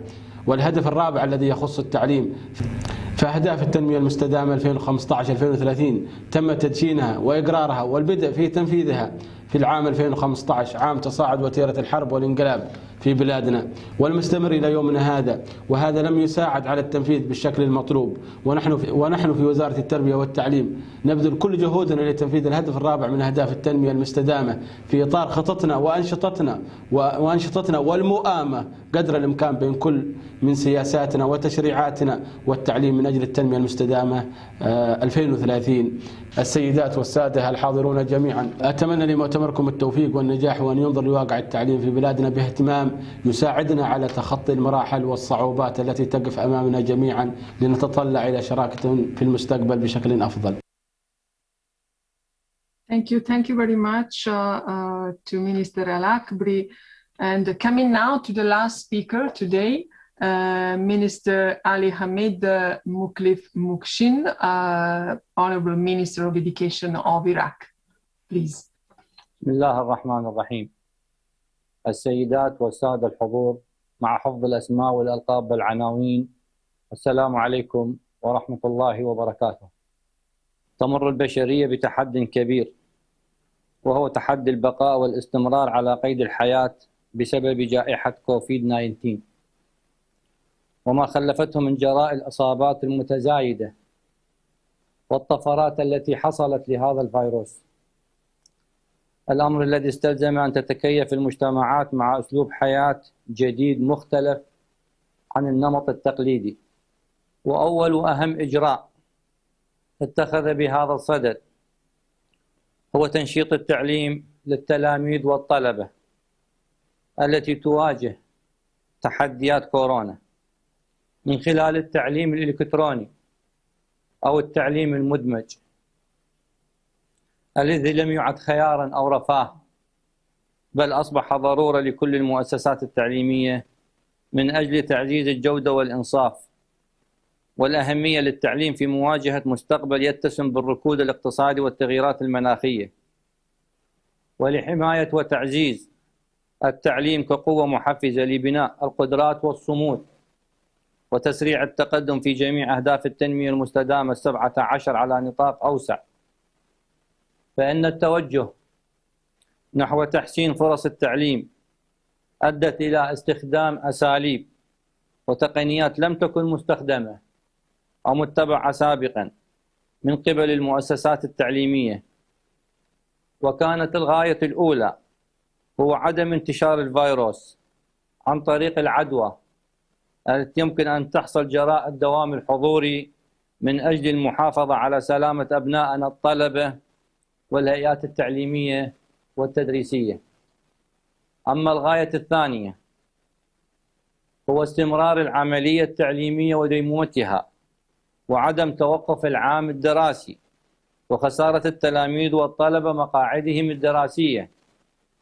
وقد واجهت تلك الغايتان تحد كبير، وهو الحفاظ على المستوى العلمي والدراسي والرصانة العلمية من خلال ما يتم اتباعه من أساليب الإشراف والرقابة التي تتلائم مع الواقع التعليمي الإلكتروني الجديد. إن النظام التعليمي في العراق وعلى الرغم من كل التحديات التي واجهته أثبت قدرته على الصمود لإنعاش مستقبل التعليم في العراق الذي يتحقق فيه تغيير شامل في تقديم خدمات التعليم وإطلاق العنان لإمكانيات الأفراد وتحقيق الذات بشكل جماعي لمواجهة الأزمة الصحية، وذلك من خلال إطلاق تجربة التلفزيون التربوي مدرستي، الذي هو عبارة عن مشروع مدرسة إلكترونية متكاملة يستطيع الطالب من خلالها متابعة دروسه من خلال جداول معلنة سابقا بالتنسيق مع الإدارات المدرسية والإشراف التربوي، حيث يهدف هذا المشروع إلى تكافؤ الفرص بين التلاميذ والطلبة من خلال المساواة في إيصال المواد الدراسية وتوحيد نقل المعلومة لكل الطلاب في آن واحد بغية الوصول إلى المناهج الدراسية ومراجعتها بأبسط الطرق والتقنيات الحديثة، وتوفير ما يزيد عن 5000 درس تعليمي للمراحل الدراسية المنتهية، وتسجيل أكثر من 4 ملايين تلميذ وطالب لغاية الفصل الأول من العام الدراسي، وأكثر من 23 ألف مدرسة مسجلة لدينا وبياناتها بشكل كامل. أما بالنسبة لالتحاق الهيئات التدريسية والتعليمية في المنصات الإلكترونية، فقد وصلت نسبة الالتحاق إلى نسبة 98% من الملاكات التعليمية والتدريسية العاملة في وزارة التربية والتي التحقت بهذا النوع من النظام الإلكتروني في التعليم. فضلا عن ذلك تم افتتاح القناة التربوية الثانية الخاصة بالتعليم الابتدائي لعرض المناهج الدراسية لهذه الفئة بصورة مبسطة، وكان لابد للمناهج أن تستوعب مفاهيم وقيم المرحلة الجديدة والمتغيرات العلمية والتقنية والمعلوماتية.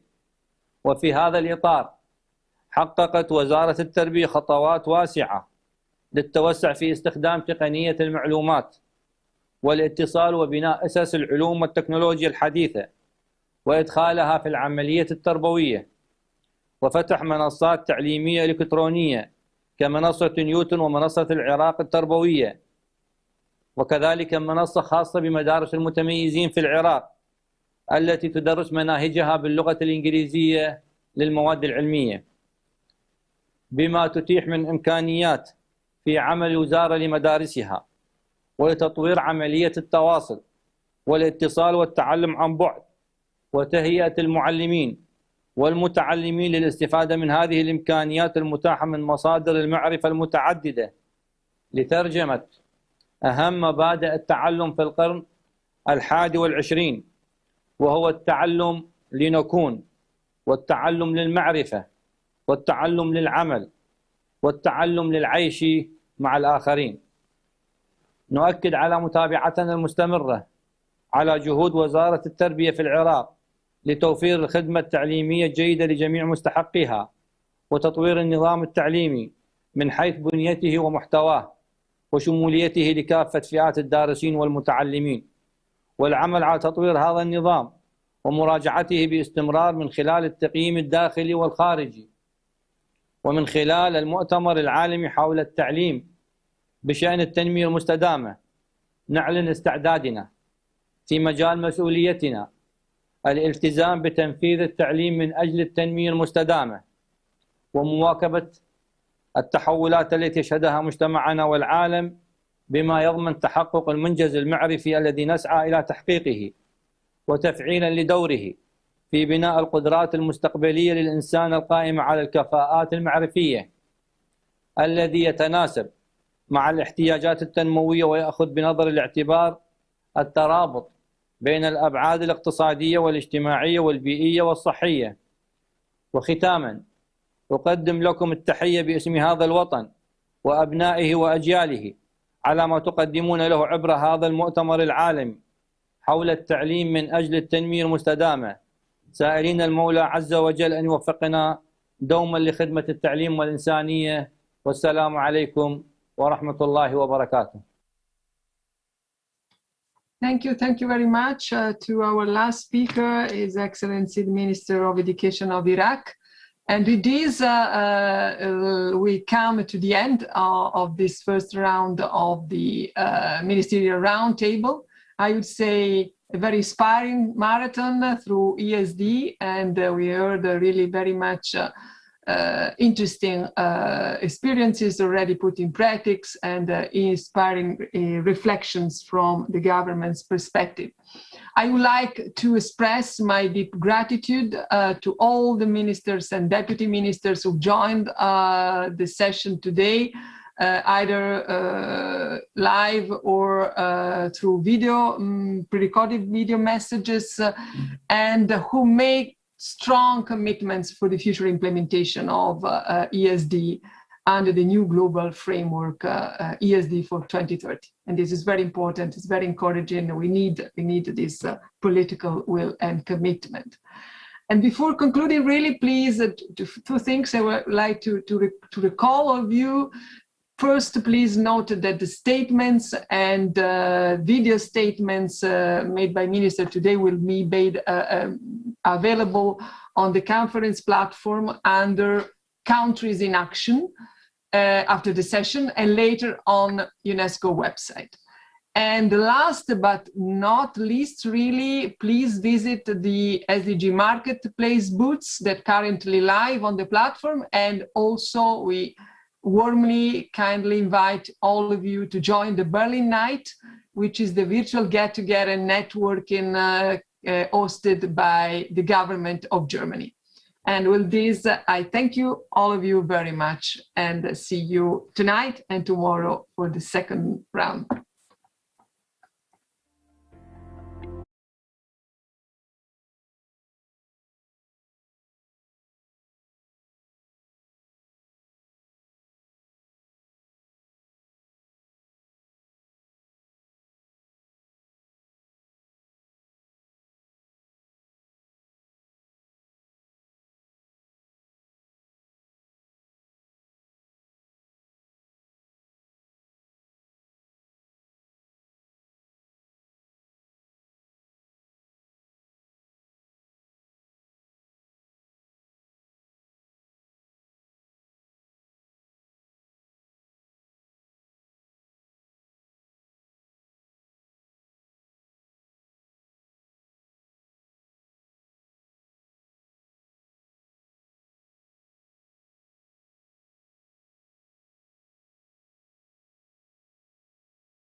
Welcome back, everyone. Thank you for joining us for our Berlin night, our evening networking session. Now, this session is being hosted by the German Federal Ministry of Education and Research, and we're very happy to have you with us for this late session today.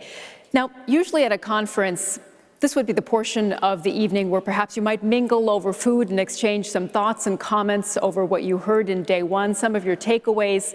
Well, we wanted to provide you the opportunity to do so virtually this year, even if it's a little bit different.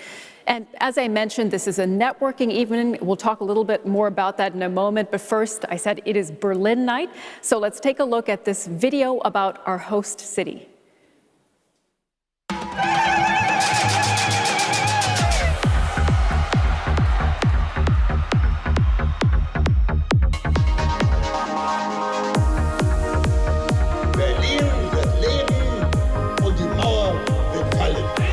Ich bin ein Berliner.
Well, that's our host city. Perhaps that gives you some inspiration for your networking.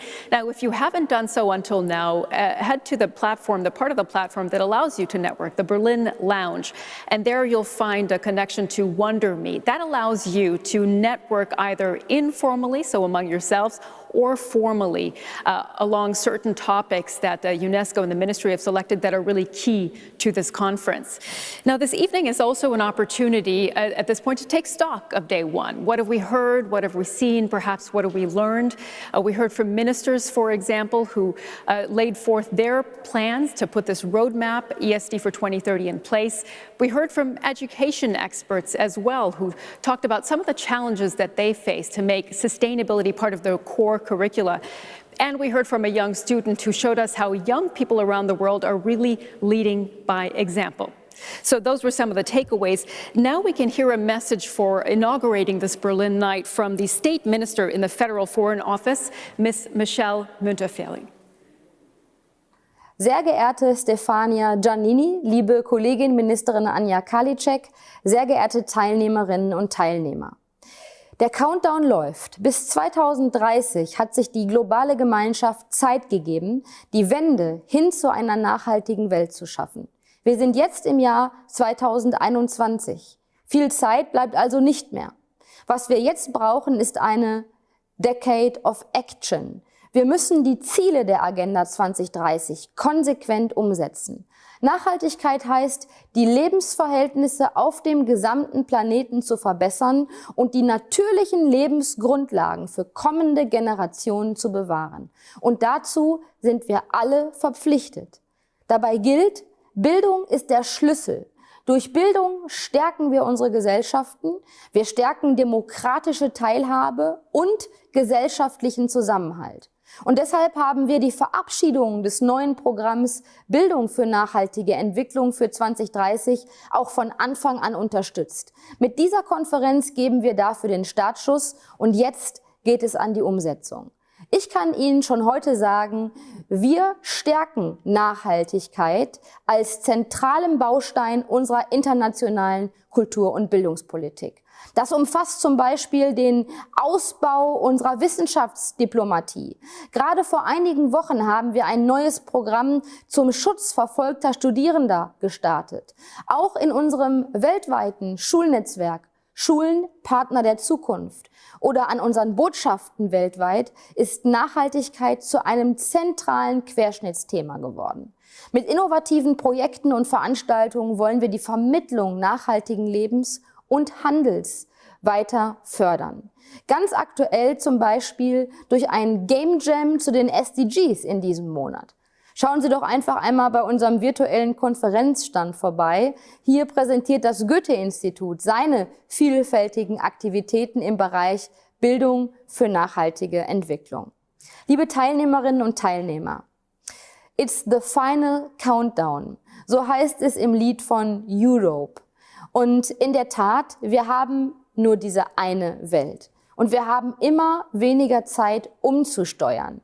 Deshalb ist es gut, dass wir mit der Berliner Erklärung gemeinsam deutlich machen, wir sind entschlossen, die SDGs umzusetzen. Und wir sind überzeugt, dass das neue UNESCO-Programm Bildung für nachhaltige Entwicklung dafür auch ein wichtiger Baustein ist.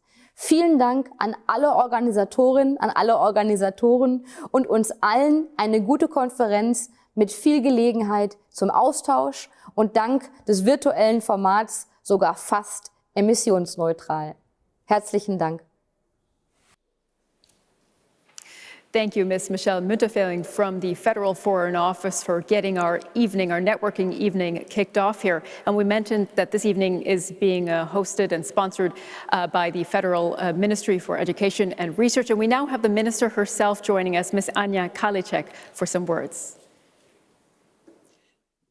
Ja, meine sehr verehrten Damen und Herren, herzlich willkommen zu Berlin Night im digitalen Format. Das ist natürlich eine Herausforderung, aber eine Herausforderung, die wir natürlich gerne annehmen. Denn Deutschland ist sehr stolz darauf, die UNESCO World Conference organisieren zu dürfen. Und ich hoffe, Sie haben mit dem Film eben einige Eindrücke von unserer Hauptstadt gewinnen können. Und wenn ich aus meinem Bürofenster in Berlin schaue, dann sehe ich immer auf der einen Seite das Kanzleramt und auf der anderen Seite den Deutschen Bundestag. Hinterm Deutschen Bundestag liegt das Brandenburger Tor und die Straße unter den Linden mit ziemlich vielen markanten Gebäuden bis hin zum wiederaufgebauten Berliner Schloss. Und als Humboldt-Forum wird dieses zeigen, ich zitiere, wie die Stadt mit der Welt vernetzt ist, wie die Welt Berlin beeinflusst hat, aber auch wie Berlin auf die Welt gewirkt hat. So hat es einmal der Berliner Chefkurator für das Humboldt-Forum Paul Spieß treffend ausgedrückt. Und ich finde, das Thema passt zu unserer Konferenz, denn mit Bildung für nachhaltige Entwicklung öffnen wir uns der Welt, für ihre Schönheit, für ihre Verletzlichkeit und auch für andere Kulturen. Und ganz im Geiste der Brüder und Namensgeber des Humboldt-Forums, Alexander und Wilhelm von Humboldt. Wir suchen und wir wollen den Dialog auf Augenhöhe. Wir vereinen Ansätze aus unterschiedlichen Disziplinen. Wechselwirkung ist das Zauberwort dieser Zeit und das ist das Wesentliche. Denn wir stehen vor globalen Herausforderungen, für die wir gemeinsame Lösungen brauchen und für die wir auch unser ganzes Wissen einsetzen müssen. Die Corona-Pandemie führt uns doch sehr klar vor Augen, dass sich eben viele Herausforderungen nur mit einem weltweiten Ansatz gut lösen lassen. Wir sind zum Glück auf einem guten Weg, dank Impfstoffen, denen jahrzehntelange Forschung vorausgegangen ist. Und das macht sich jetzt auch bezahlt. Und auch die Bekämpfung des Klimawandels läuft weiter auf Hochtouren. Die Forschung dafür läuft auf Hochtouren, denn wir brauchen dazu auch technische Innovationen, um voranzukommen. Technische Innovationen wie zum Beispiel grünen Wasserstoff, auf den ich persönlich große Hoffnung setze. Und gleichzeitig hat die Bildung für nachhaltige Entwicklung auch ein Bewusstsein dafür geschaffen, wie dringend hier Fortschritte sind. Die junge Generation ist groß geworden mit diesem Thema. Und deshalb ist es extrem wichtig, dass wir die Jugendlichen von Anfang an beteiligen. In Deutschland unterstützen wir dafür ein eigenes BNE-Jugendforum, das JUPAN. Die Frage ist, wie es uns am besten gelingt, unsere Gewohnheiten an die neuen Rahmenbedingungen anzupassen. Wir sind derzeit dabei, den technologischen Fortschritt mitzudenken. Denn darum geht es, mit Innovationen eine nachhaltige Wirtschaft und Gesellschaft zu gestalten. Und deshalb setzen wir in den nächsten Jahren auch genau hierauf einen Schwerpunkt, wie wir die Sustainable Development Goals verwirklichen und wie wir mit den Konflikten umgehen. Zum Beispiel, wenn sich auch zwei Ziele widersprechen. Wir wollen BNE überall in der Bildung fest verankern. Im Kindergarten, in der Schule, in der beruflichen Bildung, in der informellen Bildung und last but not least natürlich auch selbstverständlich in der Hochschulbildung. Und dabei ist es mir wichtig zu betonen, dass Bildung für nachhaltige Entwicklung kein Luxusrecht für wohlhabende Industriestaaten ist. Es ist ein Recht, was allen zugänglich sein muss. Und in diesem Sinne wünsche ich Ihnen einen guten und fruchtbaren Austausch. Ich freue mich auf 2 weitere Tage mit Ihnen und natürlich auf unsere gemeinsame Berlin Declaration. Diese sollten wir so breit wie möglich streuen, weil Bildung für nachhaltige Entwicklung, BNE, ein Begriff ist, der natürlich nicht jedem bekannt ist und der sich auch nicht von selbst erklärt. Da müssen wir die Aufgabe leisten, das allen zu erklären. Wir müssen es tun. Und deswegen lade ich Sie ganz herzlich ein, nach der Pandemie unsere Hauptstadt physisch zu besuchen, damit Sie Berlin bereichern und Berlin Ihnen dafür etwas mitgeben kann in die große, weite Welt.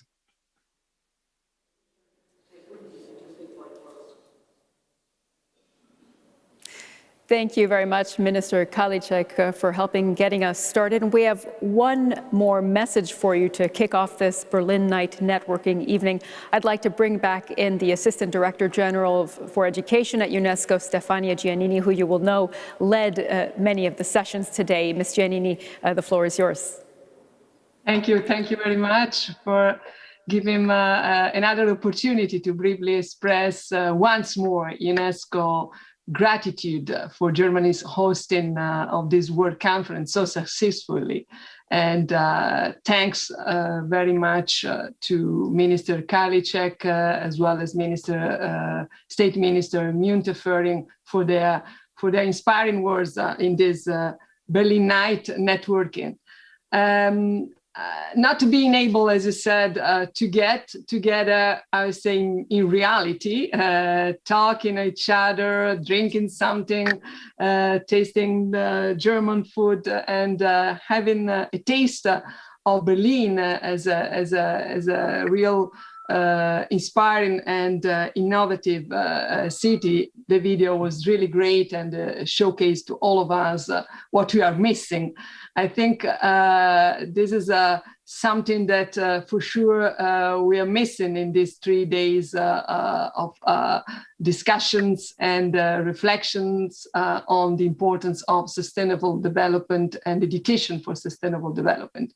I'm sure I speak for all participants when I say that not only do we miss participating in the conference on site, we also miss experiencing, so to say, the city of Berlin. But of course, we take for sure the invitation that Minister Karliczek just sent to all of us. Well, it's about also seeing the leading role that Germany as a whole has played for sustainability, not only in this important occasion. It's very well known across the world that a kind of green culture, if I may say like this, green mentality has become mainstream in Germany earlier than in many other countries. I personally experienced having spent 1 year in my PhD time many years ago in the country. And there are very many examples for that, from the well-ingrained culture of recycling, growth of green technologies, and of course, a generation of young people who demand an acceleration of sustainability. I think these are very important pillars we have to build on in the coming months and years in order to follow up to this Berlin Declaration and really be sure that ESD becomes, as many speakers and ministers today highlight, the kind of cross-cutting topic in education and giving the sense of this intersectoral approach is one of the outcomes that we can also have already now. Well, Germany is therefore a very fitting host for this World Conference, let me say once again, which, you know, this conference takes place for the third time. Let me recall the first one, 2014 in Aichi, Nagoya in Japan, another leading ES country, as you already mentioned today, and 2029 also in Germany before in the city of Bonn. We have appreciated really not only Germany's contributions to the development of the conference program. We are very grateful for the huge logistics operation that Germany undertook to ensure that the conference can be held on a virtual environment. And let me say, the professionality we saw today in practice is really impressive, and thanks for that. It's a very good model we have to take in mind for the future as well. And like this, our global conversation on education for sustainable development needed not to be interrupted because of this pandemic. I think that we took the momentum, and our conversation now on ESD is about continuing together in this joint efforts with a strong endorsement from so many countries. We had the first part of the marathon, ministerial marathon today, and happy to recall that tomorrow early in the morning at 8 o'clock Berlin time, we'll have the second part. We know the challenges of sustainable development from environment to social and economic sides are still there, they remain there, but we know that education, as I said at the beginning of this long day, is the real main powerful tool we have in our hands to address sustainability effectively and transmitting the value, the culture of sustainability to the young generation.